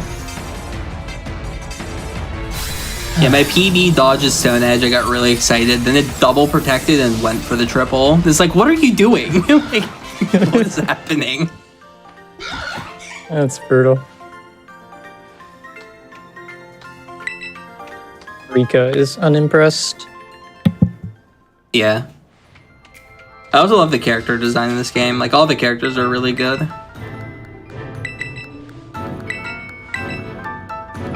Alright, time for Poppy. This fight is, there's a lot going on this fight. Especially because of how many different strategies you can do. And this is typically the fight that, like, you choose different strategies for. So in particular, on this strategy, Chris got enough attack to get a guaranteed KO on the Bronzong. Bronzong can live on certain attack stats, so it's pretty crucial that you get the one-shot on that. Has a guaranteed one-shot with close combat on the Corviknight. The only issue would be not getting the range on Bronzong, but should be plenty of HP to survive even if you miss that range. So this fight goes from being like kind of sketchy to guaranteed based off of like some of the strats that you choose to do. This is definitely the safest iteration. Carparaja always goes down. This Corviknight will always go down to close combat. And then remember how like hours ago we mentioned that there's 2 double kicks in the run? It's finally time for the double kick fans in chat. It's finally time for the second double kick of the run. We're gonna lose 8 whole seconds kicking something 2 times. It is all been for this Magnezone that would potentially one-shot us from full HP with Discharge, but instead we KO it with 2 double kicks and have no issues.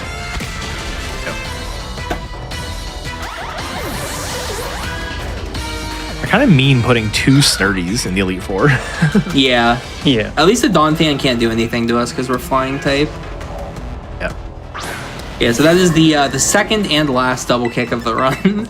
But it does get to stay on our moveset the whole time. Yeah, low kick to take out the Bronzong. Luckily that KO'd. That can be a range, but would have been fine. Had enough stats to survive that. Yeah, we would much prefer keeping wing attack compared to double kick, but we really need double kick just for this fight. And then this thing goes down to a low kick.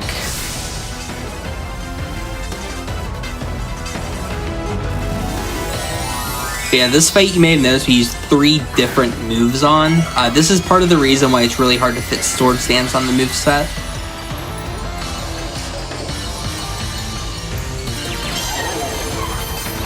Because if you teach close combat early, you wouldn't really have space for the sword stance, but you would want sword stance primarily for the later game. It just became a bigger deal to try and keep sword stance, so we skip using it now.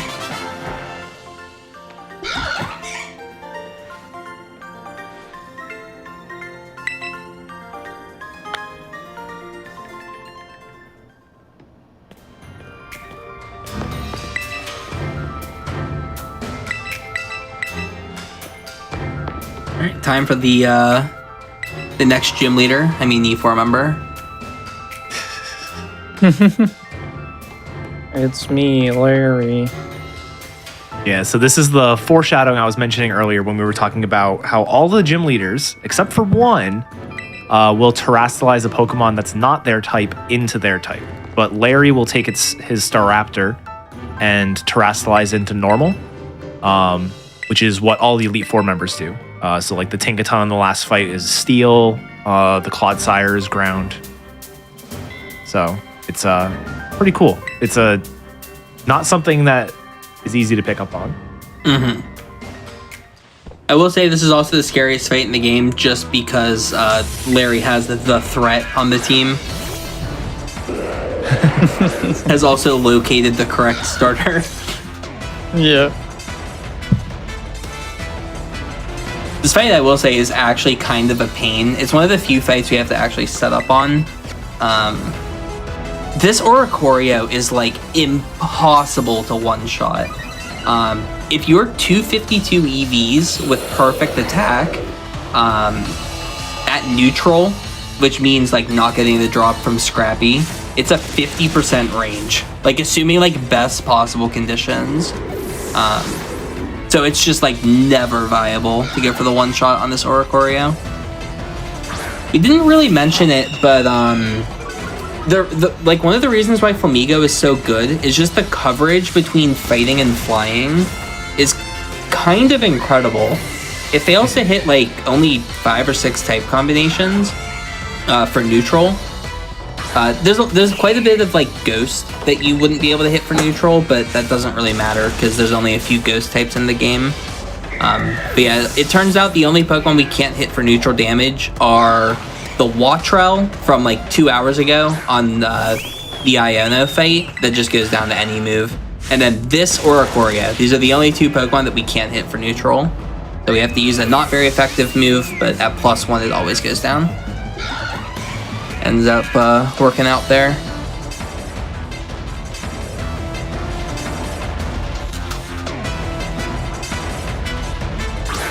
Yeah, it would have been nice if being scrappy would make it possible, but it's still not enough. Yeah, if you can hit like, I think it's like 85 on this fight with like perfect stats and everything with Scrappy, you could go setupless. I think you have to close combat the Oricorio. Yeah, exactly. It does more, but it's like one of those niche strats that's just not worth writing down. Yep. Yeah. Yeah, I was more talking for the close combat skip route where you would have to have incredible attack, and then you could go for it if you're Scrappy, but like usually it's a 1 in 3 range. It's just not worth it.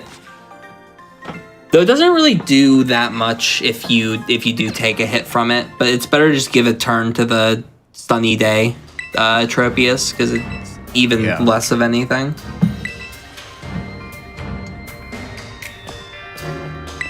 on, Larry, speak up. Save us some time. I'm gonna heal before the next fight, just for safety. Yeah, reasonable.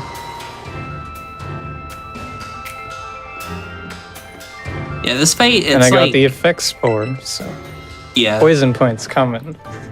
Yeah, this is one of those fights that's like also not threatening, but also incredibly threatening 1/3 of the time. It's another contact ability with poison point.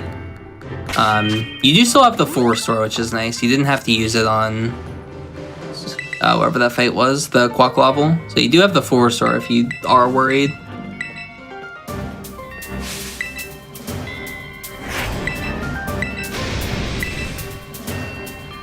I was confused. I already had Flamigo selected there. I was like, what's going on? Yeah. Yeah, depending on when you do the menu sometimes, because like if you teach close combat in the E4, your cursor's not in the right spot and it's really annoying. Alright, so here we go. This is the Noivern. It's gonna go for Air Slash most of the time. It might go for Super Fang depending on your Spadef. You actually prefer Super Fang here. Hopefully we see that. Both moves can miss as well. Yep.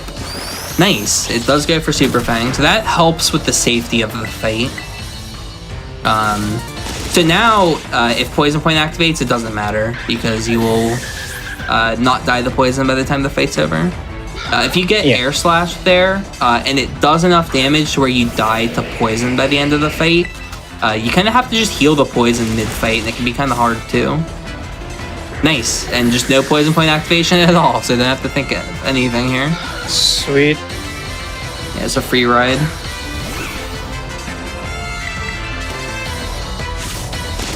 Yeah, it's one of those things, there's really no way around it. Every move Flamigo's going to use is contact.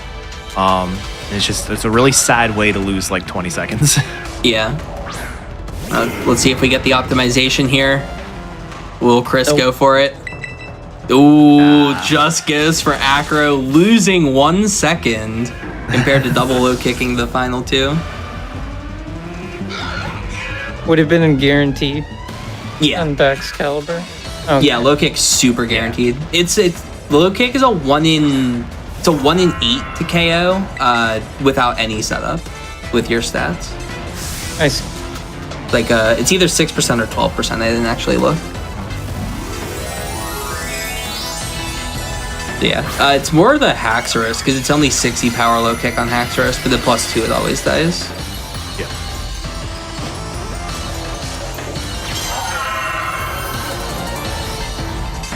Maybe next time. It's too easy to just hold the button, you know? Yeah, I feel ya. It also depends on how comfortable you are with like quickly switching move order, because like if you mess up the input, you just die. Actually, no, you couldn't. Every single one of your moves would KO the Haxorus, but your run would die because you're watching double kick animation. Right. So true. The Haxorus would die, but we'd be watching a cutscene. All right, so that is Elite Four down. Just the champion left here. You do get a free heal here, which is kind of nice. Yep. I think I figured out why you get a free heal. It's because when you get healed, it heals off your terrestrialization as well. And so if you terrestrialize during the Elite Four, you wouldn't be able to do it on champion. So they give you a free heal so that way you can do it. That's really neat. Yeah, I didn't think about that. Yeah, back on like the day one routes, it was pretty funny, like only having the one terrestrialization for the E4 and having to figure out like where we wanted to use it. Because we still wanted to use Terra for the like very end game fights.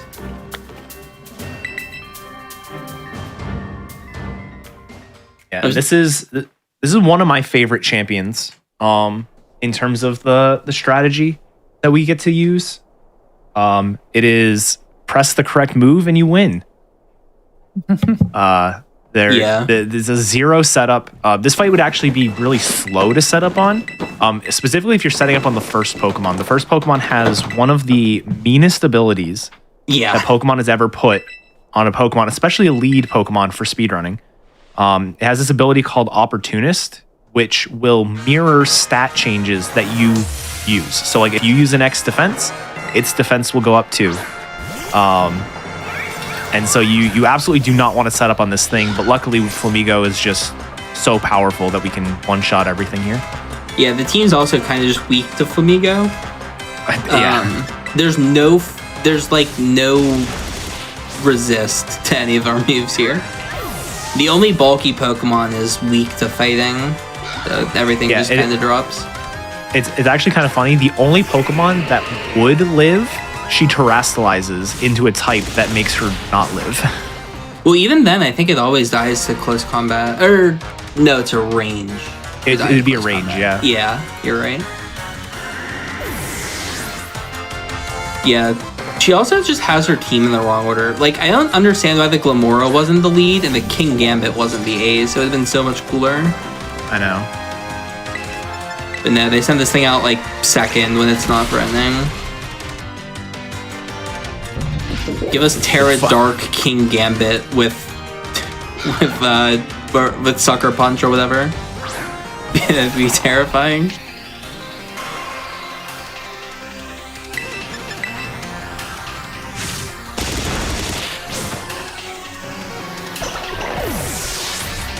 You also might notice we're like really trying to not click close combat. It's very similar to double kick. It's like an 8-second long animation. So you really want to avoid using close combat. Yeah, and it also, part of the reason it's such a long animation is because it has the stat drops afterward. So here we're going to use close combat against the Glamora, but because Glamora is the final Pokemon in the fight, we don't have those stat drops. So it's still slower than acrobatics, but it becomes about like a 4-second animation instead of a 8-second one.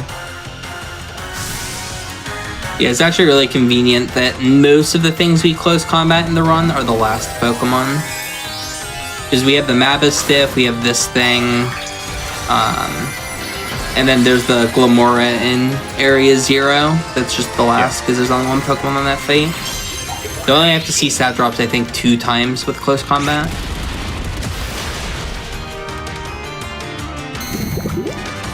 Also, shout out to Toxic Debris activating when the fight's over. It's really annoying. I know. Like, come on, fight's over. Why?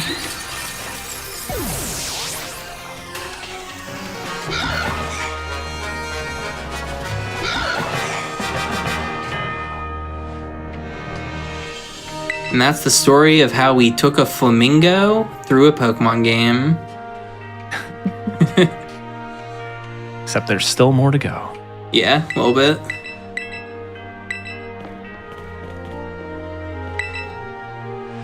One of the hardest menus is coming up in the moment. You have to mash through the rival text for like 3 minutes and then hit down. I always miss this. Yeah, I mean, you can also just hold A and it eventually works, but you just lose a little bit of time. Yeah. That's my PB, actually. I remembered that I needed to do that, and when I looked back, I was like looking at something else, and I was like, oh wait, I have to menu, and I looked back, and Nimona was walking away, and I was like, oh, okay, I missed it. Yeah. Yeah, so right here, she's going to ask you, like, where should we fight for our epic final fight? And it gives you 3 options, and you need to pick the middle one.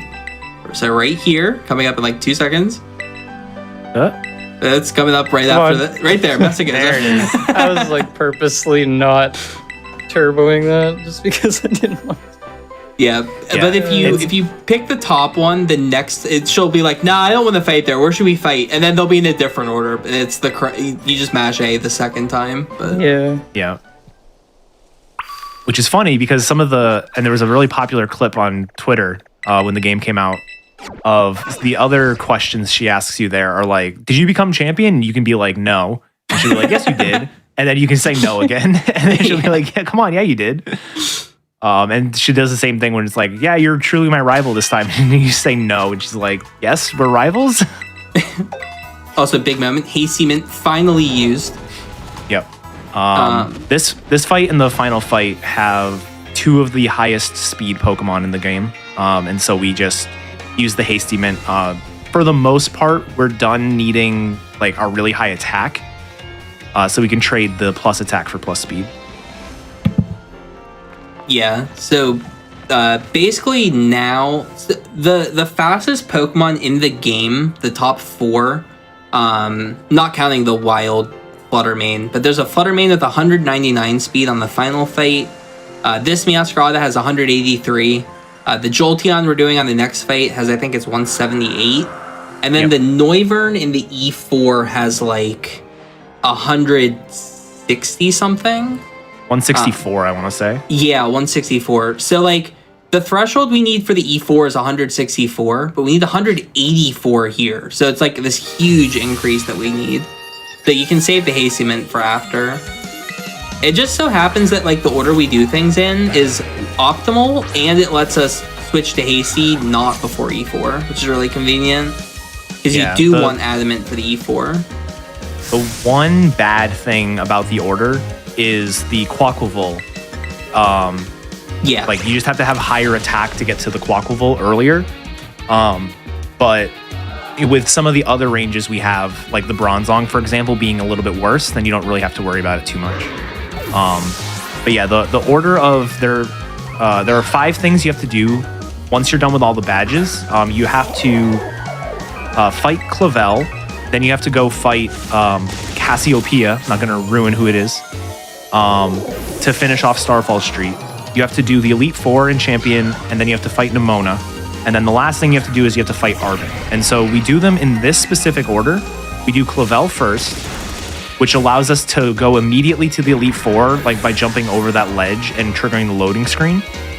Do the Elite Four, then fight Nemona. After this fight, we're gonna spawn in our dorm, which allows us to go straight to the schoolyard to finish off Starfall Street. Otherwise, we have to go through like an extra loading zone.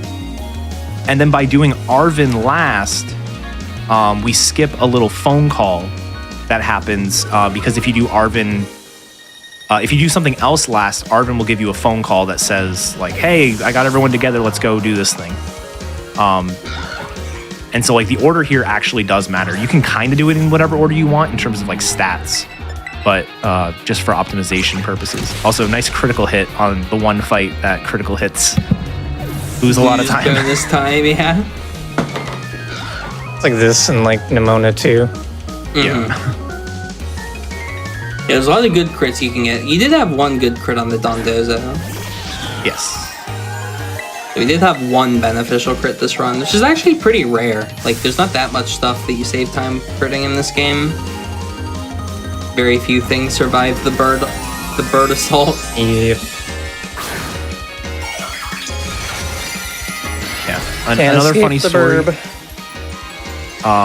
Another funny story is this is the one Nemona fight we have to win. It's also the one Nemona fight that you don't gain experience or EVs on. Yeah. Which traditionally in Pokemon games, like the final fight in Omega Ruby Alpha Sapphire, for example, doesn't give you experience and you're allowed to lose it. This one is the only one you actually have to win.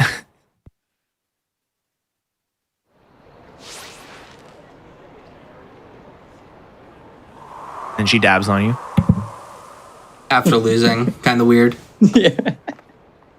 I will say it's also kind of strange that you don't get any EVs or experience for the Team Star leaders as well. I know. Those EVs would help. Yeah, they would. You get a ton of attack for fighting.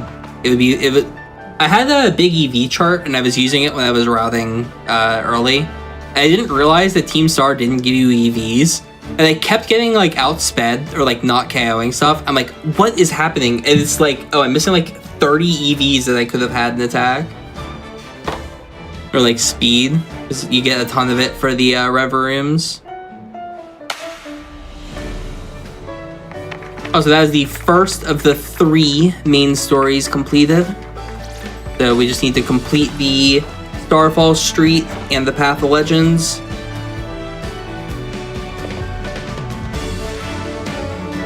Still find it funny. We do the final Titan at like 2 hours into the run, or maybe like 2.5, and then we don't actually finish the Path of Legends until almost 5 hours.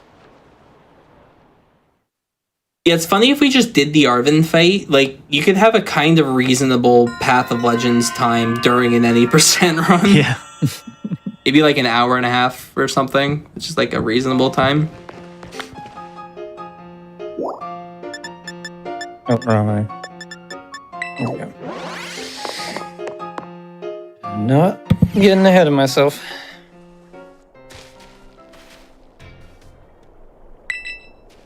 Also, another thing that people ask all the time, the way that we make it turn into nighttime, because what you're supposed to do is you're supposed to wait for nightfall and meet her in the schoolyard. The game will just auto-advance it to night if it's not nighttime. So you can just go to the schoolyard. A lot of people would say that they like waited for nighttime in their casual files. I'm like, oh no, I'm so sorry. Yeah. I'm really happy you don't have to wait till nighttime. I know. Like, thank God. Man, imagine routing around those 30-minute day-night cycles. Yeah. It would actually not be that bad for us to do that, though, just because, like, there's a lot of variance with when we could get here. Because we'd have E4, Yeah. we could just do this and then do the gyms after, maybe. It would be annoying, though.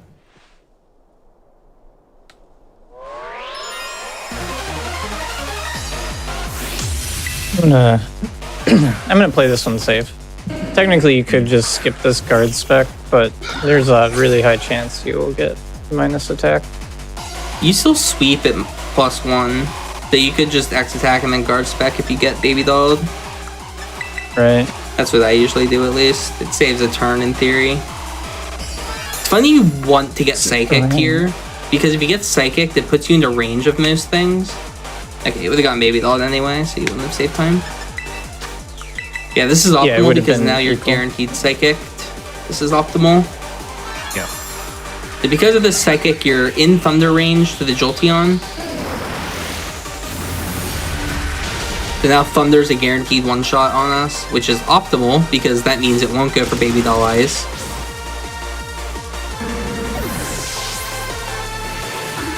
Yeah, with the guard spec fight, there is one way this fight can go wrong.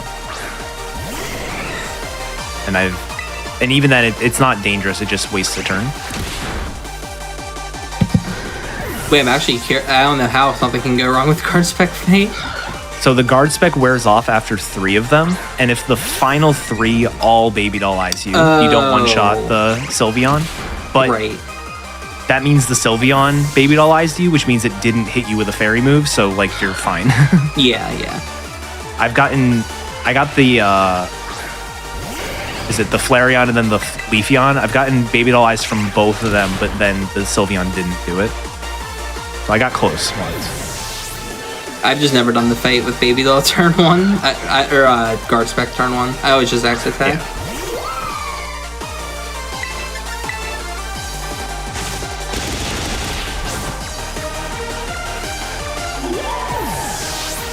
It's nice if you're +2, you can low kick a lot of these. Somebody in chat was wondering if the route overall was the same for both games, besides the lag. Very similar, yeah. Yeah, the main difference is you'll see actually in the next, like from now to the end of the run for the most part. Yeah, so up until this point, Violet would be 20 seconds ahead because it one-shots Iron Treads with low kick. Otherwise, the games are literally identical, other than that one exact fight. The other difference that makes very little difference is Scarlet has 3 more attack EVs, which can maybe help with some ranges, but probably doesn't. The biggest stuff is in the next section, but also there's the lag, so Violet ends up just being a bit slower.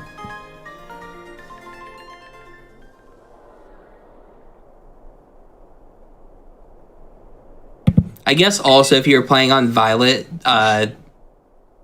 for the very final fight in the game, in Scarlet, the IVs are set, so every Pokemon has 25 IV, except for the Roaring Moon, it'll have 30. So the Flutter Mane on that fight will have 199 speed. So it's very easy to calculate getting exactly 200 speed for the Flutter Mane. That's what was done by buying the exact, I think it was 6 Carbo, Chris, that you bought? Yep. So buy 6 Carbo, you hit 200 speed, you outspeed. In Violet, it's random stats for every Pokemon. I don't know why. So it could be literally anything from it's 178 speed all the way up to 204. So because like you'd have to play it safe, obviously, you would need to just buy enough carbo to hit 205 speed. So Violet has to waste more money getting higher speed, which means you have less attack for endgame in Violet. Or you can YOLO and hope that maybe it rolls 10 IV speed and I don't have to buy any carbo and we just outspeed naturally. On average, you'd be able to go in at lower speed, but... Yeah, if you want to play for 6 hours and then flip a coin, you can totally do that. I did that once in like because I wouldn't have PB'd if I couldn't buy like max protein. So I just took the risk and I did outspeed.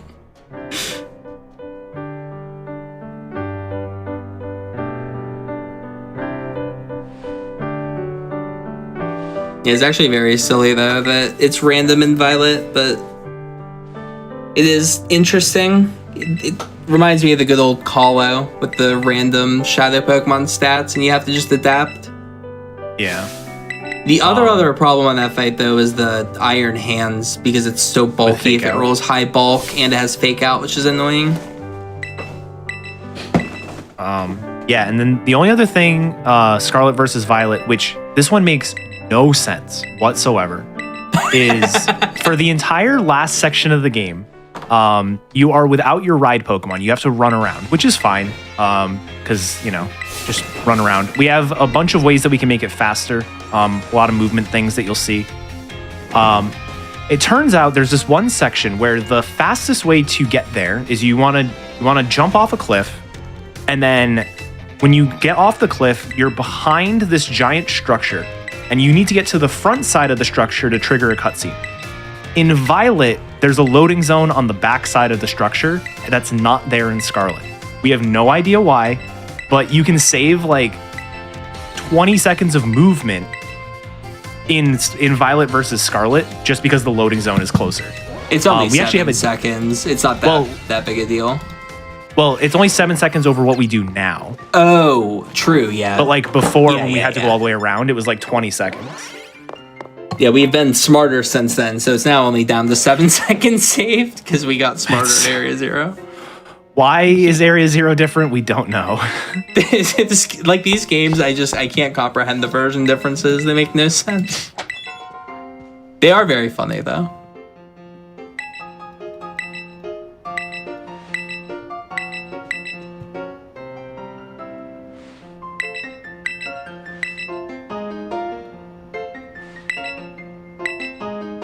Yeah, this is we've been saying a lot of stuff that may sound like this game was, you know, not that fun to route or anything. This has actually been one of the most fun Pokemon releases for speedrunning since at least since Let's Go for me. Yeah. This game has been phenomenal for speedrunning. It's been super fun. Yeah, it's been really fun routing and working together with everyone, coming up with a bunch of strats. I'll have some days where like I'll start a run and then halfway through the run it'll be like, oh, you know what? It'd be a little bit better to get that XP candy. And then I'll spend like 7 hours routing the whole game again to save like 12 seconds. And it's like, all right, well, tomorrow we have this new strat. And then like Pulse will find something overnight. And it's like, oh, I have to reroute the whole section again. I had a span of like 6 or 7 streams where I couldn't use the same splits I used the day before because I reordered stuff.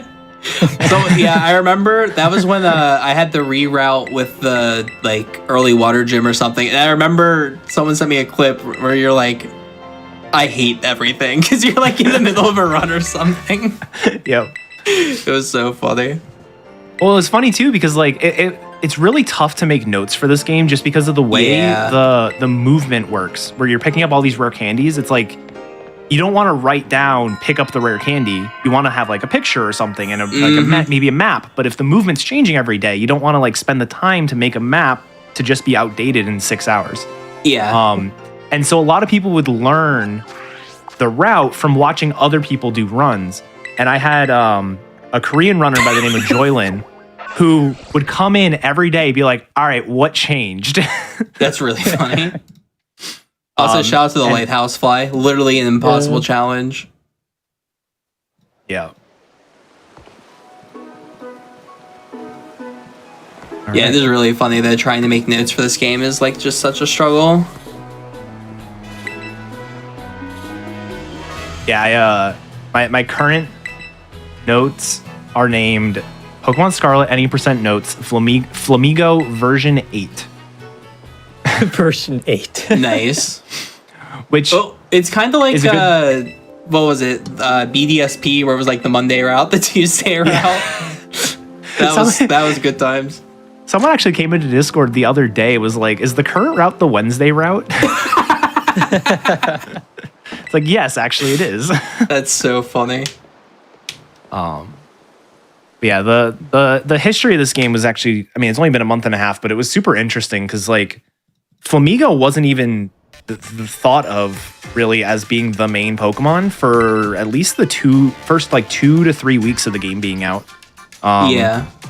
We were the two routes that kind of like 3 routes that really took things to another level were Quaquaval into Lucario. So there was a static Lucario you could catch, but it was level 75, so you had to catch it like super late. There was also a Meowscarada into Lucario route.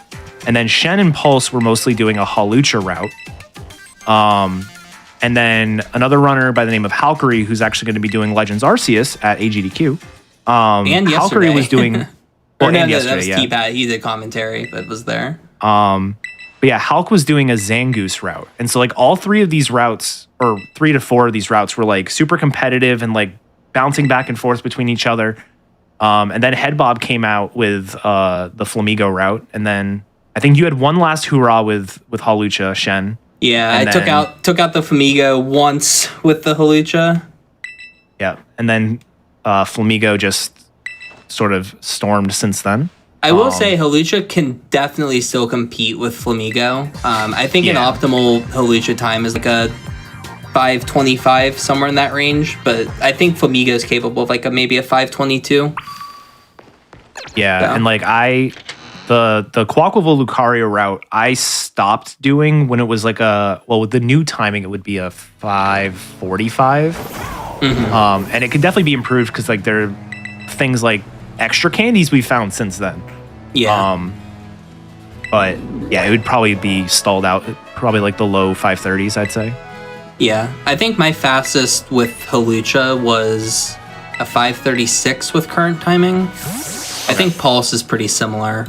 But we both know that Hawlucha could be a lot faster. We just haven't done attempts because Flamigo is slightly better. So it's worth just putting the effort into the Flamigo runs. Just not having to deal with obedience check is the difference, in my opinion. It's only 2 turns, so it's like it's not that bad, but it is really painful when you get like 10 turns of disobedience. Like, come on, just one time.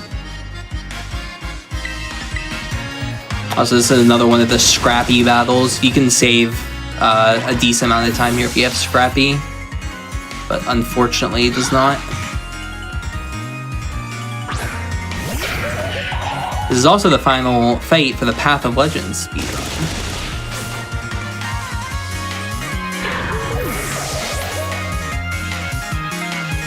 Yeah, it was really funny with this fight with Hawlucha.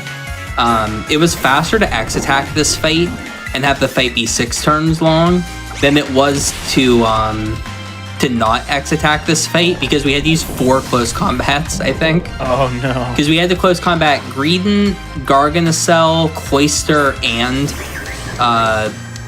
whatever the last thing is, the Mabastiff. Yeah, so it's 4 close combats. Or we could do X attack, low kick, X6. And just the animation time, it was faster to literally waste a turn X attacking just to save on that much animation. It was like a really funny fight to have to route. But Flamigo just sweeps because Flamigo is strong. Yeah, even without plus attack nature. Mm-hmm. Unfortunately, without Scrappy, you do have to close combat once here, just on this Mabo. Alright, good luck finding 5 more sandwiches, Arvin, after this close combat. Wow. Hopefully the shiny dens are kind to you. I always found this like so weird that like we like revive this Mabasif is like this big touching story. And he's like fighting with it. It's like, just retire the Pokemon, please. I didn't want to KO it when I did my like casual playthrough.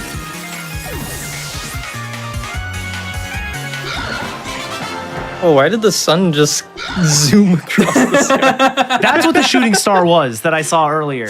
Oh, It was during the wallet cutscene when you get the wallet for Kofu. The sun like shot across the sky. That's what it was. That's so weird.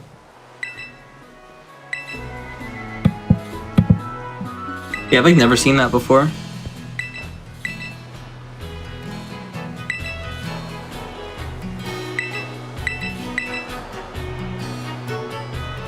Also, the reason why we need to do Arvin last is normally once we finish all 3 paths, you get a phone call from Arvin that says like, hey, I see that you've been busy and you've got friends that can do the things I needed you to find people for. Hey, let's go to Area 0 now. But if you fight Arvin last, he'll just mention it in the conversation like, oh, you've already like met the people who we need. Cool, let's go. And then you can just go straight to Area 0.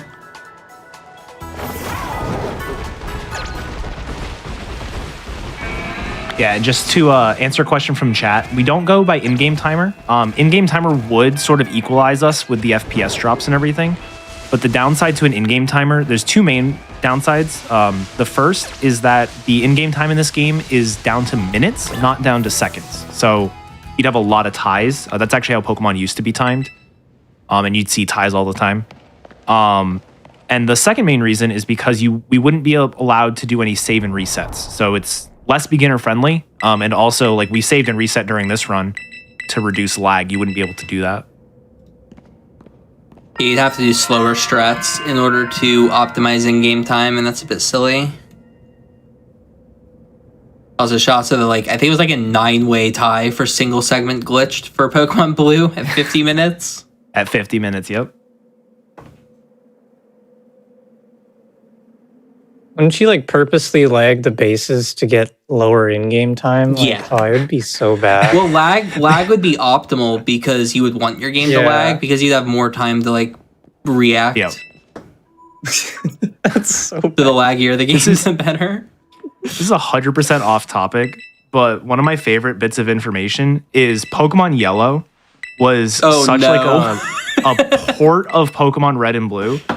So when you send out Pikachu in battle, Pikachu has like the humanoid cry of like Pika. In-game time is paused during that cry. Yep. So no one ever did it because you would have a hard time running away from things. But like you could leave your Pikachu in the front of your party when you're going through like Mount Moon, and every encounter would actually take less in-game time because the in-game time was paused during the cry. Yeah, I think the math on it was like if you got 11 encounters or more, it was faster to swap Pikachu to the lead of the party to go through Mount Moon. Because like you would save back the time it takes to do the extra menu. That's not the only issue with Yellow. I mean, there's also the lag whenever colors change. Yeah, so you can save DMG 3 would literally minutes. save 3 minutes. Yeah, by just playing on the old Game Boy, you just save minutes. What? Because of reasons. Yeah, no one's done it. But, well, I mean, it's banned, I think. But, like, if you play on the old Game Boy, the one that's, like, the huge gray one that doesn't have color, you'd save 3 minutes over playing on Game Boy Color, which is what, like, all the capture systems use. Because you use, like, GBI for, like, GameCube to capture, usually. Yeah, the Game Boy player or whatever. Mm-hmm. Yeah, if you use Game Boy Player, you're losing 3 minutes, but you can capture the game. Yeah. When are the If you want a Pokemon Yellow webcam, handheld you're- runs? I mean, we did. There was a GDQ where somebody brought one of the big Game I remember Boys, this. and Xarion was doing world record attempts on like Periscope. We were like holding up a phone. It was really funny. Yeah, that was good times. It was a very, very funny like attempt session.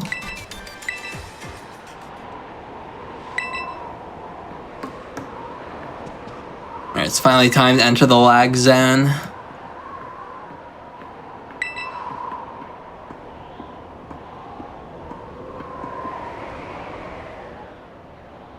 Yeah, so this is area 0, final area of the game. This is where we're not going to have our ride Pokemon, so we have to run everywhere. And this is an area where you can absolutely lose like a minute to lag if you're not careful with the direction that you're facing your camera.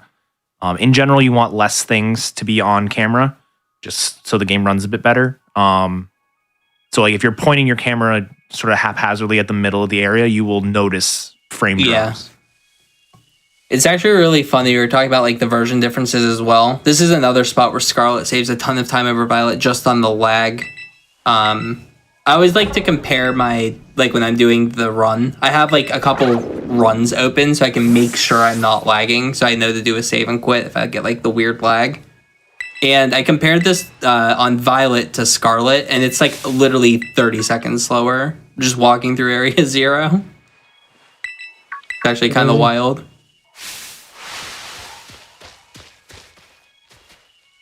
I wonder if it's like a version exclusive that spawns here that's like laggier or something. I don't know. This is also, I think, one of the like coolest areas as far as like casual play versus speedrun. Like we do some really, really cool strats here. Like this is not going to look like a casual playthrough. It's really neat. The first little bit will kind of look great, but Oh, true. Yeah. Once we get a little bit farther, you're right.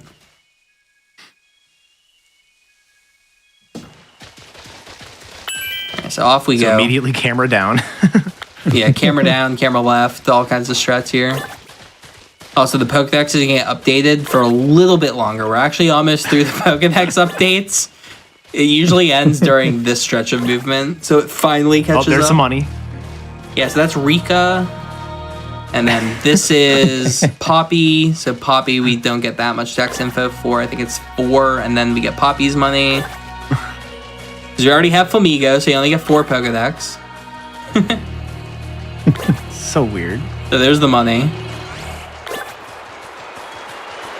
All right, Larry's turn. Or no, Larry's the one with Flamigo, so this is the one with only 4. Yes, this is the one with only 4. I think. Maybe passed it. Is this Larry? Let's find out. Oh. Suspense is killing me. Oh, that wasn't Larry. I thought that one was. One of them you only get 4, and then you know the next one's like second last. Oh, there it is. There's the 4th. That was Larry.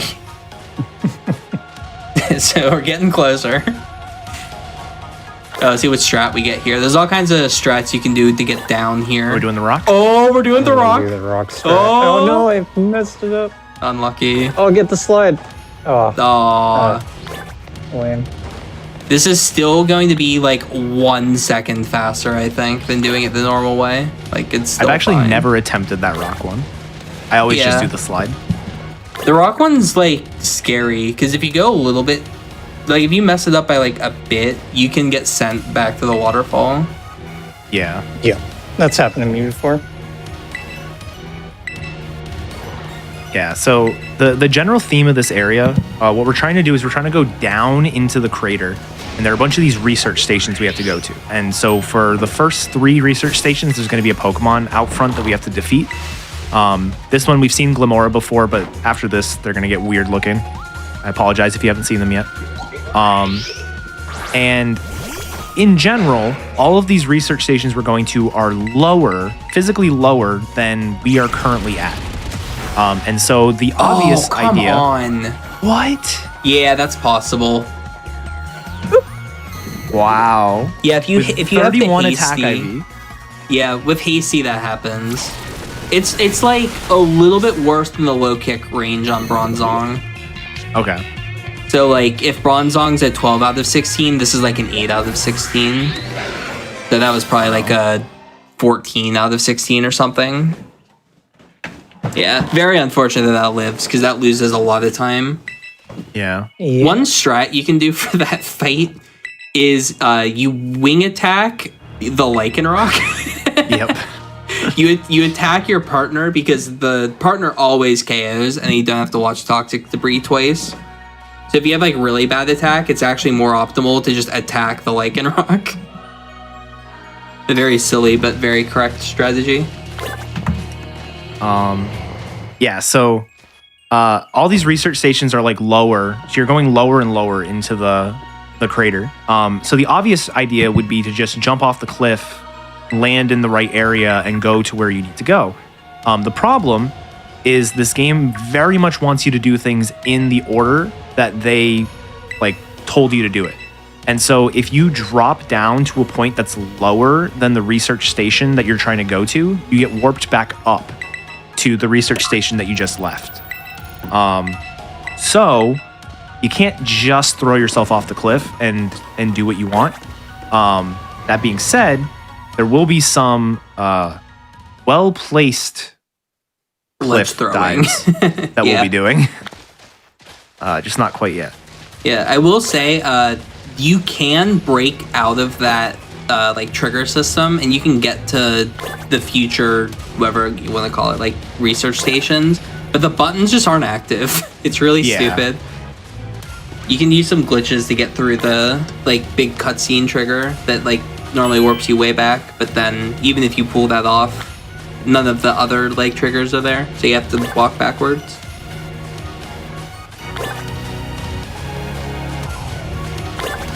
We're just trying something here. This is a really laggy section. Yeah, I'm gonna try and angle your camera like to the right. A good idea.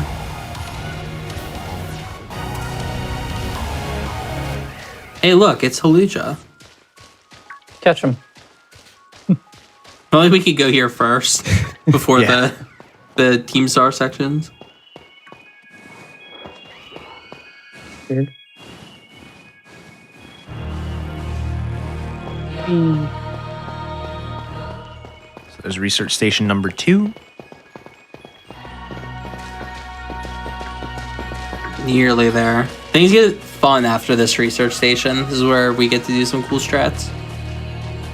This is also where the Scream Tail is. This is the first of the annoying fights. This one always survives, basically. Yeah. You pray for the crits.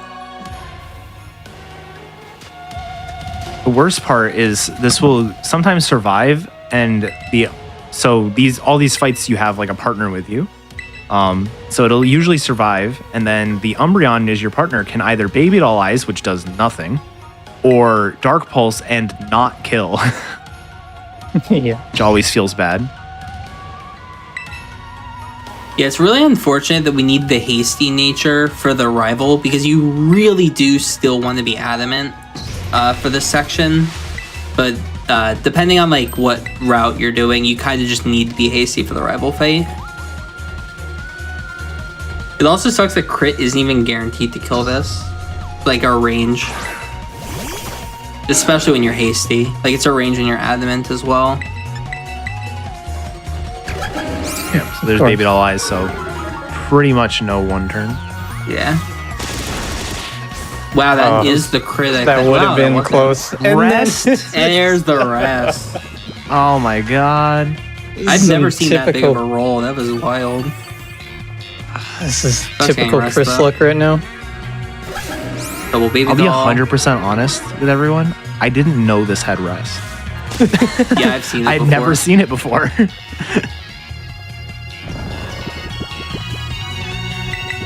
Yeah, this is one of the other reasons why like Violet would be the better game if it didn't lag. Like this fight's really bad sometimes. You get the Delibird here? Yeah, which can outspeed you, but it's kind of the same as the Fluttermane later. The Fluttermane later, yeah. It's just like very slightly more likely to outspeed. Yeah, our annoying fight is the Iron Hands that's in the very bottom, which is higher level than the Scream Tail is. All right. After this little cutscene, time for some fun.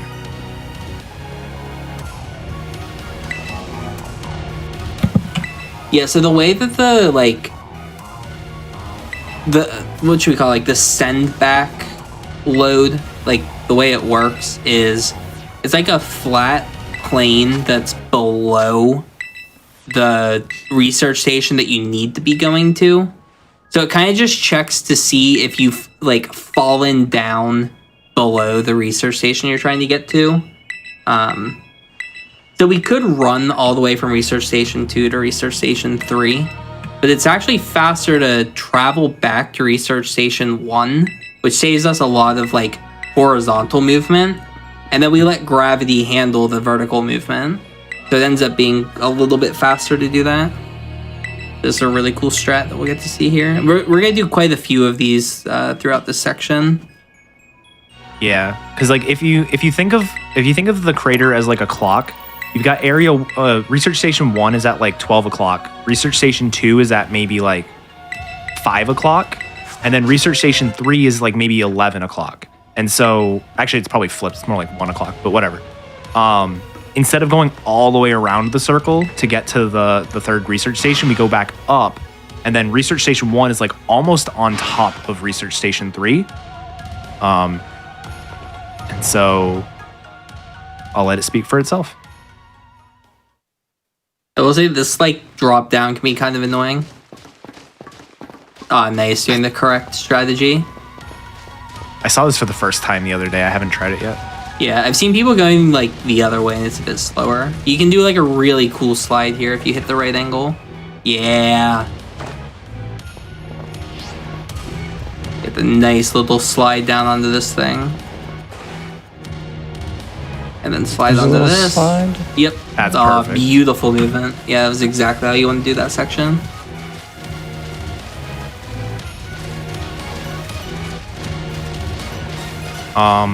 And another small thing, you might be wondering why we're doing like a slide off the ledge every time. If you don't do a slide, your character will like try to prevent you from falling off the edge, and then you can run off. But we sort of skip that extra animation. And here's research station 3. Right there. So much faster than going all the way around.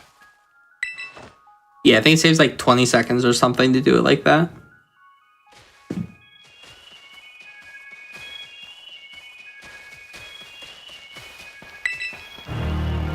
I think in theory that these great tusks could live, but it's like incredibly unlikely. I think it was like 0 attack hasty or something.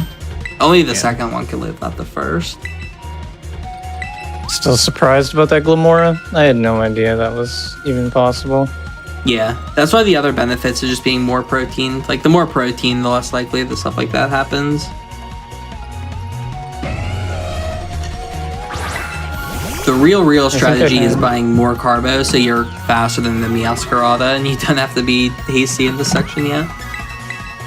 Well, Yeah, if you the could real strategy is sell the hasty mint for 5k extra and carbos all the way up, which I have thresholds for. Yeah, I think you would need like 16 here, right? I didn't look at the stat.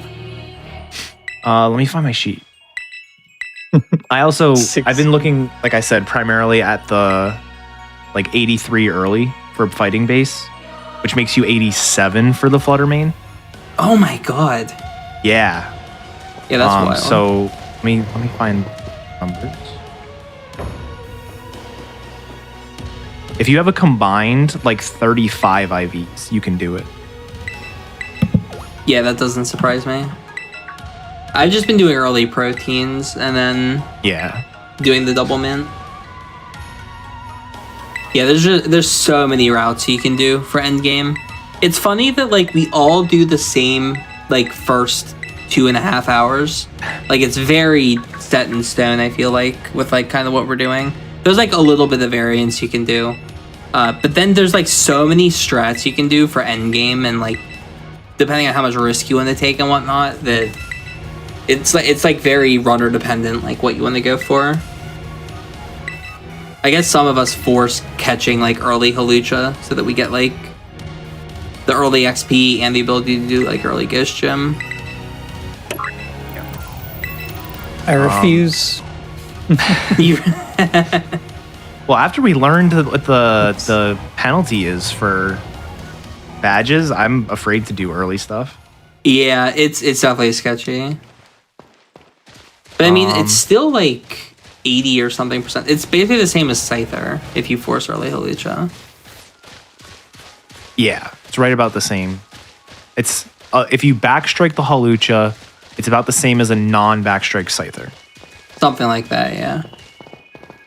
All right, so from Research Station 3 to 4, we will do another one of those skips, but there's a cutscene in the middle of the movement that if you go past the cutscene, the game will force you back up to the research station. So we have to trigger the cutscene and then backtrack like all the way, so that way we can do a little drop down.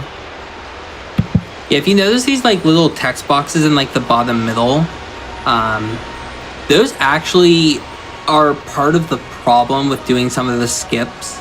I don't know exactly why it's the case, but when those text boxes are popping up, you can't menu, like you can't pull up your menu, you can't pull up your map, you can't like zoom the camera to like lag reduce. Something else that you can't do is you can't drop down when those text boxes are out because it forces you to get the like send back loading zone. But we could literally just AFK at this waterfall right here until the text boxes go away, and then we could just drop down and it would put us at the research station. But the problem with that is it just takes such a long time for these text boxes to go away that it's faster to walk all the way back up and drop down from up there. Yeah, it's actually this was actually not these specific skips, but skips in general here were found like day 2 of the game being out.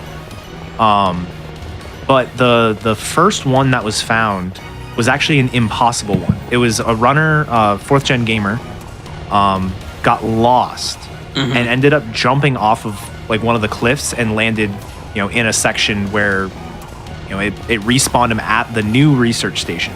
And so it was like, oh, cool. He was lost for long enough that the text boxes disappeared. And for the longest time, we didn't know why it worked sometimes and not other times. But we ended up figuring it out. And these new skips are very consistent. Yeah, it's nice that like a group of us just spend a lot of time messing around here to get like a consistent set of things, and this works really well, like what we've been doing recently. Yeah, the worst part is because of the weirdness with like warping back if it's in the middle of text and the cutscene triggers and everything, like you can't test this on a completed save file. Yeah. With our new movement, like you can practice on a completed file, but you couldn't actually like come up with a new skip. Very clean. And so we kind of had to like rely on somebody having a save file that was able to do testing. Yeah.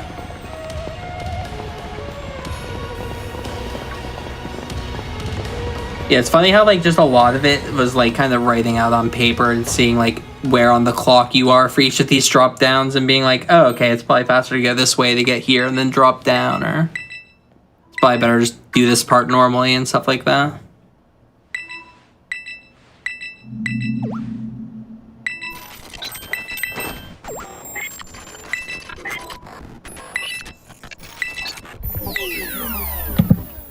So this is the 4th and final button, and we have one more big drop down. So for Violet, the strat would be you would walk outside and then drop down just outside this research station and then hit the loading zone for the final cutscene through a wall. For Scarlet, the loading zone does not, like, it's not nearly as big, so it doesn't go through the wall, so we have to do this whole entirely different strat to get to this loading zone. So you go back up to Research Station 2. So this is about 7 seconds slower than what Violet would be able to do. But again, Violet lags more, so we play on Scarlet. So you head up, you walk out here. And then you drop all the way down here. And then after you do this drop down, not this one, but the next one, you want to like hold back so that you fall straight into the loading zone. That was a really good slide. And right here, you're gonna like slide off and then like immediately start holding back because you want to fall straight into this load. Let's see if he gets it. You want to kind of like go under the underhang, or the overhang rather. A really that looks awkward like it should be hold good. back. Yeah, that's great. That's gonna land right where you want to be. If you land on top of the crystal, it's not bad. It's just you get an extra one of those animations, and then you have to jump off again. Yeah, those really clean areas here in movement. So that's what basically you want to watch every run. That was perfect, yeah. Alright, and just 4 fights separate us from the finale. Or I guess 5. But one of them is kind of a cutscene.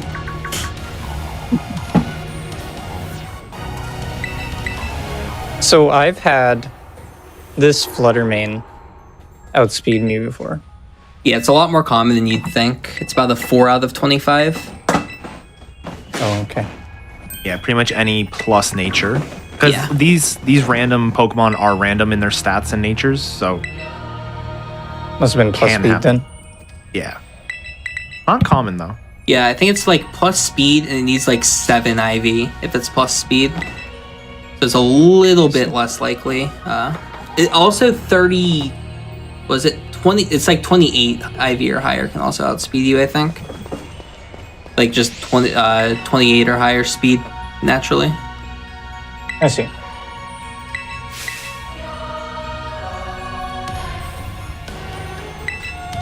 It also, I guess, depends on your level and whatnot. But typically you're 200 speed at this point.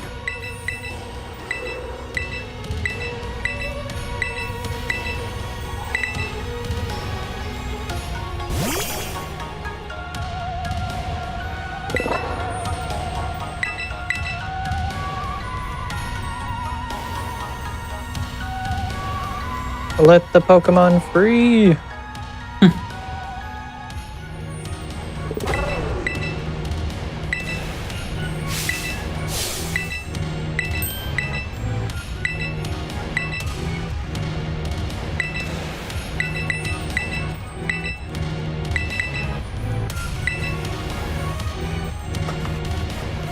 Yeah, in theory, I think there was a combination of stats that this Great Tusk can survive acrobatics. It was like 1 in a couple hundred. Needs to roll plus defense with like 20 bulks or something. So this Tusk can live in acro. I have not Wow. seen it yet, but it is possible. I hope I never see it. Or we could see it right now. Yeah, I mean, we got the Glamora surviving. Well, Glamora is like a 4 out of 16 or something. Like somewhat Okay, that likely. one's more likely. Yeah, this is like kind of absurd if it lives, but like it's definitely possible.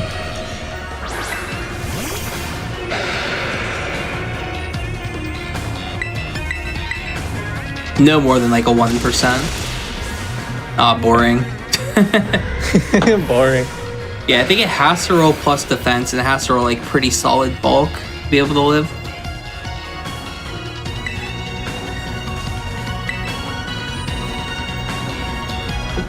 Yeah, I just love how silly these Pokemon look. I like the Flutter main. Yeah. This I just- guy's cool too. I don't know. They're weird. I love don't how weird they mind are though. I don't mind the design so much as I am weirded out by like the specific Pokemon they decided to remake.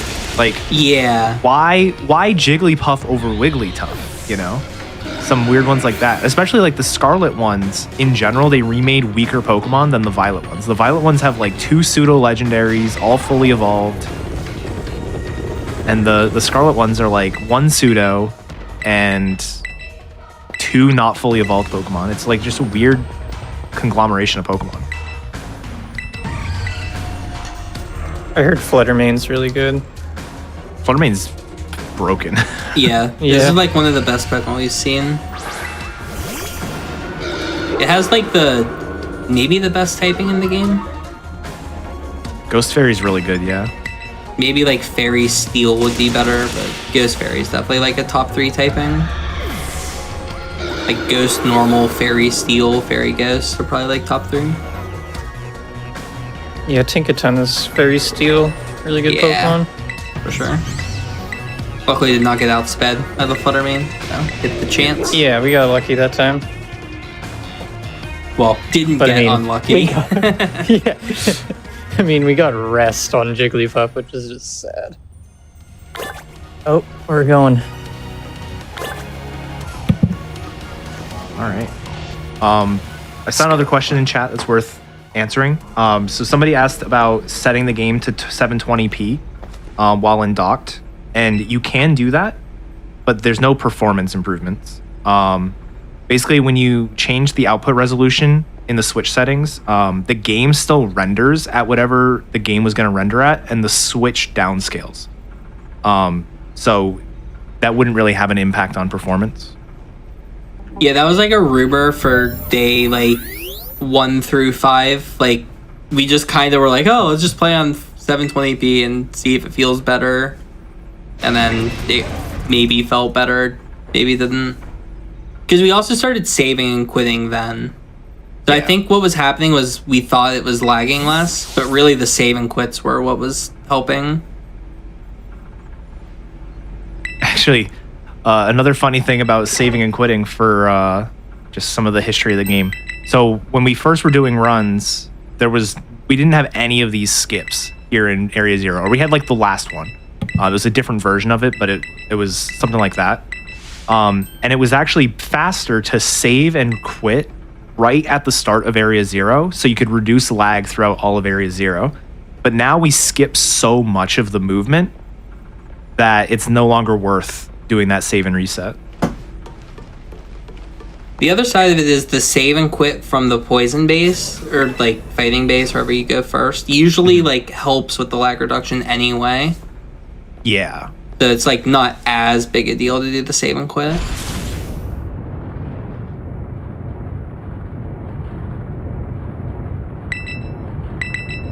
Wonder if it's like a memory leak from Pokemon loading and despawning all the time. I think it has something to do with like the towns, is what I've heard. Like some of the major cities.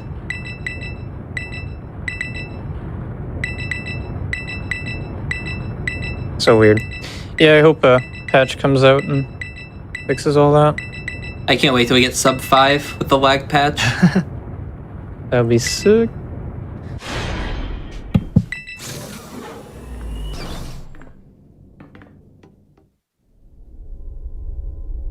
I normally don't have too much hope and stuff like that, because like typically Game Freak will patch games to like fix game-breaking things or fix things that'll give you an unfair advantage in multiplayer. So like Pokemon duping or like soft locks. Like XY is famous because it had a soft lock if you saved in like Lumio City or something. And they don't typically fix other things, but they have actually actively said that they are working on it. So that gives me a little bit of hope that we'll get a patch at some point. Shout out to the Ledian fight in Sun and Moon. 4 Mississippis. Yeah, they did fix a lot of the problems with this game, which was nice. Like the E4 music not loading and the dupe glitch that was going on. Yeah. I got a few Master Balls out of that. Same. Yeah, I got like 5. Keep them forever. Alright, here we go. By the way, this is the coldest, like, Pokemon throw ever. It's so sick. I love this whole ending. Yeah, it's so cool.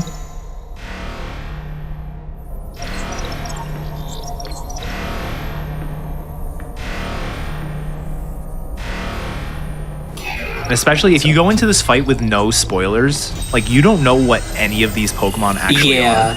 Unless you caught them like going toward the fight. Yeah. Because I caught a couple of them, so I at least knew what they were.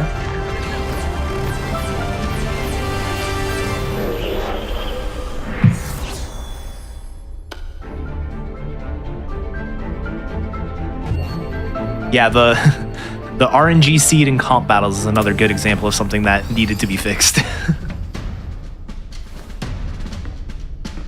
Oh yeah, turn 1, any move that was 90% accuracy or lower would always miss. And then turn 3, or turn 2, any move would hit.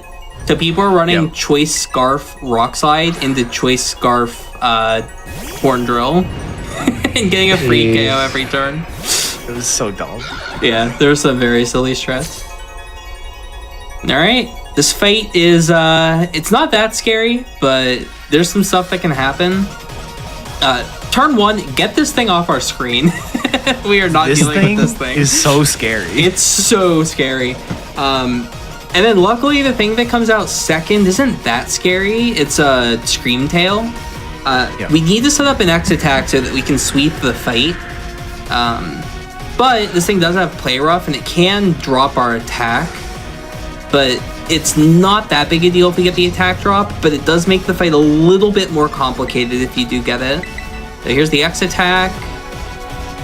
And we're hoping for play rough miss because it saves like 15 seconds or like 10 seconds. Unlucky. We don't need to. And no drop. Okay, so this is now just a pretty free ending. Yeah. Wait, player up can drop your attack? Yeah, it can. Yes. 10%. What? Oh, I've never seen it happen. Yeah, so if that drops your attack, you have to close combat the what's Sandy it called? Shocks. The Sandy Shocks, and then because you have less defense, you have to be careful of the Sucker Punch range on the bonnet. So it's like, it gets very awkwardly complicated if you get the attack drop, but now it's totally free because low kick just KOs Sandy Shocks. You don't have to think at all. Yeah, a perfect fight. So basically, Seda has these like interjections she'll do, like these little cutscenes for certain moments. So the first time she takes super effective damage, the first time that she deals damage, when she deals super effective damage, and if you get a critical hit. You typically will see 3 of them.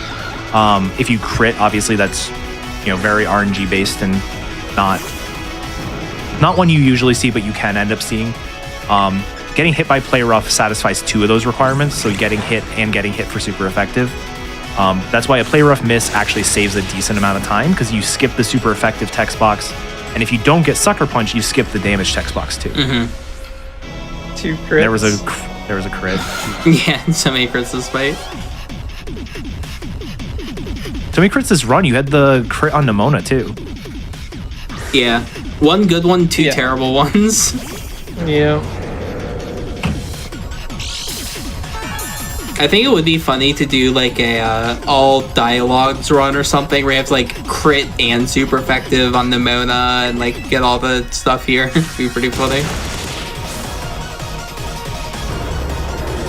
Alright, and that is the last real fight of the run. Well, I mean, there's still one thing that can go wrong, but it shouldn't happen. Selecting the wrong move, maybe? Well, that or like getting crit. Oh, yeah. I never thought of it. Can you lose this fight? Is the question. Well, I didn't know if we were memeing or not. Do we want to troll for the next like 3 minutes?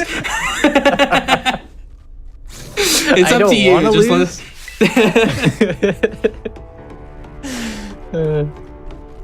I was just curious if it's even possible to lose this fight. No, you always live I'm on assuming. 1 HP. It's Okay. actually scripted, but we can say it's not. Chat, everyone forget the trolling. conversation we just had for like the last 20 seconds. There's gonna be a couple new people joining, and we're all gonna like have fun that they haven't found out yet. Like they're just now opening the stream. They're coming here for the next run. You're all in on it, chat. You're all in on it. This is all of us in on one thing. Some people are like muted or like deafened during that. Some people like went to the bathroom really quick. All of them are no longer in on it. All right.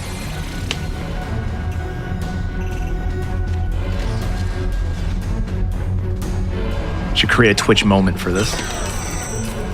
That'd be pretty funny. Everyone with the moment, you're in on it. All right, which strat are you doing? Are you doing the fast one? Yeah, I think. Ooh, Whatever's fast in the one. notes. I don't know what's what one one of I the put in the notes. Let me see if I did the right one. It's with a Terra Blast. Okay, that's the right one then. No. You can do it even faster. Wait, Trust. Really? No. I know what you're gonna say. No. I did it on my PB. It works. Okay, what is yours? you flamethrower, and then close combat. Or collision course. So you X attack, flamethrower, and then just spam collision course. Is that better than X attack, collision course, Terra Blast, collision course, collision course? Yeah, the animation for flamethrower is faster, and it's less inputs. Because flamethrower is slot 1. Yeah. Fair enough. If you want to do the Eddaket check, go for it. I will say, it worked the one time I did it, and Amber said it worked for them. When you do the first flamethrower, you're not gonna believe me that it works with the amount of damage it does. So don't worry, just commit. So it's X attack, flame, collision course X4. I'm putting it in the notes. I'm not thinking about it. I'm editing the notes as we speak.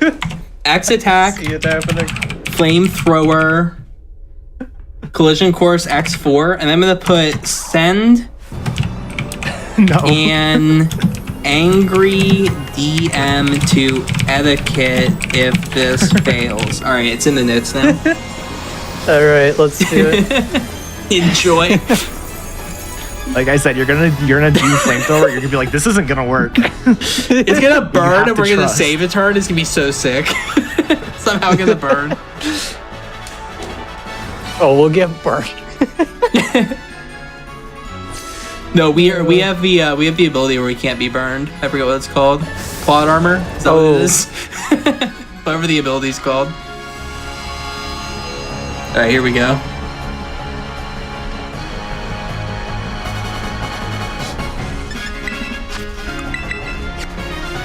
Turn 1 flamethrower, you say? Huh? I mean, it is sun boosted, so it's stronger than Terra Blast. Okay. Because we've been doing Terra Blast.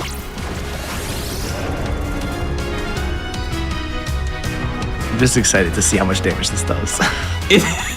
It's You're gonna get us killed. No, I know how much this is gonna do because I've seen the Terra Blast damage. Terra Blast is an 18 shot.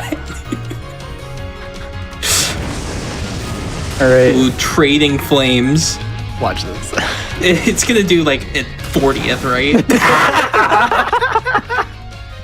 Okay, collision course. It's necessary. I see why we went with the other shot where we use Terra Blast now. No, this does work. It's just it doesn't look like it should. Yeah. It's just scary, I see. Oh wait, I ran the calcs. This is a 4 out of 16 to kill you.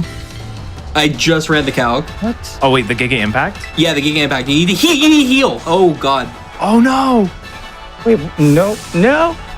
Yeah, it's 4 out of 16. Max roll is like a 205. Oh my god! All right. That's so fine. lucky. It's fine. That's so scary. All right, at least there's We're a gonna recharge clutch this turn. one out. Yeah, it's a recharge turn, so you'll be fine. I don't guess you think can this just is hit gonna again. work.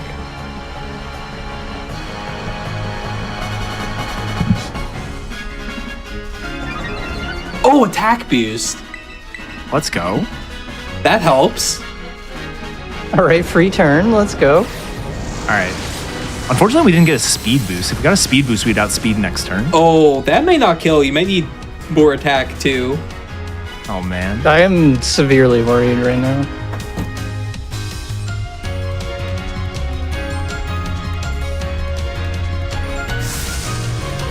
This doesn't kill. It's Eddaket's fault.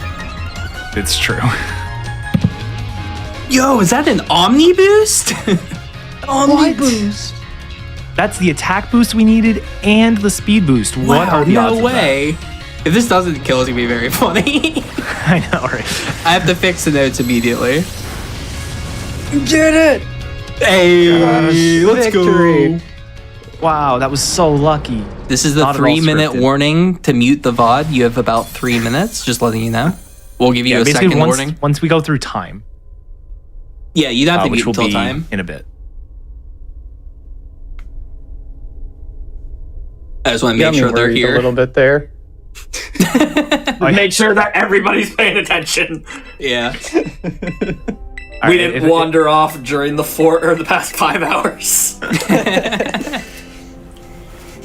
If it wasn't obvious, by the way, that fight is scripted. You cannot lose. Yeah, we're telling the people who showed up late now.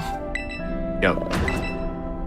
Though it's scripted in the sense that you can never lose, but it's not scripted in the sense that fight's always 5 turns. Like, Yes. if you do things, if you don't X attack, for example, you'll actually lose a turn.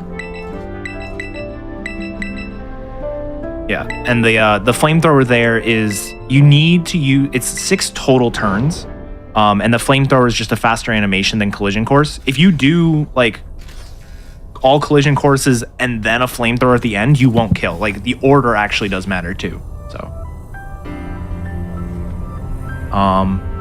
Yeah, because you get the attack boost for the last like 3 turns. So that's when you start doing a lot of damage with collision course. exactly. By the way, the Miraidon fight saves 12 seconds on animation. You're using Power Gem instead of Collision Course. So once again, Violet would be sick. But too bad. All right. Oh, I just glanced over at the timer. This is a pretty good run. I wasn't looking. What are we at? It was Oh, it let's was go. on PB pace, and then we got like Effect Spore, and we got Yeah, that'll all happen. sorts of stuff. Rest. Scyther got Breakout. The rest was pretty Yeah, bad. Scyther Breakout. Glamora lived. Like, Sub 530 sick though.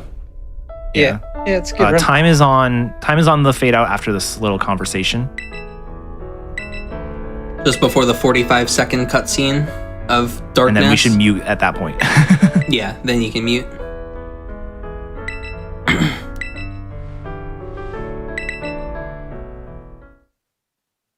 All right.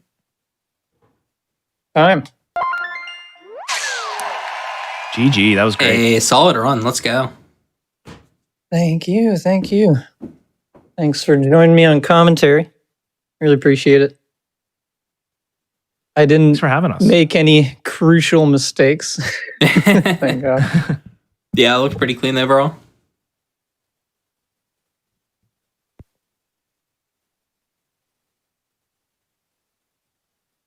Also, just so chat knows, the game did not crash. This is literally a 45-second load screen. Yeah. Ed Sheeran took a lot of power to get into the credits. Yeah. Well, it's not credits initializing yet, Ed is it? Sheeran. This is the pre-credits.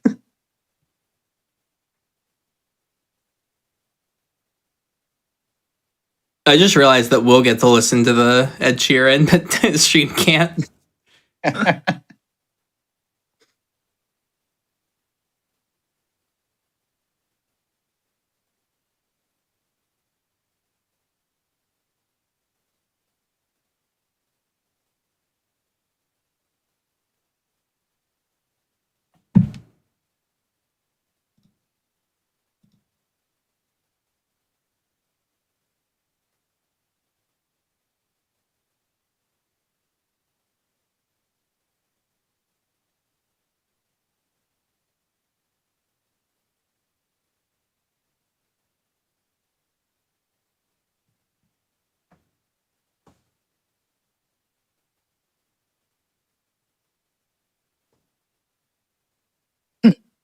All right, yeah, you want to mute now? Yeah. All right, right. GG. But yeah, GG. That's Pokemon Scarlet. Any percent. It was fun. Yeah, definitely. Always a fun run to That was watch. Really good showcase, yeah. If anyone is interested in running this game, you can go to the game on speedrun.com and go to the Discord link there. You can join the Switch Pokemon Speedrunning Discord, and you can find all sorts of resources. Like we touched on, like the routes are kind of constantly changing, but they're slowing down quite a bit compared to what it used to be. So you can definitely jump in and watch a couple runs and learn the game. There's also don't be intimidated by the 5.5 minute runtime of this. Yeah. There's categories that are like less than an hour long that are highly competitive and very easy to get into. This is a really good speed run if you want to learn a Pokemon game.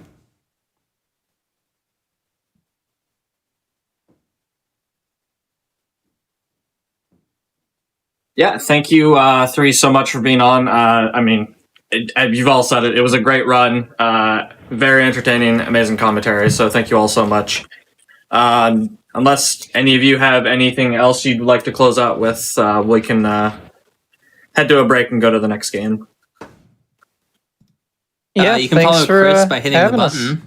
button. hit the button on Chris's little shout out thing that's gonna pop up in 2 seconds. Highly recommend. Do it.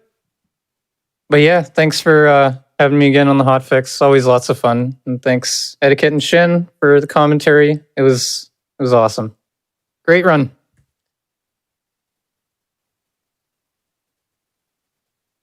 I will say keep Yeah, watching. We've got like 4 more runs tonight, right? I think 4 more. Yeah, there's 4 more runs tonight. Coming up next, we have Chant, which is followed by The Chant, which is followed by Cult of the Lamb is first? No, Stray's first. And then Cult of the Lamb, and then a Muck Runner.